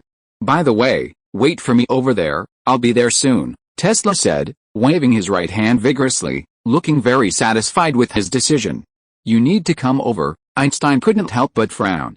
Hey, chicken coop head, that's the Quantum Sea, a parallel world. How could I not be present for something like this? Don't worry, it won't delay things here. Oh, and there's also Raiden Ryoma. We need to rescue him as soon as possible, or we'll run out of funds. Anti-entropy operates under an executor system, where each executor has the authority to act independently within the organization. While Walter is anti-entropy's leader, he doesn't have absolute control over his subordinates. That's why Kekolia dared to cause such a commotion in Walter's absence. Furthermore, Walter and the two doctors were unable to deal with Kekolia due to insufficient evidence. If it were Destiny, anyone who dared to do such a thing under Otto's command would have been scattering their ashes long ago. Of course, this also played a role in the imprisonment of May Raiden and Ryoma Raiden. If they were there, they could have contained Kekolia. Walter, Einstein, and Tesla were extremely busy and had no time to manage anti-entropy.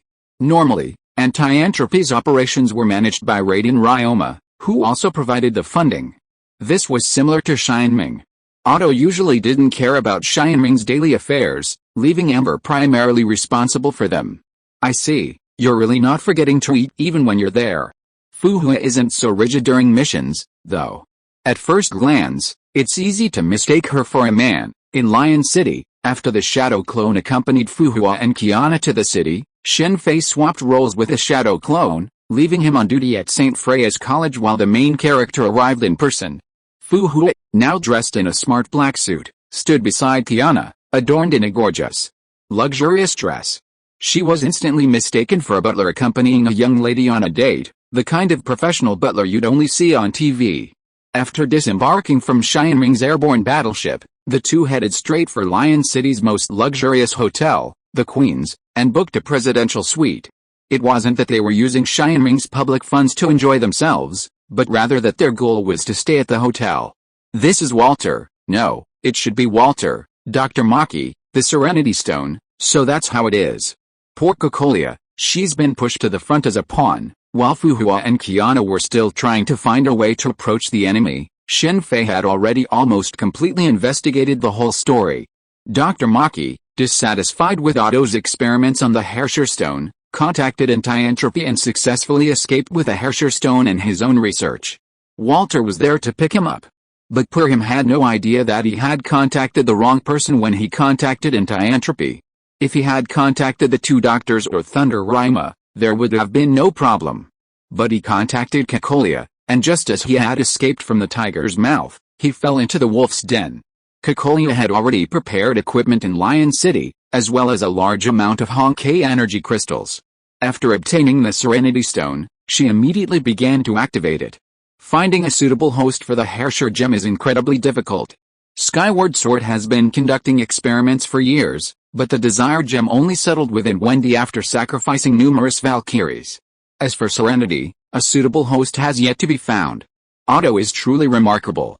He experimented with a Herrscher gem without coercion, instead using the excuse of protecting humanity to get the Valkyries to volunteer.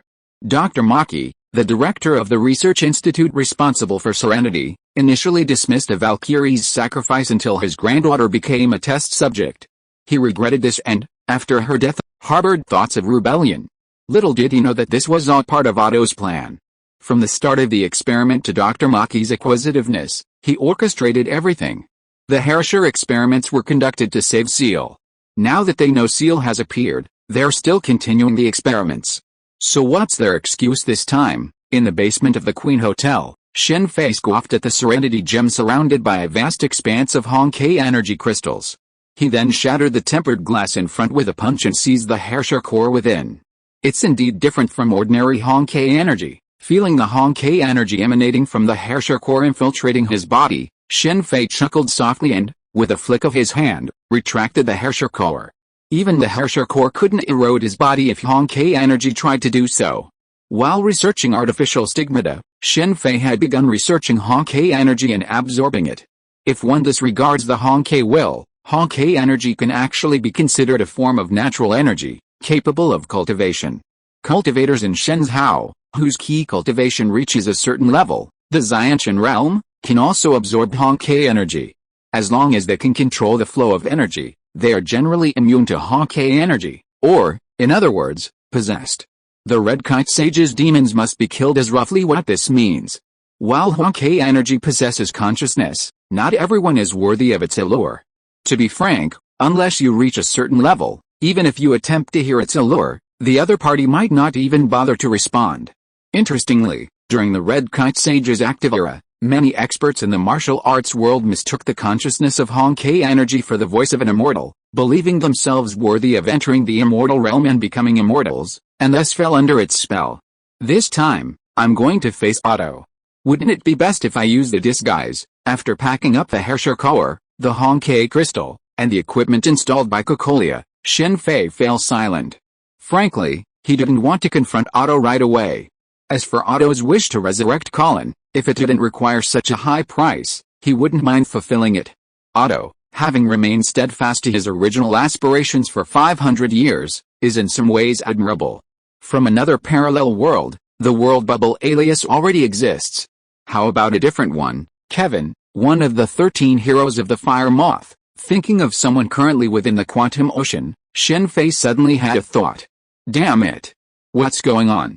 Who is it? Get out of here. On the 55th floor of the Queen's Hotel, after a crackling sound, Walter and Maki were staying in the presidential suite. Walter's headphones exploded in a shower of sparks, and he immediately jumped up from the sofa.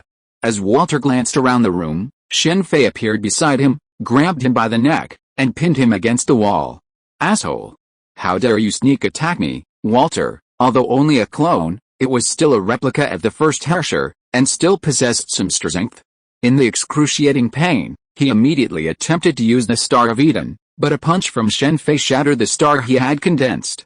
A mere clone, don't act so high and mighty. Shen Fei had actually intended to capture one alive. He was curious about the clone's ability to still utilize some of the Herrscher's abilities.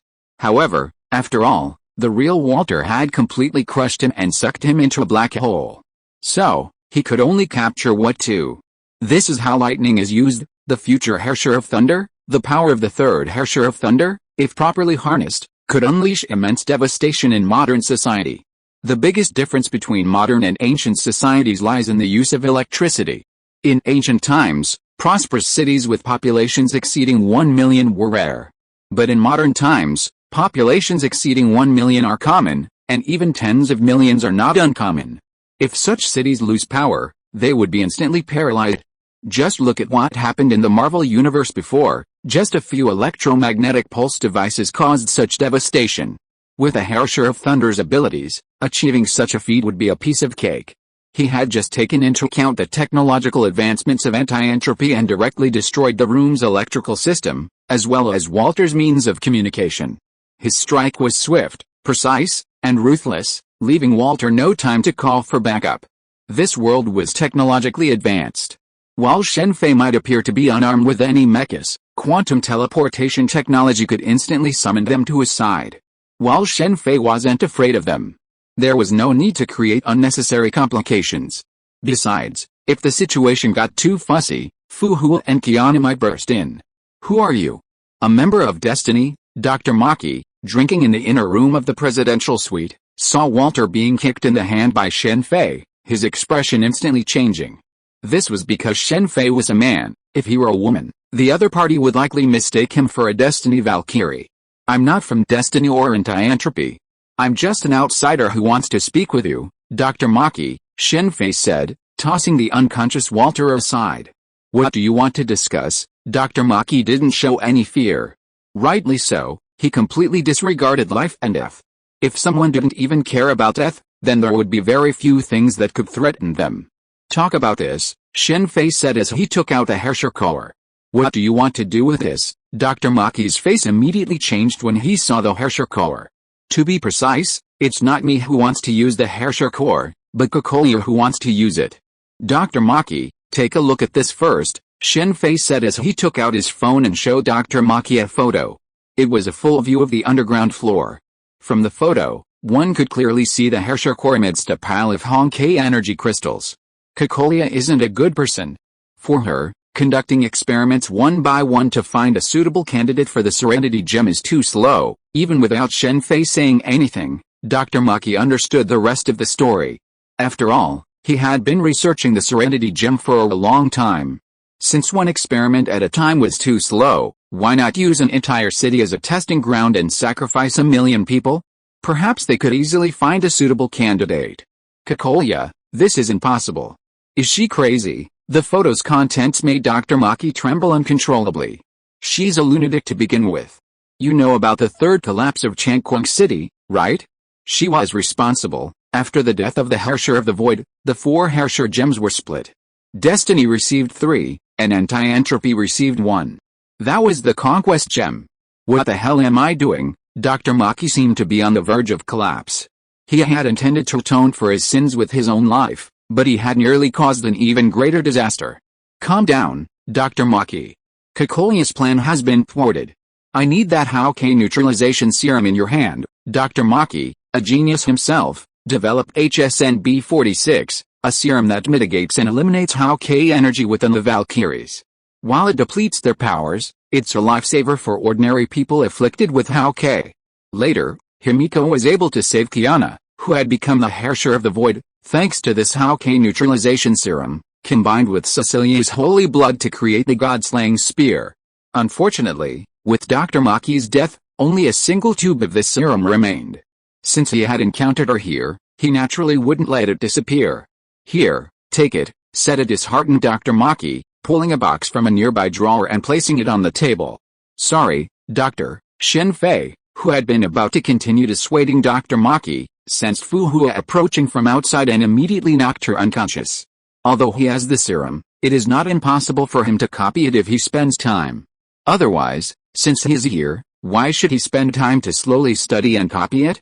Chapter 868 The Quiet Gem, and Hua, since you're here, why don't you come in? After knocking out the anti-entropy bodyguards outside, Fu Hua arrived at the presidential suite where Dr. Walter and Dr. Maki were staying. Just as she was about to knock on the door, a voice that sounded both familiar and strange rang out from within the room. Her right hand, raised to knock, froze in midair. After a long pause, Fu Hua took a deep breath, pushed open the door, and walked in.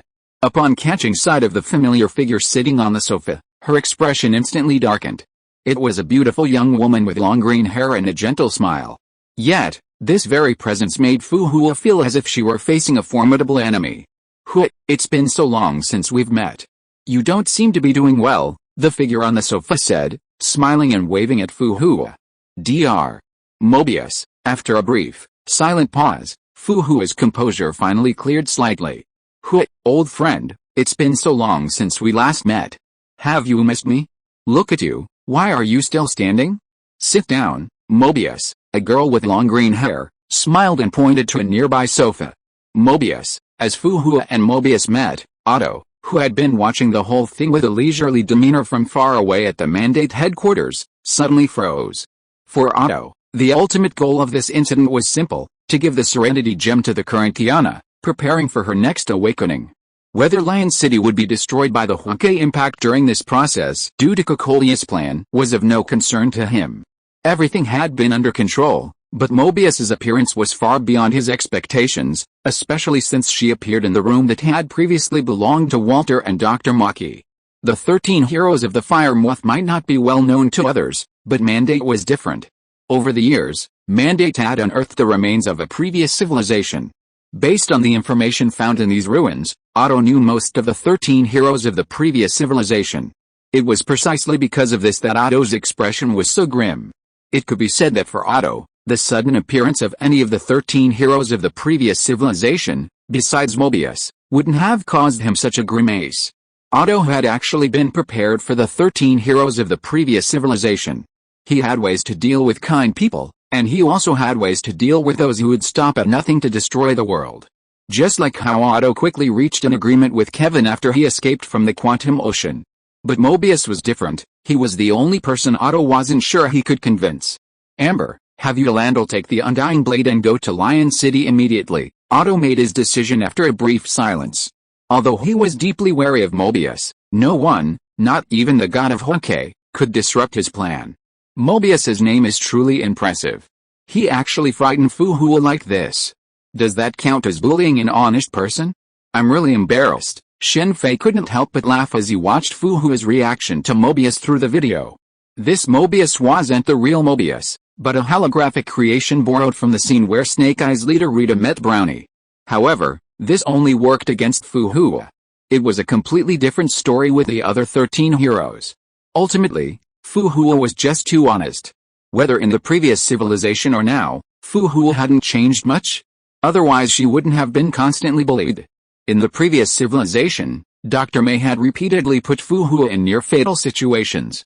The supermutation factor, the Zhuan Yuan sword, the divine sound system, and Fu Hua's good luck had saved her. It's fair to say that among the 13 heroes, Fu Hua had experienced more near-fatal situations, even more than Kevin. The same thing happened with Mobius. Now it was Otto's turn. If Fu Hua had been even slightly smarter, things wouldn't have turned out this way. Had it been any other hero, Otto's plan wouldn't have been so easy to pull off. Mobius, what do you want to do? You shouldn't mess around in this era. Fu Hua looked at Mobius with a serious expression. Fu Hua knew Mobius well. If she were allowed to act, the resulting disaster would likely be no worse than the collapse, especially since Mobius's proposal during the final days of pre-civilization was something even the cold-blooded Dr. May didn't seem to agree with. Hua, it's been so long, and this is how you treat me? I'm here to help you. If it weren't for me, this city would have been destroyed by the Hokage. That anti-entropy Kokolier wants to use the Herrscher gem to create a Herrscher in this city, just like what happened in Changquang City a few years ago? Tell me your true purpose, Mobius. Fu Hua remained unmoved. From what she knew of Mobius, if such a thing were to happen, he would definitely not stop it. Instead, he would quietly watch it unfold, perhaps even add fuel to the fire. My purpose, Hua? Don't you think the Herrschers of this era are very interesting? The first Herrscher sided with humanity. If we had spoken to them instead of engaging them in direct confrontation, wouldn't the outcome have been different? Pity that Dr. May. Enough, Mobius. Things were different back then, Fu Hua interrupted. Is it different? Maybe it is. Okay, Hua, don't look at me so vigilantly. Don't worry, I won't do anything to this era for the time being. I want to see what's different about this era. Mobius changed his posture and continued, Hua, your injury looks very serious. Do you want me to treat you? No, Fu Hua refused without any hesitation.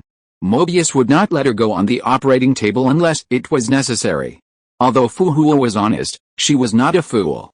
In the pre-civilization era, she was tricked by Mobius onto the operating table because she was forced by the situation. In fact, Fu Hua at that time thought that simply falling asleep was the best result, but unfortunately, things often went against one's wishes. Hua, I sincerely want to help you this time. We don't have many old friends these days, and I don't want anything to happen to you. Kevin has been imprisoned in the Quantum Sea by Sue, and he won't be able to get out anytime soon. As for Sue, he's truly pitiful. He's been dragged into a chess game by some old man, and there's no telling when it will end. The world of collapse holds many secrets. Not to mention the god of collapse, the guy who dragged Sue into the chess game is an incredibly mysterious individual. Not to mention that a certain upholder of heavenly justice might also be within a leaf of the imaginary number tree. It seems you truly don't want to see me, so let's end it here. Anyway, I've achieved my goal. Say hello to your bishop for me. See you someday. Hui. Looking at the silent Fu Hui, Shen Fei felt that it was enough. He immediately turned off the virtual imaging system, causing Mobius to disappear from Fu Hui's presence. I don't know if Mobius is really dead. As for a person like Mobius, even if the memory of the Mobius in the paradise of the past said that she backstabbed the original body, causing the death of the real Mobius, Shen Fei was deeply skeptical of this result. After all, that was Mobius. Who can guarantee that she didn't discover the backstab in the memory and deliberately left that video, and then hide aside and watch the operation of the memory Mobius with a smile?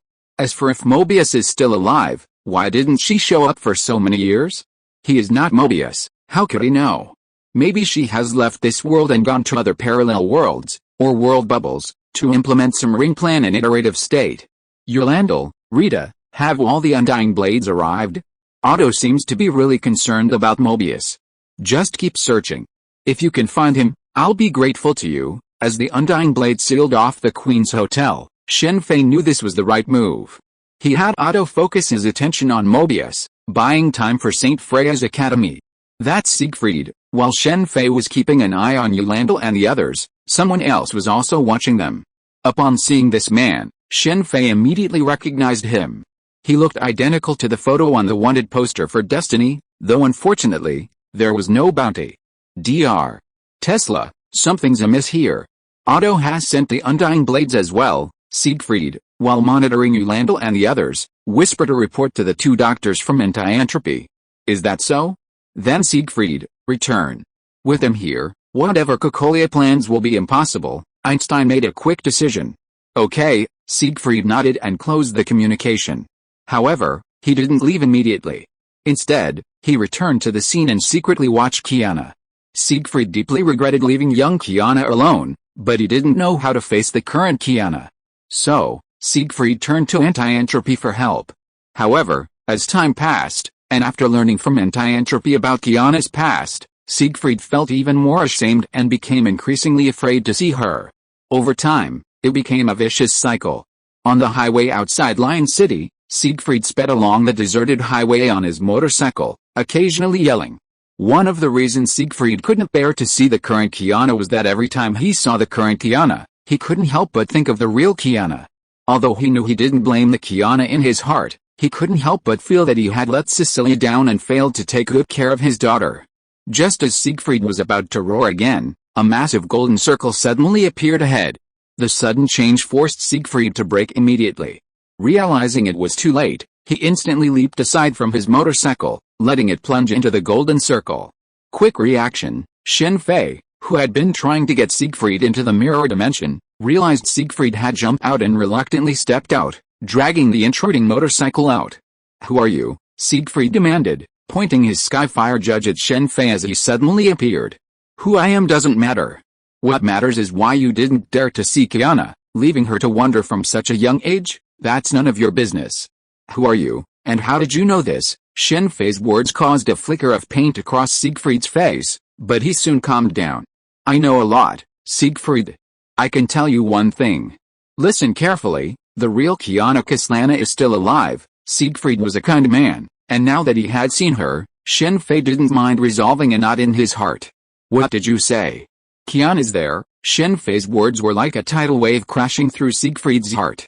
The next moment, his body suddenly began to tremble violently, and he couldn't even hold the holy judge of heavenly fire in his hands.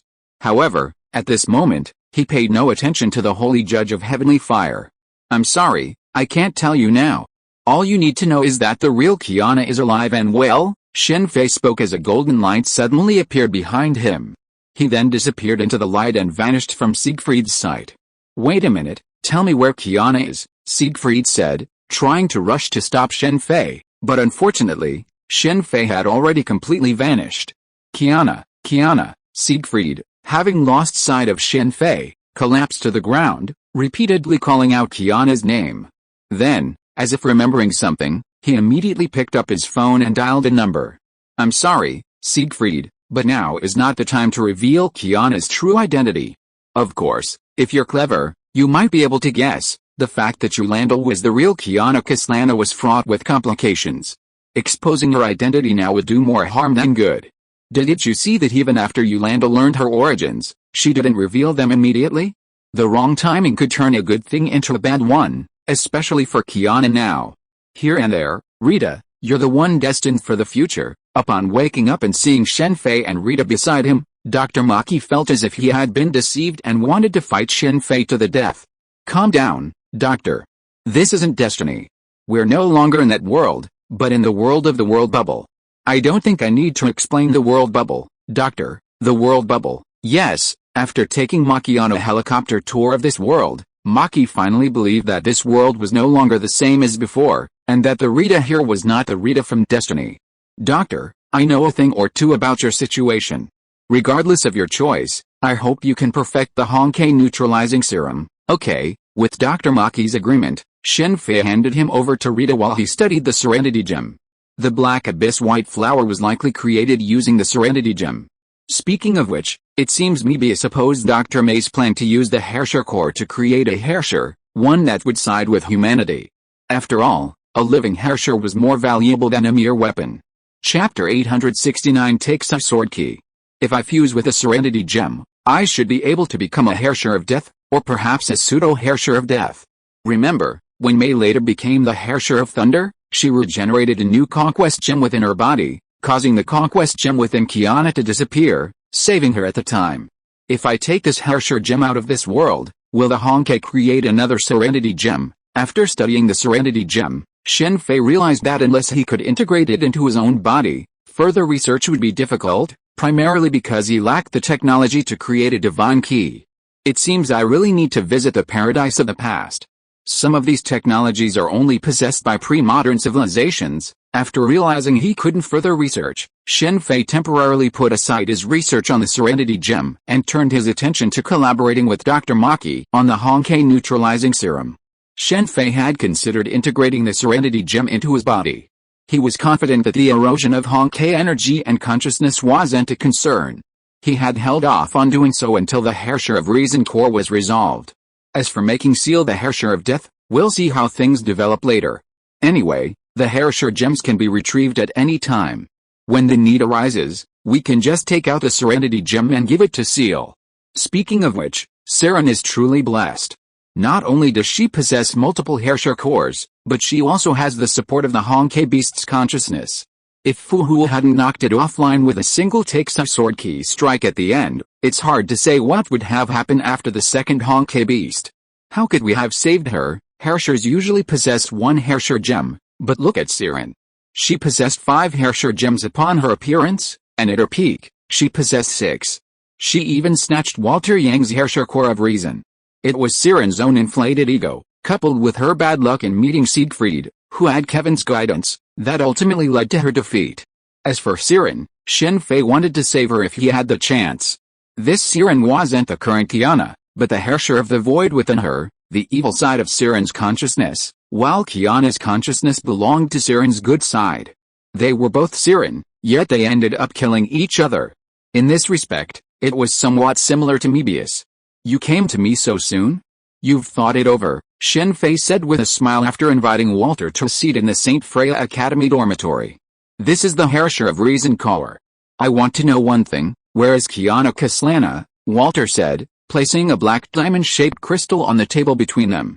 Isn't Kiana in her dormitory? Shen Fei said with a smile after taking a look at the Herrscher of Reason caller. I'm talking about the real Kiana Kaslana, Walter said with a serious face. Siegfried has found you. This time, he's been clever. But you should know that if I could have told Siegfried, I would have told him already. I've already told him everything. There's really no need to hide this. Otherwise, wouldn't it be better if I said nothing? Siegfried would definitely seek out Yolanda's true identity once he learned her. Given Yolanda's personality, she wouldn't have fallen out with Otto unless he was intent on destroying the world. Putting aside Otto's gratitude for her upbringing, the very survival of the bubble within her body depended on his help. Just as Ein said, Walter nodded, as if understanding. It's best if you understand. Now, let's talk about the Herrscher core. I have many questions. The fusion of the Herrscher core isn't easy. The Herrscher of Reason can fight for humanity only after countless sacrifices, Walter said, recounting the circumstances of the fusion, all of which he had personally experienced.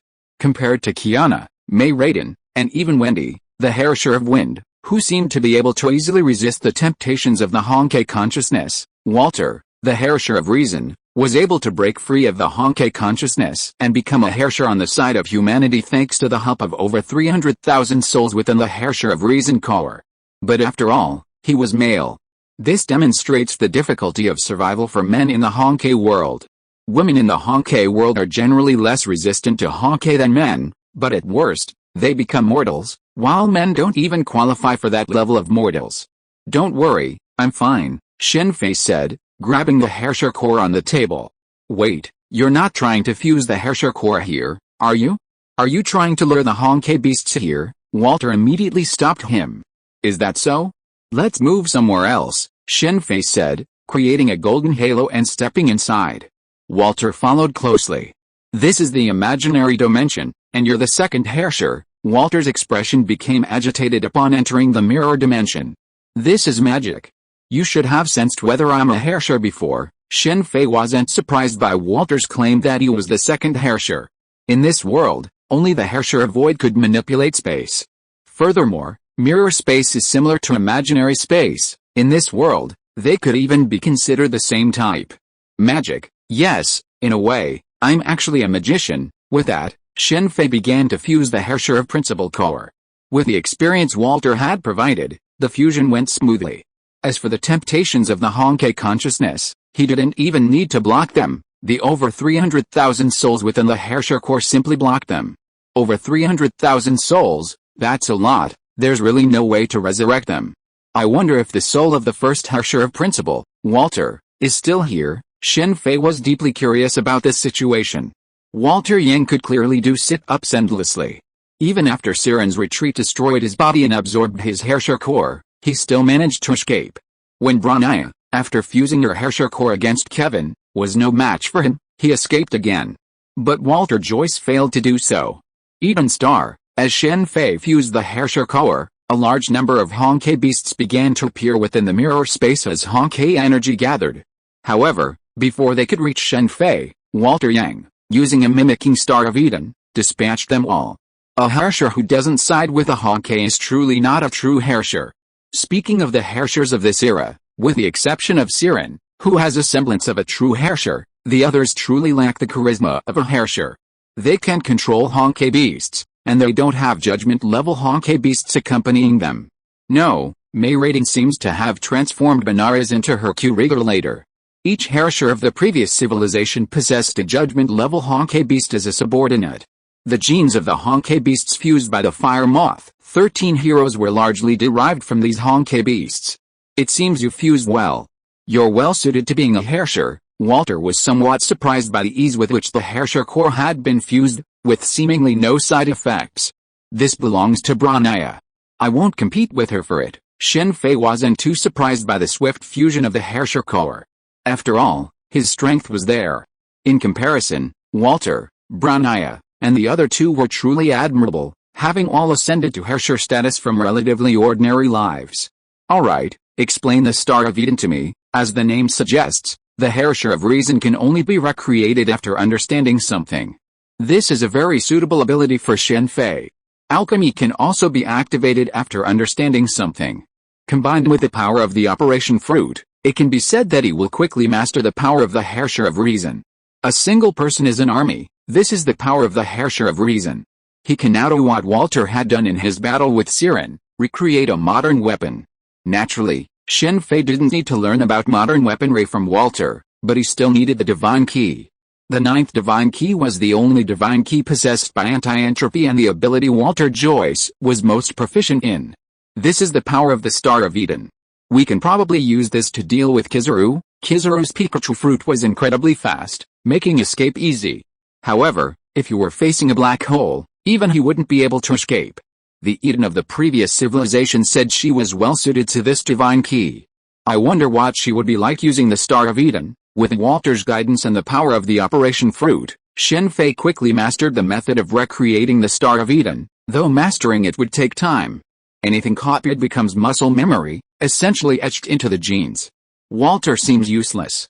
Next are the other Divine Keys. Judah's Oath is no problem. The Holy Judge of Heavenly Fire, Yu Dujin, and Jizo Yuhen are also not a problem. The key is the Black Abyss White Flower, the Seven Thunders of Purification, and the Thousand Worlds One Vehicle. Unfortunately, I don't know where the other divine keys are, since the other divine keys can be reproduced. Theoretically, the second divine key, the Thousand Worlds One Vehicle, can also be reproduced. It's a shame there's no information on the 13th Herrscher. Is he truly the Herrscher of Time? The previous civilization finally faced the Herrscher of the End, but there's no trace of the 13th Herrscher, or whether they defeated him or forged the divine key. Dr. Shen, you're looking for me? Yes, Fu Hua, I need you to see someone. Don't be nervous. Shen Fei watched Fu Hua enter the room, then unfolded the mirror space and pulled her in. The sudden change alerted Fu Hua, and Yu Duchen immediately appeared in his palm. Fu Hua's strength was severely reduced due to her injuries. Without Yu Duchen, she struggled to defeat even Walter's clone. However, with Yu Duchen in hand, she could unleash a strike surpassing that of an S-rank Valkyrie, provided she was willing to pay the price. Yu Duchen is the key to consciousness. Not only can it cast illusions, it can also temporarily grant immense power by burning memories. During the previous civilization's battle against the Herrscher of Constraints, it was Fu Hua who, using Yu Duchen, delivered the crucial blow that ultimately defeated the Herrscher of Constraints, though at the cost of losing most of her memory. These lost memories weren't insignificant, but rather deeply cherished by Fu Hua. The more important a memory, the greater its power. In the end, Fu Hua even forgot her captain. Greetings, Red Kite Immortal. Shen Fei ignored Fu Hua's wariness and bowed respectfully. You know me. Of course I know the Red Kite Immortal, who has protected Shanshao for thousands of years. There's no need to be so wary. I mean no harm. I'm here today to meet someone I really want you to see. Who is it? Someone who will definitely surprise you. How's that? A surprise, isn't it? Inside the ancient tower of Taixu Gate, where the world was soaking in, Shen Fei couldn't help but smile as he watched the two Fu Huas exchange blank stares. I say, you two, aren't you surprised to see your other selves? Seeing the two Fu Huas just staring at each other in silence, neither of them saying a word, Shen Fei couldn't help but speak first. I am who I am. There is no other self. It was squad leader Fu Hua who spoke first.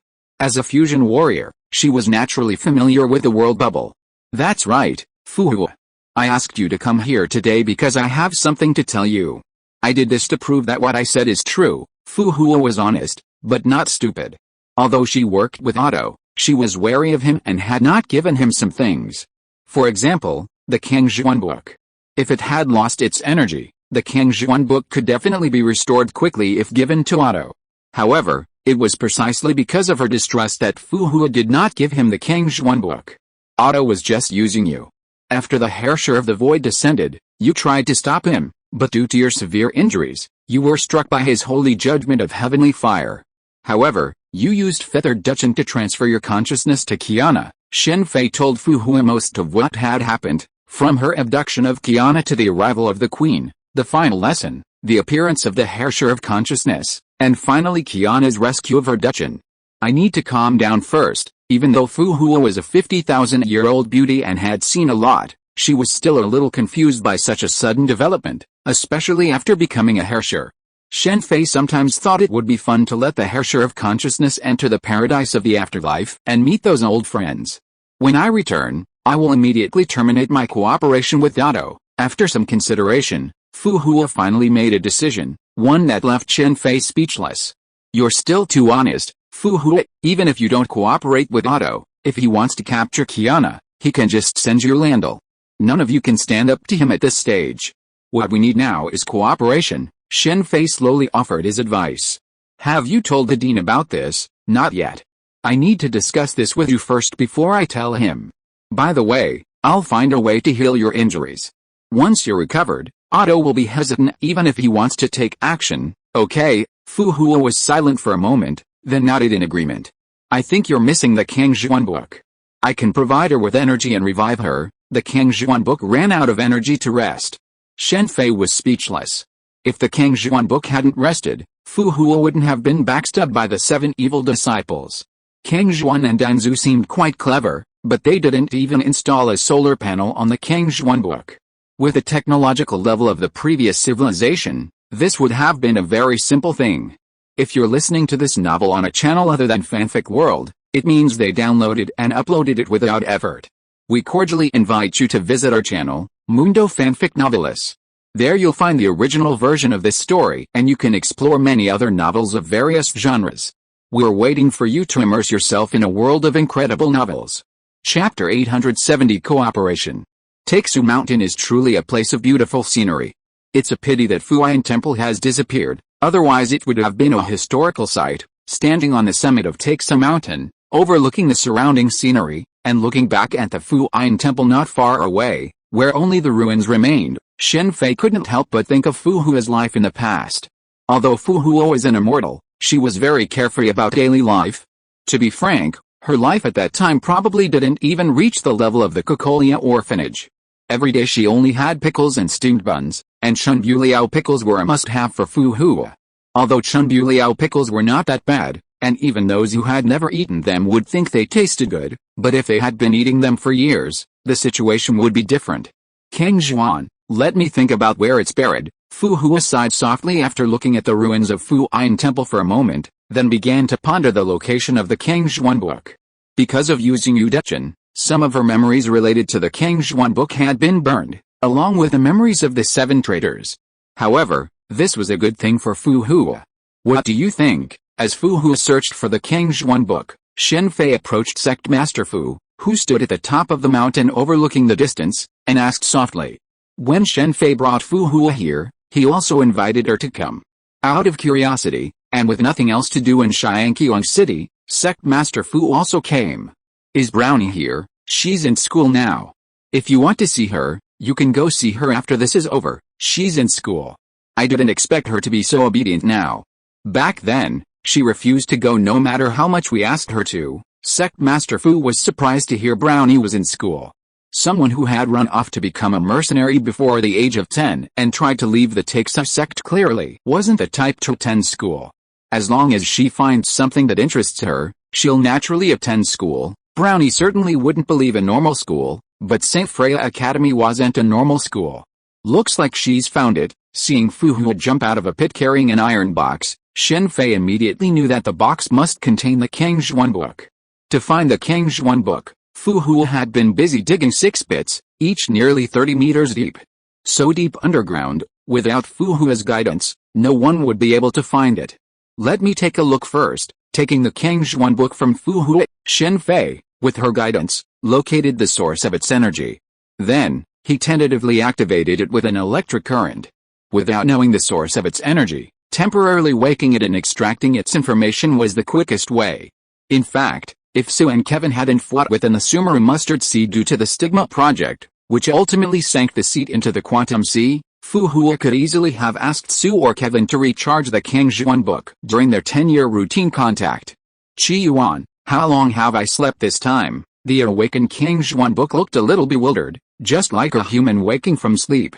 It was undeniable that some of the technology of the previous civilization was quite impressive. The armed puppets looked indistinguishable from humans. The King Zhuan book was merely created by King Zhuan and Danzuto Company Fu Hua. While it was equipped with weapon systems, it wasn't normally needed for combat. The pre-civilization had armed puppets specifically designed for combat. Kevin's puppet, for example, while said to possess only 1% of its true form's power, was still powerful enough to surpass the average S-rank Valkyrie, capable of holding its own for several rounds against even Yurlandal.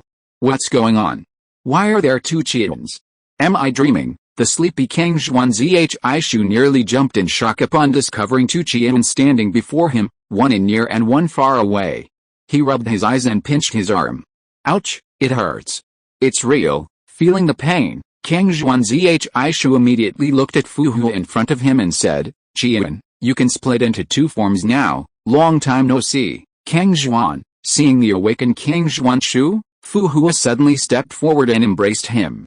This was something the old Fu Hua would never have done. As Fu Hua embraced him, King Zhuan Shu looked bewildered, his face flushing, as if he were embarrassed. Old antique, what's wrong with you? How many years have I been asleep this time? Over 1,000 years, I guess. I must acquire this technology. For Yui, watching the 2 conversing, Shen Fei resolved to acquire the technology to create armed puppets. It wasn't for the puppets' combat effectiveness, but for Yui. Yui's current mechanical body, while equally capable, was a world apart from the armed puppets. Qian, what's wrong with your body? Didn't I tell you to take good care of yourself? Kang Xuanzishu asked Fu Hua how she had managed all these years while activating the diagnostic device. The result of Fu Hua's physical condition startled Kang Xuanzishu. It's nothing, just some accidents, Fu Hua said calmly. What exactly happened? Under Kang Xuanzishu's relentless questioning, Fu Hua finally revealed the whole story. Although she couldn't remember the names of the 7 traitors, she had a general idea of what they were. It's all my fault. If I hadn't asked you in the end. After hearing Fu Hua's words, Kang Xuanzishu immediately began to blame himself. It was her suggestion that Fu Hua accept him as her disciple. It's not your fault. It happened so many years ago. You were doing it for my own good. Alright, we'll talk about this later, little Kang Xuan. Now let's deal with your energy problem. Fu Hua knows nothing about this. I don't understand why you weren't built with solar power. Seeing that Fu Hua and Kang Xuanzishu seemed to be about to fall into a cycle of apologies, Shen Fei immediately interrupted them. Solar power, Kang Xuanzishu was stunned as if struck by lightning, mumbling continuously. Old Master and the others probably forgot. Kang Xuanzishu's face flushed slightly. Such a simple question, she hadn't thought of it. If she had thought of it earlier, she wouldn't have needed to hibernate to save energy. Fu Hua doesn't know about your energy situation. I can only provide you with a temporary energy supply for now, and then I'll provide a full energy supply later. We'll also add solar energy, whether needed or not. Solar energy was a must, just in case. Thank you. By the way, who are you? And who is she? Kang Xuanzishu nodded in gratitude, then, as if realizing something, directly inquired about the identities of Shen Fei and the other Fu Hua. Compared to Fu Hua's honesty, Kang Xuanzishu was much more astute. Well, I'm Fu Hua's friend, I guess. This is Fu Hua from the world bubble. You should know what a world bubble is. Qi Yuan's friend, old antique, you finally made a friend again. That's great. Kang Xuanzishu was overjoyed to hear Fu Hua had a friend, but then his brow furrowed again. Looking at the 2 Fu Huas, he spoke with some hesitation. 2 Fu Huas, I'll call you Hua from now on. Call me Hua. Even though Sect Master Fu was in a state of mind, Kang Xuanzishu's address made her brows twitch. Zhuan Yuan sword, too bad it doesn't have the super mutation factor. It's useless. Takes a mountain, thanks to Fu Hua's numerous Zhuan Yuan swords and a virtual Yudetchen, had set up a corresponding formation and barrier before her departure, is a rare haven impervious to the erosion of Honkai energy. However, strictly speaking, these Zhuan Yuan swords aren't really Zhuan Yuan swords at all. They're merely domination keys, of low quality, and would likely shatter even when struck by Honkai beasts. Only by incorporating super mutation factors or stigmata to produce a transformation consistent with their own nature can they become weapons akin to divine keys. Fu Hua's Take-Su grip, Cheng Lixu's Rushu sword, Ji Lin's golden sword, and other weapons are products of this transformation. If there's one weapon truly worthy of the name Zhuan Yuan sword, only Ji Lin's golden sword truly qualifies. This physical condition is truly dire. Recovery is simple, but the soul is the real problem.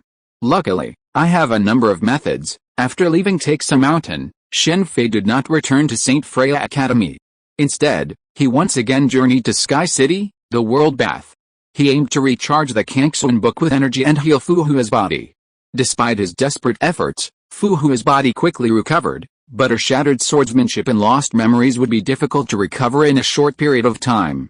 The Herrscher of Consciousness appeared and completely absorbed Fu Hua's memories, suggesting that her lost memories were actually still hidden deep within her brain.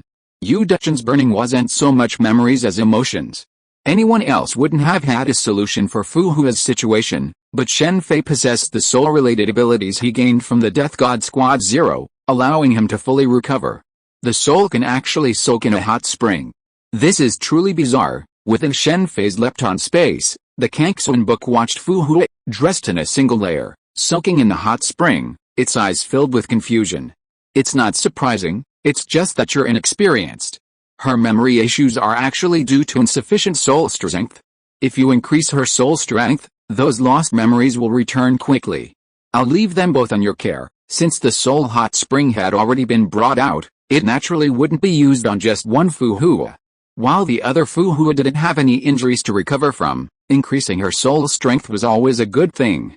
Taveted sword key, The 5 essences of heart, form, intention, soul, and spirit, reaching the 4th level of still water, dustless, mirror, and Tvi.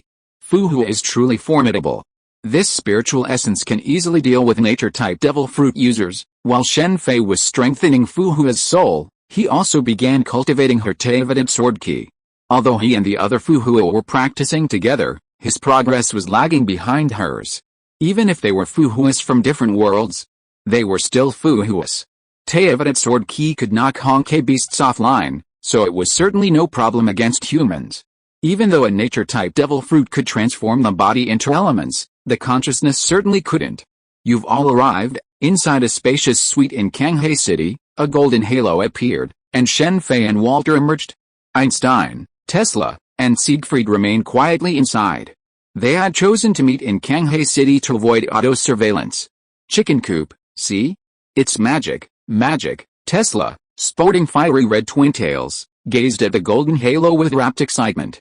If Einstein hadn't held her back, she would have stepped forward to examine it. Dr. Tesla, don't forget who you are. Are you a scientist, or are you considering a career change to become a magician? Einstein said sternly, pulling Tesla aside. I understand. For a true scientist, magic doesn't exist. The so-called incredible is simply because science hasn't reached that stage yet. Einstein and Tesla were undoubtedly true scientists. Did they consider the Herrscher's miraculous abilities to be magic? In other places, the ability to create things out of thin air could easily be considered divine. I'll ask again, is Kiana really still alive? Siegfried was considerably calmer now, not immediately questioning Shen Fei about Kiana's condition. I can guarantee she's alive and well. If you find any such evidence at the end, you can come and beat me up. I'll remember that, Siegfried said, pulling out the Skyfire judgment and handing it to Shen Fei. Don't worry, I should be able to reproduce it soon, and I'll give it back to you then. Shen Fei immediately tossed the Skyfire judgment into a space ring. This is space storage equipment. Tesla, seeing the Skyfire judgment disappear, became excited again. Yes, this is the space ring. As he spoke, the Skyfire judgment reappeared in his hand. Shen Fei held Tesla and Einstein in higher regard. To be frank, Otto's decision to drive them away was a major mistake. If they had sided with Otto, his research would have been significantly accelerated. However, Otto drove them away, perhaps unconcerned. After all, Otto himself was a great scientist. Dr. Maki's success in developing the Honkai neutralizing serum owed much to Otto, having been researching it for a long time. His success was achieved by standing on the shoulders of giants, and those giants were Otto. While the Void Manifestation's power was comparable to the core of reason, considering the vast library left behind by previous civilizations, the Void Manifestation surpassed the core of reason in terms of value. Alright, Dr. Tesla, we can discuss the rest later. We've agreed to your terms, and now it's your turn to fulfill your promise. Einstein pulled the excited Tesla back to his feet. Of course, no problem, but to avoid me having to say it twice, there are some people who need to sit in as well, Shen Fei said, opening the portal again, this time heading to Teresa's office. The sudden change of events caused Teresa to drop the comic book Three Kingdoms in her hand, and she nearly swung up the oath of Judas. Dr. Shen, Dr. Einstein, what are you doing? Long time no see. Ms. Teresa, Siegfried, how dare you show up? Chapter 871 Wendy, Part 1. Seeing Siegfried appear, Teresa immediately jumped from her chair, drew the oath of Judas, and prepared to strike Siegfried with a cross.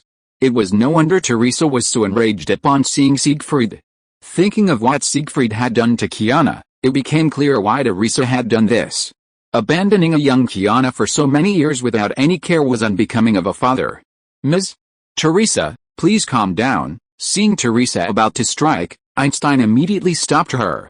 Frankly, she, Walter Yang, and Tesla were all speechless at Siegfried's actions. Tesla, in particular, had suggested that Siegfried give Kiana a name, but Siegfried hadn't expected her to do anything. After giving her Kiana's name, he vanished. Upon learning of this, Tesla nearly struck Siegfried in the head with her mechanical gauntlet. I'm sorry, Teresa.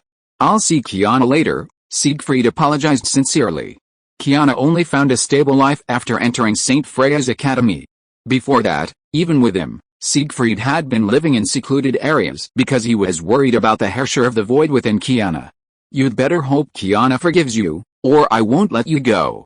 And you'd better explain everything that happened before." With outsiders present, Teresa knew now wasn't the time to question Siegfried. Teresa had actually been in contact with Siegfried, though only through communication. It was after Teresa found Kiana after the Hauke incident in Raccoon City that Siegfried had contacted her. Teresa had always wanted to know why Siegfried had abandoned Kiana, leaving her to wonder alone. "I understand," Siegfried nodded vigorously. "By the way, what are you anti-entropy guys doing here? Dr. Shen, are you from anti-entropy? And Teacher Yang, are you too?" Only after the incident with Siegfried was there did Teresa seem to realize what was happening.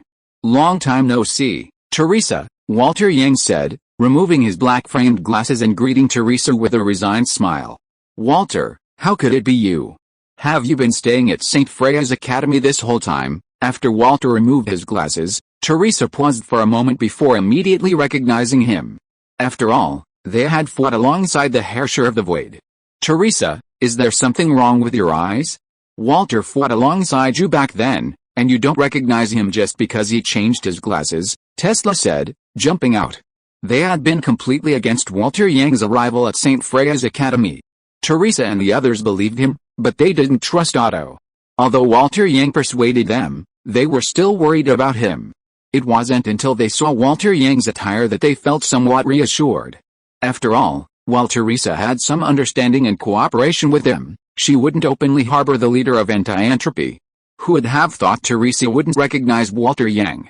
You have to understand that because of his status as a Herrscher, Walter Yang's appearance hasn't changed since adulthood. The lifespan of a Herrscher is simply unmatched by ordinary people. Einstein and Tesla, thanks to the Black Abyss White Flower, possess similar physiques, maintaining eternal youth.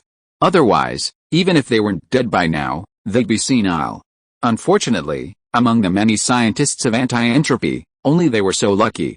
This, Tesla's words made Teresa's pretty face flush. She had been about to confront Walter Yang. "You, the dignified leader of the Anti-Entropy Alliance, actually lurked here." But before she could even open her mouth, Tesla's question left her speechless. She couldn't come up with an excuse. She genuinely didn't recognize Walter Yang. "Okay, Tesla, let's talk about this later. Let's get down to business now." Einstein secretly gave Tesla a deft look. They had been a bit hesitant to explain Walter Yang's infiltration of St. Freya's Academy, since it was considered espionage, but now that Tesla had spoken, it became Teresa's own problem. "Ah, chicken coop head, what are you trying to say?" Unfortunately, Einstein had somewhat overestimated Tesla's emotional intelligence. She simply didn't understand what he meant. Tesla's IQ was undeniable, but his emotional intelligence was more ambiguous. "Come here, what's going on? Hasn't the Moonlight Throne issue been resolved?" Teresa hurriedly changed the subject. Einstein's appearance at St. Freya's Academy wasn't because he knew Kokolia had sent Walter Yang to attack me, or because he wanted to meet Walter Yang, but to help St. Freya's Academy install the Moonlight Throne aboard the Hyperion. St. Freya's Academy didn't have any exceptional scientists. "It's something else," Einstein said, looking at Shen Fei. "Wait a minute, someone hasn't arrived yet." Shen Fei caught Einstein's gaze and immediately looked towards the office door. He sensed that the person he had just notified had arrived. "Teresa, your teacher Walter." The door opened, and GZ entered. Upon seeing the group in the room, her eyes immediately turned to Walter Yang. "Oh, and this one too." She doesn't seem to recognize Walter Yang either. GZ's words immediately made Shen Fei realize that GZ was Walter's student, but that was all. With GZ's status, she didn't qualify Walter Yang to be the leader of anti-entropy. Walter Yang greeted GZ somewhat awkwardly. After all, Wu Yin to GZ's father had died in a battle with him, and Walter Yang had always felt a sense of regret towards GZ. He had been kinda not telling GZ the truth, but it had ultimately led to GZ entering the Destiny Realm and becoming a Valkyrie. "Your teacher Yang. What's going on, Teresa?" GZ quickly realized. "I don't know either." Teresa spread her hands, indicating that she knew nothing. "Why did you involve her?" Walter Yang's eyes immediately turned to Shen Fei, hoping that Shen Fei would give him an explanation. "Okay, everyone is here, let's go to another place to discuss in detail," Shen Fei said as he opened a golden portal and brought the group to the Sky City in the world bubble. "Magical Girl Terror, the latest concert, tickets are selling out," The place where the group appeared was an underground base. As soon as they arrived, they saw an advertisement for Teresa's new concert on the screen. Kang Xuanzishu was watching it with great interest. "This is not me." Looking at herself singing and dancing on the screen, Teresa almost couldn't help but throw the Judas Oath in her hand. "Dean, Teacher GZ, you are here." Fu Hua, who was actually practicing over there, immediately came over after seeing Shen Fei and his group. "Fu Hua, didn't you ask for leave? Why are you here?" GZ looked at Fu Hua with a puzzled look. As a model student in the academy, Fu Hua had never asked for leave before, but she was very surprised that she asked for such a long vacation this time. In fact, it was not only GZ who was surprised, but Otto was also surprised. However, Fu Hua wanted to go back to Teksu Mountain to take a look, so Otto would naturally not disagree. "Okay, everyone is here, sit down and listen to me." After taking the group to the lounge and sitting down, Shen Fei immediately started to talk about some of the situations in Bang Bang Bang. How is it possible? How could Kiana be a clone? When Teresa heard that the current Kiana was actually a clone of the real Kiana, she immediately couldn't help but stand up. As a clone herself, she was most sensitive to issues in this regard. "Dean, if you have anything to say, wait until I'm done." "Siegfried, have you known about this for a long time?" Teresa ignored Shen Fei, staring intently at Siegfried. From his reaction, she had guessed something. Although Teresa was a bit naive, she wasn't stupid, otherwise, she wouldn't have collaborated with Anti-Entropy to install the Moonlight Throne on the Hyperion. "Teresa, calm down. We can talk later." Jizzy hurriedly grabbed Teresa. With Jizzy's comfort, Teresa finally calmed down. "Based on my observations, this is roughly what happened. However, due to my intervention and the butterfly effect, these are only references." Shen Fei immediately stated that Otto wanted to destroy the entire world and set humanity back 500 years. As for Apocalypse's final words, there was no need to say them. In fact, Otto's final intention to destroy the world was not false. If Kiana and Yolanda hadn't defeated him, the world could have been set back 500 years. After all, his wish was to resurrect Colin at all costs. As for his own fate, he cared nothing. Kiana and Yolanda's victory was merely a more perfect outcome. In either case, Teresa, Kiana, and the others in Coruscant Town would be safe. Moreover, time would be turned back 500 years, allowing Teresa and the others to assist Colin. It must be said that Otto had gone to great lengths for Colin. After Shen Fei finished speaking, no one in the room spoke. Even Tesla, who hated Otto the most, didn't immediately curse him upon hearing his intentions. Everyone present was familiar with Colin. After all, Einstein, Tesla, and others had previously served as members of the Fate of Heaven. For the past 500 years, Otto had tirelessly promoted the name of St. Colin. Many of the Valkyries today admired Colin's deeds and joined the Fate of Heaven. The names of the various districts in Coruscant Town were essentially based on things related to Colin. "Grandpa," Teresa sighed deeply. No one present knew Colin better than Shen Fei himself. After all, she was a clone of Colin, born to revive her. Teresa's ideals were inherited from Colin, and it was for this reason that Otto spared her, along with another clone she had spared, Amber. Rewinding time 500 years? What makes Otto think he can do that? Einstein was the first to recover. Indeed, according to current theory, it's impossible to reverse time. Tesla also reacted. As scientists, they had the most say on the matter. Even if he reached an agreement with the Hawkeye consciousness, what good would that do to the Hawkeye? Einstein expressed her doubts. "I'm not sure exactly, but I do have a guess," Shen Fei said softly. "Tell me about it." Einstein and Tesla both looked at Shen Fei. "It's because the Herrschers of this era are somewhat different. The Herrscher of Reason betrayed humanity. The future Kiana, thanks to the sacrifice of teacher Himiko, sided with humanity. May's Herrscher consciousness mistakenly identified herself with May's sister, ultimately sacrificing herself so that May could become the true Herrscher of Lightning. Wendy, the Herrscher of Wind, was even more vulnerable, defeated by the anti-entropy Titan.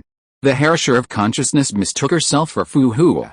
It's only natural for the Hawkeye consciousness to want to start over with such a Herrscher. Haha, don't worry, I was just kidding.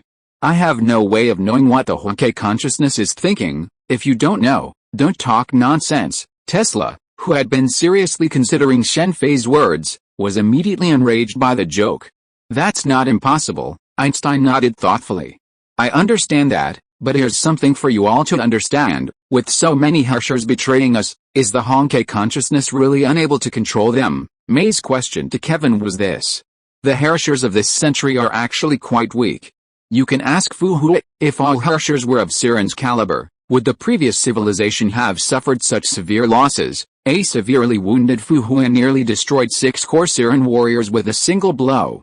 In the previous civilization, a single Herrscher would have inflicted a heavy price on humanity, even with the presence of numerous fusion warriors. If the Honkai consciousness truly wanted the Herrschers to destroy humanity, Shen Fei believed they wouldn't even need the Herrschers of the end. All the Herrschers needed to appear together, even 4 or 5, would be enough. This generation of Herrschers is truly strange. If we had chosen to speak with them back then, perhaps things would have been different. Fu Hu had once considered speaking with the Herrschers.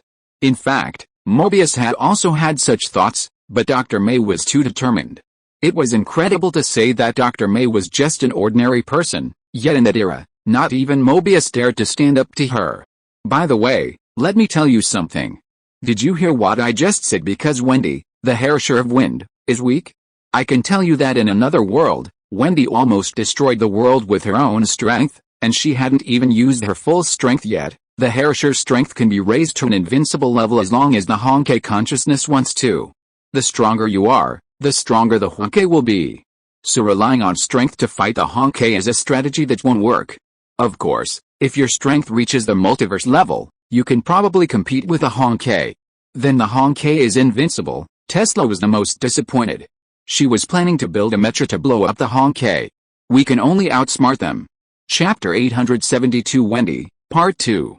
This Honkai is truly disgusting. Tesla scratched his hair with his right hand in annoyance.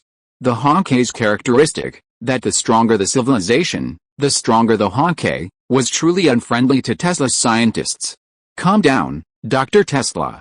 I believe there will be a way. Einstein immediately spoke to reassure Tesla, then turned his gaze to Shen Fei and said, "Did your observations show whether we ultimately defeated Honkai?" Einstein's question immediately drew the attention of everyone present. Even Teresa stopped bothering Siegfried because of this comment, and the same went for Fu Hu. I'm not entirely clear on the specifics. You should know that observation can't reveal everything. All I know is that, in the end, you seem to have sealed the vast majority of Honkai energy onto the moon, leaving only a small amount on Earth. While Honkai hasn't been completely eradicated, powerful Honkai beasts are no longer spawning. Shen Fei didn't know how the post-Honkai book achieved its purpose, but it could serve as a strategy for dealing with Honkai. Of course, if he continued to grow stronger, perhaps he could accomplish this feat single-handedly. Just like now, as his strength grew, he was already studying the barrier surrounding the 3 holy temples. Given time, he might even be able to construct a barrier encompassing the entire planet. How did you do that? Tesla asked hurriedly. I've already said that I don't know. Besides, observing parallel worlds doesn't yield all the information you can get. Is it possible to seal the Honkai energy on the moon? Einstein pondered quietly. After a moment, he looked up at Shen Fei and spoke again. There must be something you haven't told us yet. Hey, such a big thing, and you're still hiding it, Tesla shouted in frustration after hearing Einstein's words. Yes, I am hiding something from you, but it's not that I don't want to tell you. There are some things that would cause huge changes if I told you now. For example, where is Kiana Kaslana? Einstein interjected. Yes, there are some things that telling you now would be useless and would only make you more worried. Tell me about it. For example, even if you ultimately seal the Honkai energy, it doesn't mean the world will be stable. From what I hear, you'll have a lot of trouble in the future, humanity's internal strife, Einstein said thoughtfully. No, this is just a small matter. I'm talking about the Celestials. You should be familiar with that term. Judging from the situation, the Celestials were most likely responsible. These troubles are really one after another. The 3 members of Anti-Entropy were naturally very familiar with the Celestials. Celestials, what are they? GZ immediately asked. In layman's terms, it's an alien invasion. There really are aliens. Upon hearing the aliens, GZ's eyes lit up. She was fascinated by aliens back then. To be precise, from another world, can also be considered an alien. That's true. So even if we defeat the Honkai in the future, we'll still have to face alien invasions, GZ said with a wry smile. Yes, there might even be planetary Honkai beasts. Of course, Shen Fei didn't say the latter part. He couldn't be sure of it. Who knew if a collapsed world would be followed by a collapsed galaxy? Okay, don't look so grim. There's good news in the future. For example, Dr. Tesla, Mr. Walter, congratulations on your successful marriage. It's just that you, Tesla, haven't been a very good mother. Seeing everyone frowning and grimacing over the future, Shen Fei decided to break the good news. You, what are you talking about? Tesla was stunned for a moment, his face flushing. Walter, on the other hand, nearly fell off the sofa, coughing non-stop, looking startled. His eyes unconsciously turned to Tesla, who happened to look over as well, and they both quickly looked away. Is that so? Sorry, Dr. Tesla, that was an oversight. Einstein also realized what was happening, his eyes flicking back and forth between Tesla and Walter. You stinky bastard, what are you talking about? Tesla couldn't help but glance at Walter, then looked away like a startled bird. Congratulations, both of you, Siegfried suddenly said. Siegfried, stop talking nonsense, Tesla immediately shouted at him. Alright, Dr. Tesla, you'll be together in the future anyway. This is just a few years earlier. There's nothing to be embarrassed about, Einstein said this, a flicker of nostalgia in his eyes. If Walter Joyce hadn't died, they would have been together by now. Chicken coop hair, you're still talking, well, now is not the time. Let's discuss the current situation first. Seeing Tesla's embarrassment, Walter Yang immediately intervened and changed the subject. Why don't you go out and take a look? This is the world bubble. I think you're all a little curious. It's a good time to rest. At Shen Fei's suggestion, the group temporarily put aside the information they had heard from Shen Fei and began to explore Sky City. Teresa and Jizzy went to meet Teresa from this world. Even though Teresa was very shy about becoming the magical girl Terry, she couldn't resist her curiosity about her other self, not to mention Jizzy's urging. Tesla and Einstein took a helicopter to observe the world. Walter and Siegfried went as bodyguards. Siegfried initially didn't want to go, but Walter dragged him along. If Walter had gone alone before, it wouldn't have mattered, but Shen Fei had previously revealed their future relationship, so even talking to each other felt awkward. However, there was a silver lining. Now that the window had been broken, the two might be together sooner than originally planned. In this world ravaged by destruction, some opportunities must be seized, just as Einstein sometimes regretted revealing his feelings to Walter so sooner. Okay, now that everyone's calmed down, let's discuss our next steps. After some casual conversation, everyone sat down again to discuss their next steps. With Shen Fei's words and the shared goals and ideals, a brief conversation led to collaborative effort. The most important thing now is to stop Otto's plan, and then there's Kiana. It's a shame we can't get the Godslayer spear, otherwise we'd have another weapon against the Herrscher. In the final lesson, the potion Jizzy injected into Kiana, who had become the Herrscher of the Sky, was the Godslayer spear, not simply the Honkai neutralizing serum. While the Honkai neutralizing serum is effective for ordinary people, it's completely ineffective against a Herrscher of their caliber. Even Kiana, who was injected with a serum by Dr. Maki in the original story, was neutralized by Kaslana's bloodline. If Cecilia were here, she might be able to convince Siren.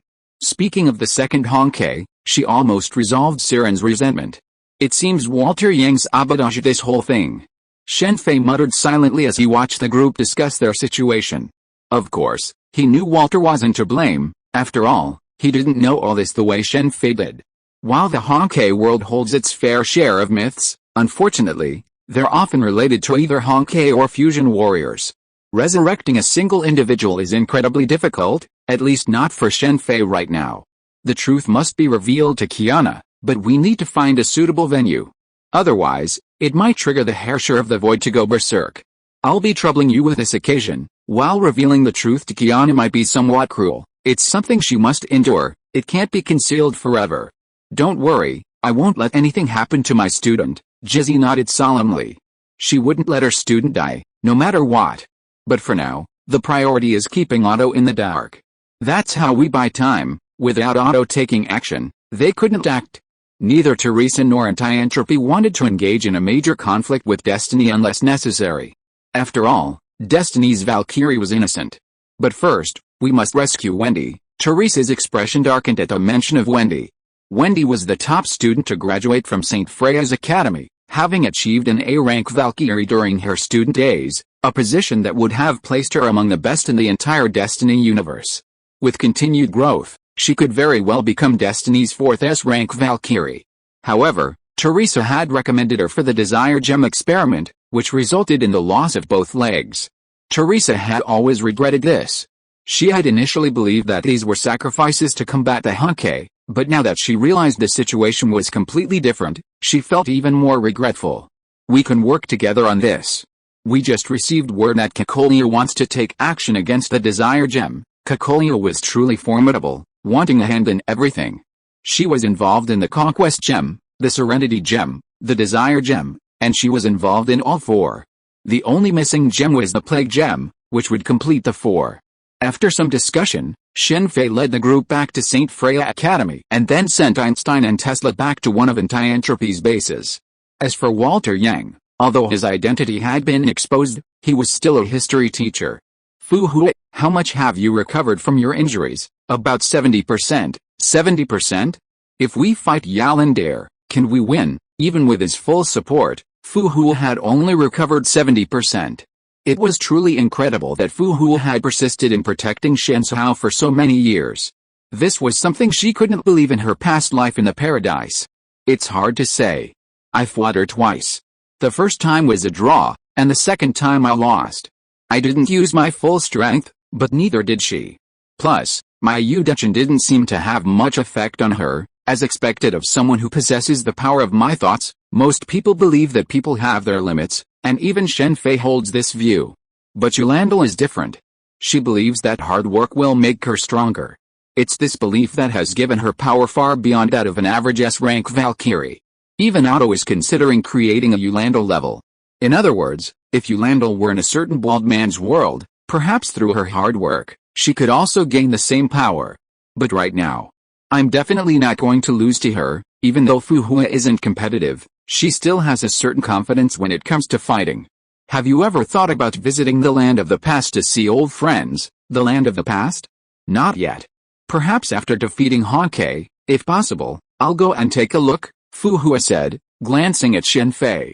Why, you want to go to the land of the past? I'm a little curious about it.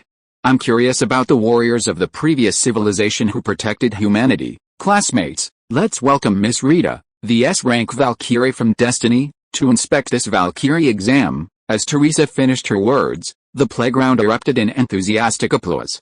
One of Destiny's 3 S-rank Valkyries, the vice-captain of the Undying Blade, and a rare beauty herself. Even for women, the sight of a beautiful woman is pleasing to the eye. You're welcome, Dean. I'm just taking a look, Rita said, taking the microphone. After expressing her thoughts on behalf of Archbishop Otto, she handed the microphone to Teresa, and the exam officially began. The Valkyrie exam consists of 2 main parts, a written test and a practical assessment. The practical assessment is also divided into 2 parts, one where Valkyries battle each other, and the other where they fight Honkai beasts in a virtual environment. This is Master Shen Fei, right? It's easy to guess why our Rita came to St. Freya's Academy. Otto had asked her to see how Kiana was doing. Therefore, before Kiana's appearance, Rita paid little attention to the other Valkyries' matches and instead huddled close to Shen Fei. Rita, no matter which world it is, your love of maid outfits seems to have remained constant. Master Shen Fei, have you seen another me, in the world bubble? As a Destined S-rank Valkyrie, she was naturally very familiar with the world bubble, having traveled there herself. Yes, I'd love to introduce you to it if I have the chance. I wonder if there's another Master Teresa, or Master Yolanda. Rita said this with a hint of excitement. It's a small bubble world, with only one city similar to Sky City. I didn't see Yolanda there, but Teresa did. Teresa is a magical girl idol. Seeing Teresa's attention focused on the students' exams, Shen Fei whispered. Magical girl idol. Rita's voice immediately dropped. I have a concert here. Want to see it? Shen Fei said, pulling out his phone and playing a video of the magical girl Terrari's concert. This is really interesting. I think the bishop will be very interested. I think you are interested. Seeing Rita's expression, Shen Fei smiled and shook his head, but did not expose her. Chapter 873 Wendy, and there really aren't that many purely evil people in this world, but Otto's side is really hard to deal with. As Rita excitedly received the video of Teresa's concert he had sent her, Shen Fei felt a sense of regret. Aside from Otto, There really weren't any bad people in the Skybound faction. Even Cocolia and Jack-Qual weren't strictly speaking evil. Everyone's goal was to defeat the Honkai, but they employed different methods due to their differing motives. Of course, this didn't excuse some from wantonly harming innocent people. For example, Cocolia, Walter Yang, and Einstein were already preparing to execute her. Death wasn't guaranteed, given the concerns of Bronya and S.H.I.E.L.D. Imprisonment was a certainty, but getting out was unlikely. Of course, considering Bronya and S.H.I.E.L.D's relationship, survival was a given. What are you two whispering about? You didn't say anything unnecessary, did you, over there? Teresa, after finishing grouping the students, saw Shen Fei and Rita huddled together, whispering. She immediately came over curiously, then, as if remembering something, frantically called out to Shen Fei. Teresa and Rita were childhood sweethearts, and she knew Rita's personality very well. Rita had always taken pleasure in teasing Teresa. The magical girl terror image had already given Teresa plenty of trouble. Himiko and Kiana had always wanted her to try it out. Himiko even suggested that Teresa perform in this image at the St. Freya Academy celebration. Nothing, Lady Teresa. The bishop wishes to invite Lord Shen Fei to visit the Savior headquarters. Rita's expression was remarkably calm, as if she hadn't been the one looking at the magical girl terror with such excitement. Grandpa wants to see him, Teresa said, her target immediately looking at Shen Fei, a hint of unease. In the past, Teresa would never have acted like this, but now she knew Otto's true identity. Rita caught Teresa's expression, but she soon regained her composure. If Lord Shen Fei has time, could you please come with me to the Mandate headquarters later? The bishop has been waiting for you, since it's the Archbishop of Mandate who has so graciously invited me. How could I not appreciate it? Shen Fei said, nodding gently at Teresa. Although Shen Fei deeply disliked Otto, he had no intention of killing him. Dealing with Otto was no easy task. After all, he was now the Archbishop of Mandate. To attack him would be to attack all of Mandate, and Rita and Yolanda would surely intervene. Furthermore, killing Otto wouldn't be so easy. Even if he could eviscerate a soul, Otto's ability to move bodies at will, and even if killed, his ability to quickly regenerate, wouldn't necessarily work against him. Otto had been killed before. The first Herrscher Walter Joyce had killed him once, and the World Serpent had also killed him with a third divine key. Furthermore, if possible, Shen Fei also wanted Otto to resurrect Colin. He needed Kiana, who had mastered the Herrscher of the Void, which led to Himiko's final lesson. Now that he was here, even without Himiko's final lesson, Kiana wouldn't be without the opportunity to master the Herrscher of the Void, thus achieving Otto's goal. Judging from Otto's final actions, he clearly didn't want to sacrifice the entire world to save Colin. On the contrary, sacrificing his own life was the best outcome.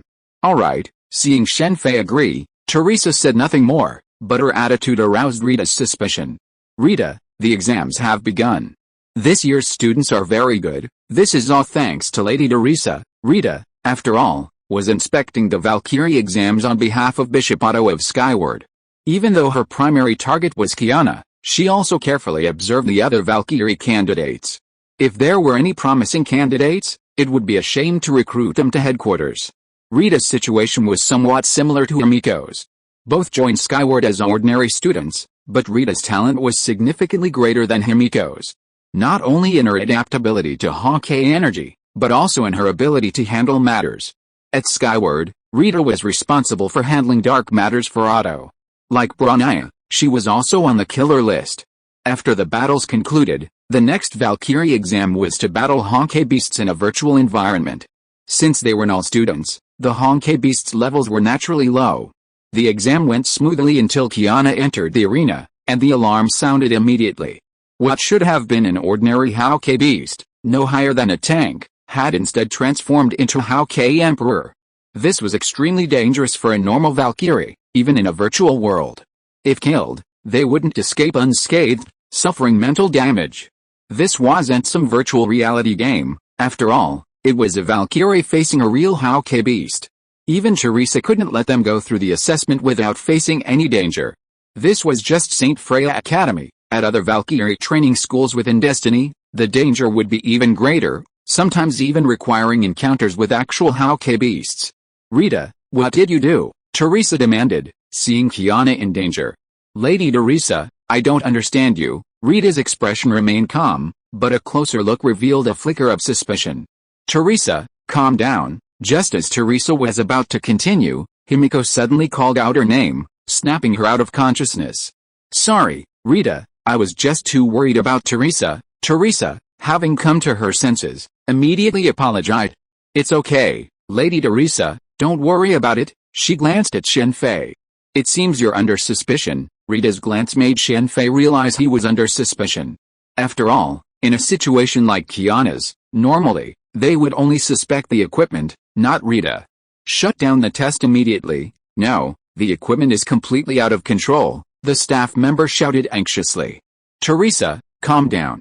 I believe Kiana will be fine. Unfold your light wings." While Teresa, Jizzy, and the others worried about Kiana, a fierce battle ensued between Kiana and the Honkai Emperor. After a series of ineffective attacks, Kiana's armor instantly transformed, releasing dozens of rays of light, instantly destroying the Honkai Emperor. White silk transforming into moonlight. "I didn't expect it to be real," Shen Fei muttered to himself as he watched the white armor unfold behind him. Kiana was previously wearing the third-generation White Rain armor, common to all Valkyries. This explains why the Valkyrie combat exam is divided into two parts. The battle is to test a Valkyrie's physical fitness, and they are not allowed to wear various equipment. Even Bronya cannot use her heavily armored bunny. The virtual image exam tests the Valkyrie in full armor, and the armored and unarmored Valkyries are completely different. Look at Fu Hua. Without her Shadow Knight Moon Wheel, even Walter struggles to defeat him. But once she wears the Moon Wheel, she can instantly absorb Siren, who has absorbed the Serenity Gem, and then defeat the reawakened Judgment-level Honkai Beast Belilis in a single blow. In his previous life, when Shen Fei first started playing this, he believed a rumor that if you practice White Rain to the highest level, you could transform into moonlight. So he practiced this, and everyone knows the consequences. It was unknown who had spread this rumor, and it had fooled many newbies. But now he was certain that Bai Liang could transform into White Knight Moonlight, having just completed the transformation right before her eyes. "Your Excellency, you really know how to give me a hard time." As Shen Fei looked at White Knight Moonlight and recalled memories of his past life, Rita frowned slightly. Teresa hadn't wrongly accused her. The malfunction in the testing equipment was indeed her fault. But what she hadn't expected was that Kiana actually possessed the White Knight Moonlight armor. This was the 4th-generation Valkyrie armor currently being tested at Xianming. While Xianming currently had several experimental sets, only a few had been deployed, all laboratory products, and not yet widely available. And yet, Otto had simply gifted Kiana a set. Even with only online data, without the actual armor, Rita was speechless, as it completely defeated her goal. "Kiana, are you okay?" As Kiana emerged from the equipment bay, Teresa, Himiko, and the others immediately surrounded her. Kiana, however, hadn't noticed anything was wrong. She even remarked that the Honkai beasts tested this time were much stronger than the last time. That was the result of not paying attention in class. She knew only about the tires of Honkai Beast, Emperor-level Honkai Beast and regular Honkai Beast. Honkai Emperors and Emperor-level Honkai Beasts are completely different beasts. Honkai Emperors are at the pinnacle of lower-level Honkai Beasts, while Emperor-level Honkai Beasts are at the upper levels. The strength of these two Honkai Beasts is completely different. If the one that just appeared was an Emperor-level Honkai Beast, even Kiana with White Knight Moonlight wouldn't be able to defeat it. "Rita, how is our Kiana now?" In a hotel outside St. Freya Academy, Rita, who had just left the academy, immediately contacted Otto at the S.H.I.E.L.D headquarters. "Nothing unusual has been detected so far. Everything remains the same as usual." Rita immediately recounted Kiana's situation, including her own observations and intelligence provided by Xianming's spies at St. Freya's Academy. Kiana was crucial to Otto's plan, and Fu Hua wasn't the only one monitoring her. "Your Excellency, something seems to be amiss with Teresa." After reporting Kiana's situation, Rita then explained Teresa's anomaly. "Oh, then, what do you think?" Otto said after a moment's silence. "It seems the guest from the world bubble told Lady Teresa something. But if that's the case, it's strange. If he's a member of Mobius and is also interested in the Herrscher of the Void, he shouldn't have told Lady Teresa about this." Rita slowly stated her hypothesis. If Shen Fei had heard Rita's words here, he would probably have been surprised. Xianming had mistaken him for a Mobius agent. But that was his own fault. He had allowed Mobius to appear in Lion City, Otto had gained a general understanding of the 13 heroes of the previous civilization through 500 years of research. But he had no clues about Mobius. This led Otto to speculate that Mobius might be hiding in a bubble. However, with the power of destiny, it was impossible for him to not find even a trace after so many years. Shen Fei and Brownie happened to be from the bubble, so they were naturally his first suspects. That's not certain yet. By the way, has my guest accepted my invitation? He has agreed. After things are done here, he will return to the Destiny headquarters with me. You're quite brave. Looks like I have to call your Landel back. Should I notify Lady Fu Hui? That's not necessary. If the other party is really one of Mobius's men, it will be difficult for her. Understood? Rita immediately understood what Otto meant. Fu Hui's relationship with Otto was mainly a transaction, but she and Mobius had been companions for 50,000 years. Who would Fu Hui help at that time would be a big deal. Even though Fu Hui was seriously injured now and her strength was not as good as before, there would not be many people in Destiny who could stop her. You are going to see Otto. Will it be dangerous? While Rita was contacting Otto, Shen Fei was also in contact with Walter Yang, Einstein and others. Don't worry, you've probably already witnessed my abilities. If I want to leave, Skyward headquarters won't be able to stop me. Instead, you can use this opportunity to attack the Atlantic branch and bring Wendy out. I'm sure Skyward's S-rank Valkyries will be present when Otto meets me. This is indeed a good opportunity. I'll have a shadow clone accompany you. A piercing alarm blared across the Atlantic branch. The Valkyries remaining within the base froze in unison. This was their first time experiencing an attack on their base, and crucially, the Valkyrie squad had already been dispatched, having detected a Hawkeye. The attack on Skyward's Atlantic branch was a necessary evil to rescue Wendy, but neither Teresa, Walter Yang, Einstein, nor the others wanted to cause any Valkyrie casualties, even if it might arouse Otto's suspicion. Therefore, anti-entropy was responsible for gathering Hawkeye energy in an uninhabited area, causing a Hawkeye, and diverting the main Valkyries. Kiana, May, Brownia, S.H.I.E.L.D, Brownie, and others led anti-entropy's mechas in a surprise attack. As for Kokolia, Shen Fei's shadow clone used a portal to teleport, bypassing her outer defenses. Furthermore, with Walter Yang's personal attack, with a V3 and V4 at her disposal, she was no match for Walter Yang. Even without the Herrscher core, Walter's Star of Eden remained undiminished in its power. Of course, this was also thanks to Kokolia's departure from Raccoon City to obtain the desired gem, otherwise the enemy would have likely included Rosalia and her sisters. Chapter 874 Yalendare. What happened? Shen Fei asked softly, sitting on the Destiny transport ship, looking at Rita, who had just put down her communicator and frowned. Although he already had a rough idea of what had happened, his plan was to launch the attack just as he, aboard the Destiny transport ship, was about to reach Destiny headquarters. This way, neither Rita nor Yolanda would have time to provide support. Destiny would not initiate a war with Destiny unless it was necessary. Just a few small things, Rita said, giving Shen Fei a meaningful look. She wasn't surprised that someone from Destiny wanted to attack the Atlantic branch, but the perfect timing, with no Valkyrie casualties, was completely unlike Kokolia's work. Aside from Kokolia, Walter Yang and Einstein would not normally provoke Destiny. 9 floating islands, 9 kingdoms. Otto's got some ideas. As the transport ship approached the harbor of the Mandate headquarters, Shen Fei was able to see the entire structure. The 9 floating islands were divided according to their respective functions, housing the Hawkeye Energy System Laboratory, the Industrial R&D Center, the Valkyrie Armor Production Center, the Training Center, the Robot Production Base, the Valkyrie Dormitory, the Commercial District, and so on. While the Mandate's Valkyrie-based forces were primarily Valkyries, this didn't mean they lacked mechas. On the contrary, some of the Mandate's mechas were even more powerful than those of the anti-entropy.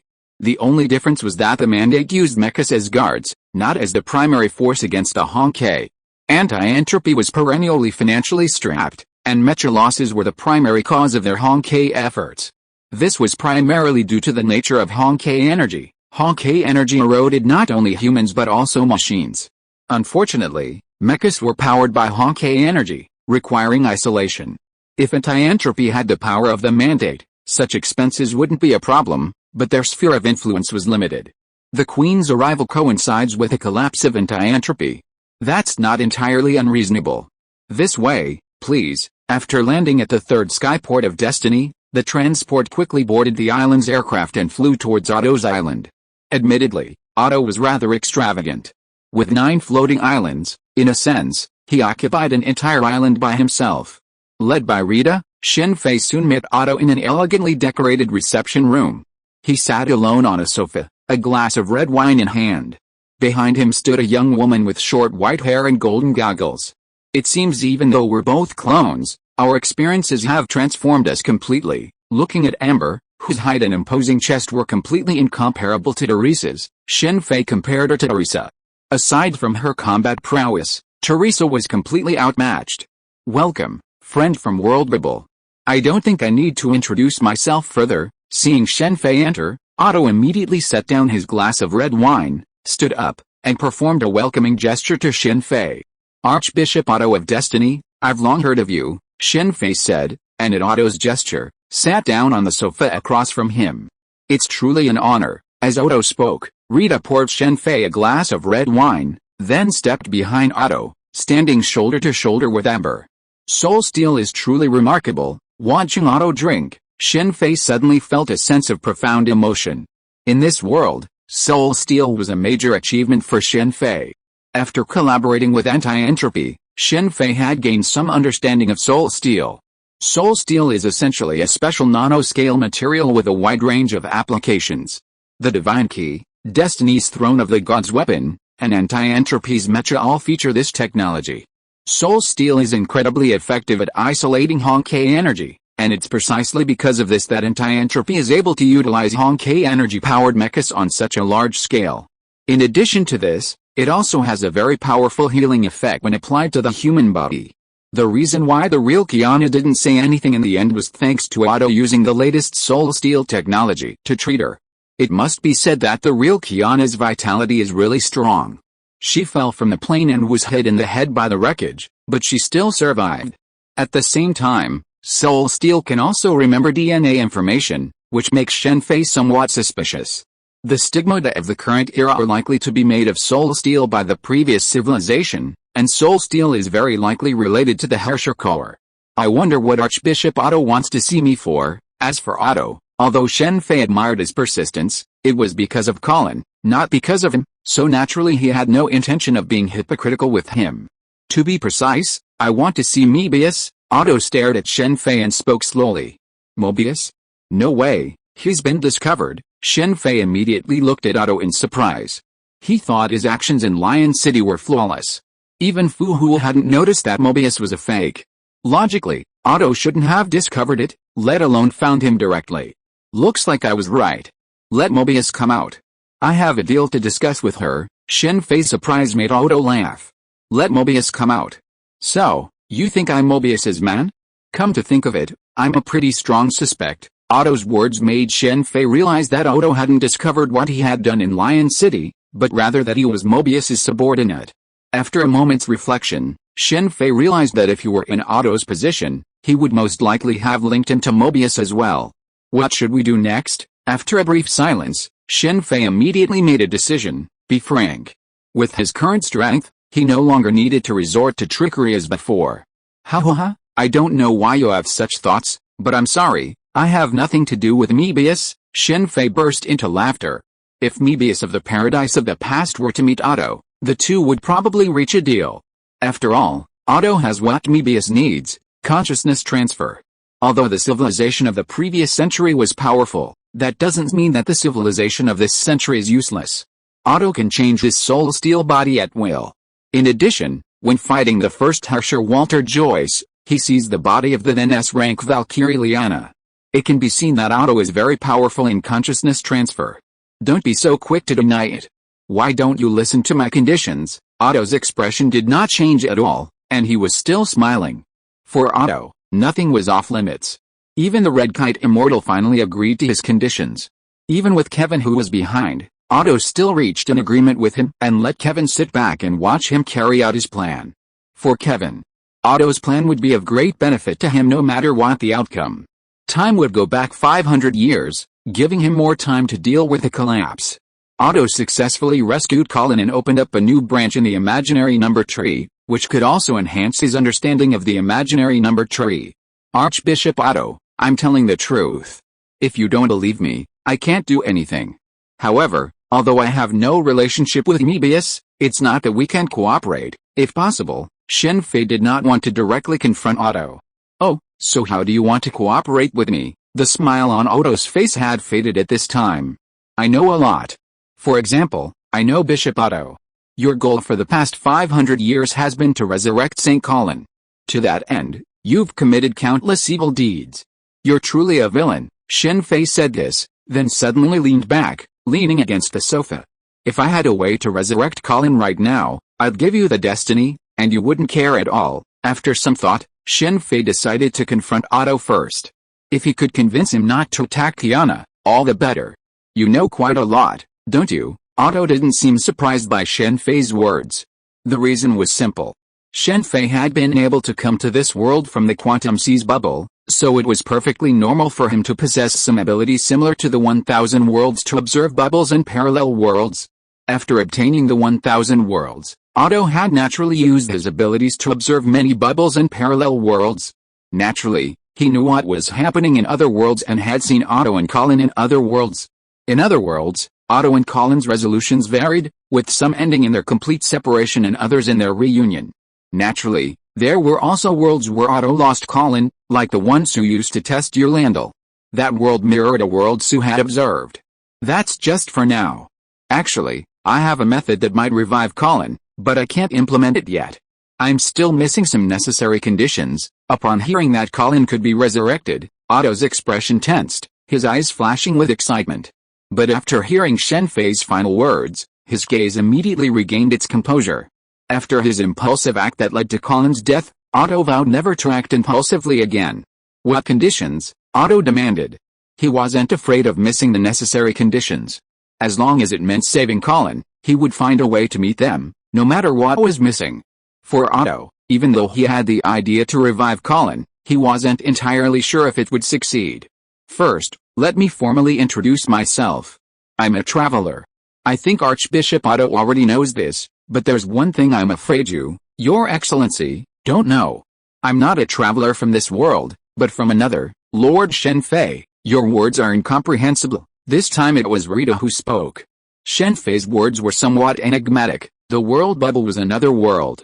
What I mean is, if this is your world, the world I'm talking about is all the worlds contained within the imaginary tree. Shen Fei spoke, forming hand seals with his hands.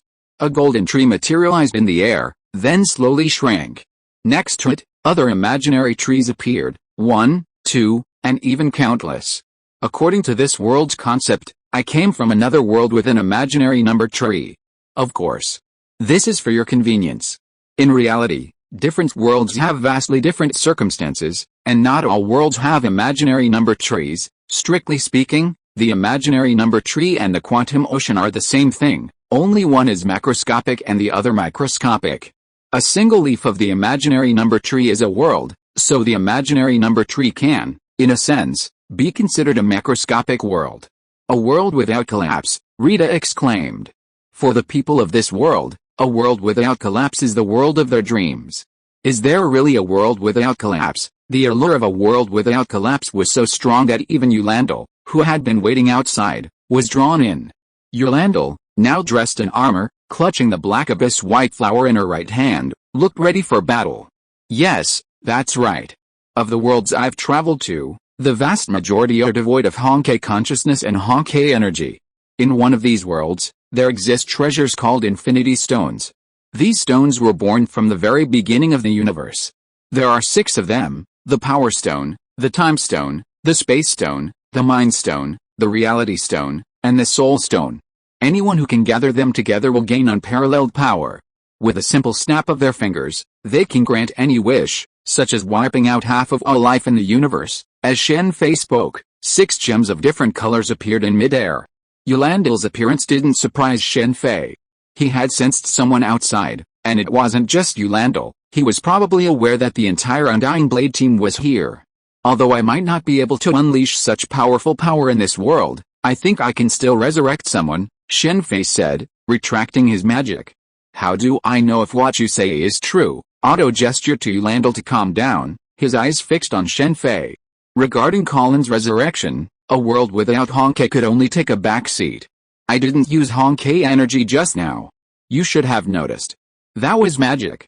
As for the Infinity Stones, I was lucky enough to obtain a few of them. This is the Space Stone, Shen Fei said, holding out a blue crystal. Would you like to witness its power? Go ahead, Otto waved, signaling Shen Fei to proceed. Let's go, Shen Fei said. The Space Stone flashed blue, and the group in the room vanished without a trace, reappearing in a landscape of glaciers as far as the eye could see. Amber, Otto wasn't surprised to suddenly appear in an unfamiliar place, but instead looked at Amber, who had followed him. From our current position, we should be in Antarctica, Amber immediately stated their current location. The golden goggles on her face weren't just a decoration, they were a device connected to the entire destiny. With them, Amber could handle destiny matters at any time and issue Otto's orders. In terms of her dedication to her work, Amber could be compared to an armed puppet. I'm sorry, I didn't consider your situation. Seeing Amber's body trembling, Shen Fei immediately apologized, and then the space gem flashed blue light and sent her back to headquarters. Chapter 875 Ji-Lin, Part 1. What do you mean, sir? Otto wasn't concerned about Amber's sudden disappearance, but he was somewhat surprised by Shen Fei's reasoning. Nothing special, I just wanted to show off my strength. Yolande, are you interested in a duel? Shen Fei said as he walked towards the other side. After walking about 20 meters, he stopped, turned, and faced Otto, Yolande, and Rita. Rita's Valkyrie armor was originally ice-based. As the owner of the refrigerator, she immediately donned it after suddenly arriving in Antarctica, so she was naturally not afraid of the cold. As for Otto and Yolande, they were even more impressive. One had a body of soul steel, the other had reached the level of a fusion warrior. A mere chill was nothing to them. Yolande, let's see the strength of this guest from another world. Yolande glanced at Otto. After a moment's silence, Otto smiled and nodded.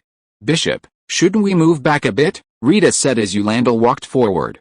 Indeed, Otto smiled and nodded, then immediately spoke. Amber, mobilize Sky's satellites and focus on observing this area. Yes, Your Excellency. With Sky's technological capabilities, even if you were currently in Antarctica, contacting Amber would be easy. Otto hadn't worried about Amber before because he had already received her contact. As they spoke, Otto and Rita immediately retreated about 100 meters. Sky's S-rank Valkyrie Bianca Yolande Atagina, please advise, Yolande said seriously, waving the black abyss white flower in her hand. Traveler Shen Fei, please advise. Yolande's formality startled Shen Fei for a moment. Then, after randomly coming up with a title and introducing himself, a long sword appeared in his hand. It wasn't the Yanluo Jingdian, but the sword he usually trained his shadow clones with. Due to his constant use of armament haki, this sword now had a hint of a black blade. Boom. After announcing their identities, the two confronted each other for a moment before disappearing almost simultaneously. The next moment, they reappeared in the middle of the distance between them. Yolande's black abyss white flower met Shen Fei's sword. Then, a deafening roar echoed from the glacier, and the powerful shockwave shattered the surrounding glacier for hundreds of meters. This sudden change left Rita and Otto in a state of disarray. Fortunately, Rita intervened in time, blocking the flying ice with her sickle and quickly retreating with Otto to farther distance, avoiding the range of the two men's exchange. As expected of Yolande, if she could activate the Kaslana family's stigmata, she could easily reach the peak of Fu Hua's power. So, is that a phantom? After their collision, Yolande's expression brightened. The next moment, two floating blue figures appeared behind her, one wielding a sword, the other a shield. This was the power of the brilliant night moon soul armor Yolande was currently wearing. The next moment, the two phantoms swiftly flew out from behind Yolande, darting towards Shen Fei in a curved pattern. As the phantoms approached, Shen Fei immediately felt the surrounding temperature drop further. Moon Soul and Moon Soul belong to the twin series of armor, both capable of cold-based attacks. The Antarctic terrain was a natural advantage for phantoms. Boom boom. As the two phantoms approached Shen Fei, two streaks of cold light streaked through the air, splitting the two phantoms in two. Even the distant icebergs shattered in their wake. Yolande, be careful. After defeating the phantom, Shen Fei suddenly snorted coldly, raising his longsword high and unleashing a massive, 10-meter-long slash at Yolande. The immense sword energy split the glacier in two. Lord Yolande, Rita, watching from afar, couldn't help but cry out at Shen Fei's sudden, powerful attack. She had been completely confident in Yolande's strength, not believing she could lose to Shen Fei. But after witnessing Shen Fei's true strength, Rita couldn't help but worry about her. Yolande's expression remained unchanged despite Shen Fei's powerful attack. The black abyss white flower in her hand began to emit a warm glow. The next moment, an immense tree appeared out of thin air before Yolande. Although it was just a single tree, if viewed from above, it could be compared to a small forest. With the help of the giant tree, Shen Fei only destroyed half of it before it vanished into thin air. This can be considered wood release, right? The black abyss and white flower is a divine key with the properties of both creation and restoration, as well as withering and decomposition. If its wielder desired, it could instantly create a forest, just like wood release. You're very strong. It seems I can only use my full strength, Yolande said as her blue moon soul armor began to dissipate. The next moment, in a burst of golden light, Yolande's body was covered in a golden armor. It was her strongest armor, the star armor. Simultaneously, the black abyss and white flower in her hand disintegrated into two spears, one black and one white. The black abyss and white flower, one attacking, one defending, also had the ability to restore. I was just about to see it. Yolande's power, wielding the star armor and the divine key, was completely different from before, forcing Shen Fei to take her seriously. The two engaged in a fierce battle, momentarily shaking the entire Antarctic glacier at the sight of their clash. Such a duo forced Otto and Rita to retreat further away.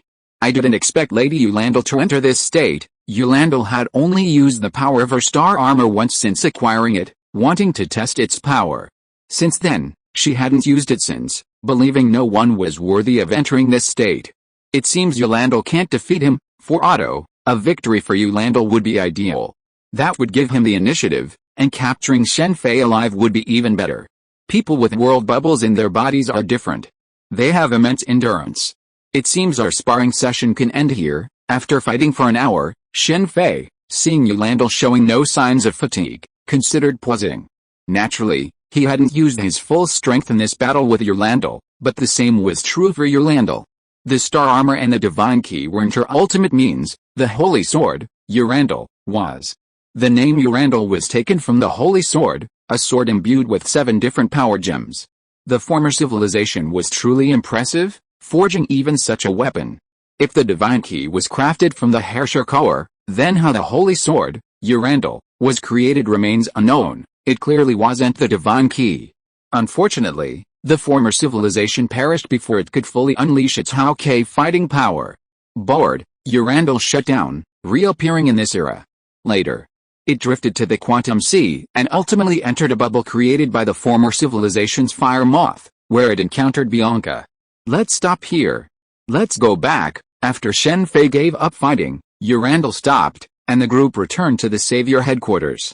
Lord Yolande, are you alright? Upon returning to headquarters, Rita immediately approached Yolande, asking with concern.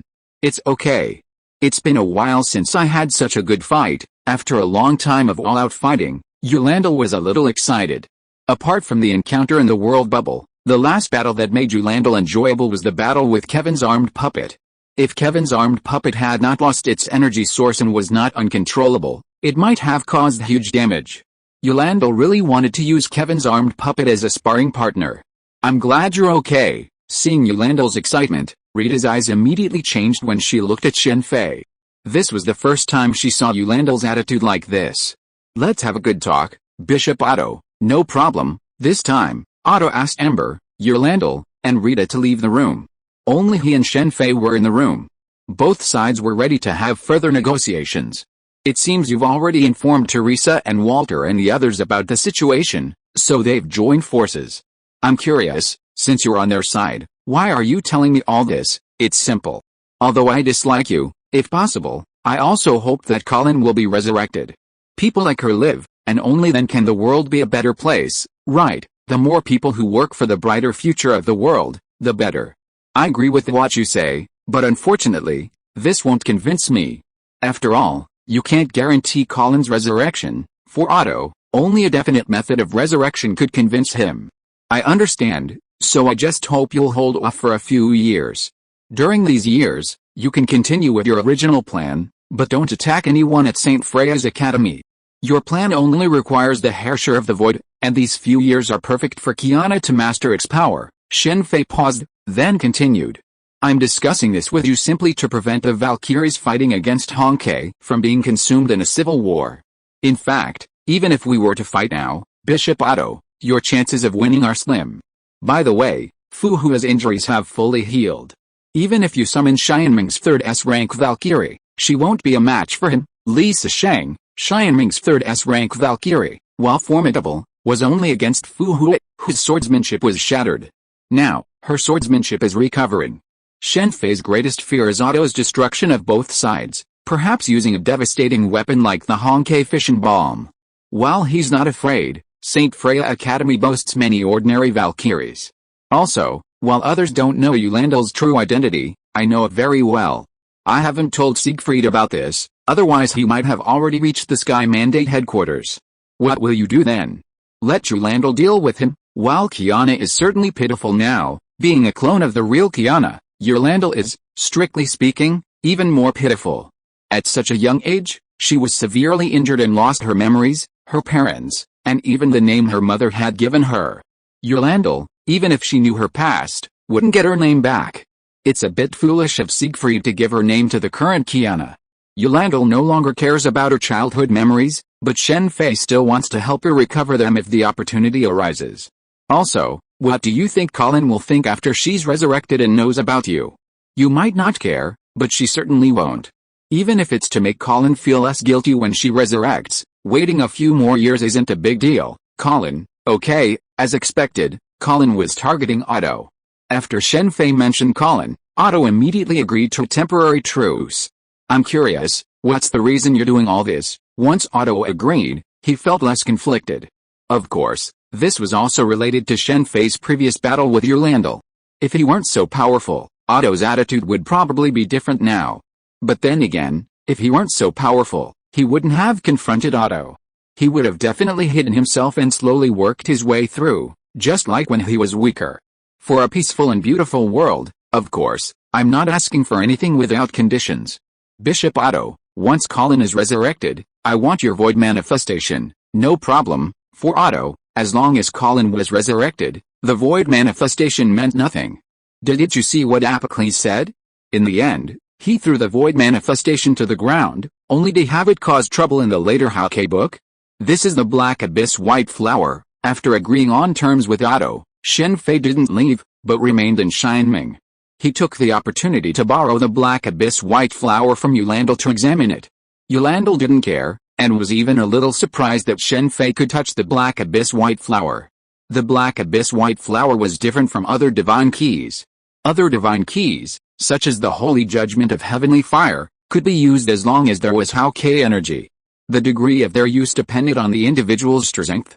However, the Black Abyss White Flower was not suitable for the wielder. Once touched, it would corrode the body, even for an A-rank Valkyrie. Shen Fei took this opportunity to ask Eulandel how to use the Black Abyss White Flower. Eulandel naturally didn't hide her secrets. Strictly speaking, the number of times Eulandel used the Black Abyss White Flower in battle was extremely limited, as there were no enemies that required him to release the divine key to fight. At most, he would release the White Flower to save people. For Eulandel, the first reason for choosing the Black Abyss White Flower as a weapon was because it was very sturdy. Unlike other spears, she would need to change weapons after a short use. Is Rita jealous? While Shen Fei and Eulandel were asking for advice on the Black Abyss White Flower, the two took the opportunity to fight. However, since they were at the Xianming headquarters, neither side naturally used much strength. Rita seemed very unhappy about the two of them being together and often looked for opportunities to interfere. Eulandel had no way to deal with her. The two seemed to dote on each other. Otto is really amazing. He modified the Takesa sword key to train the Valkyries. End of this chapter. Thank you very much for reaching the end. Don't forget to like. Looking for more exclusive content and immediate access? Subscribe to our Patreon. Remember, every like, subscription, or donation encourages us to continue. Thanks to everyone. See you in the next video.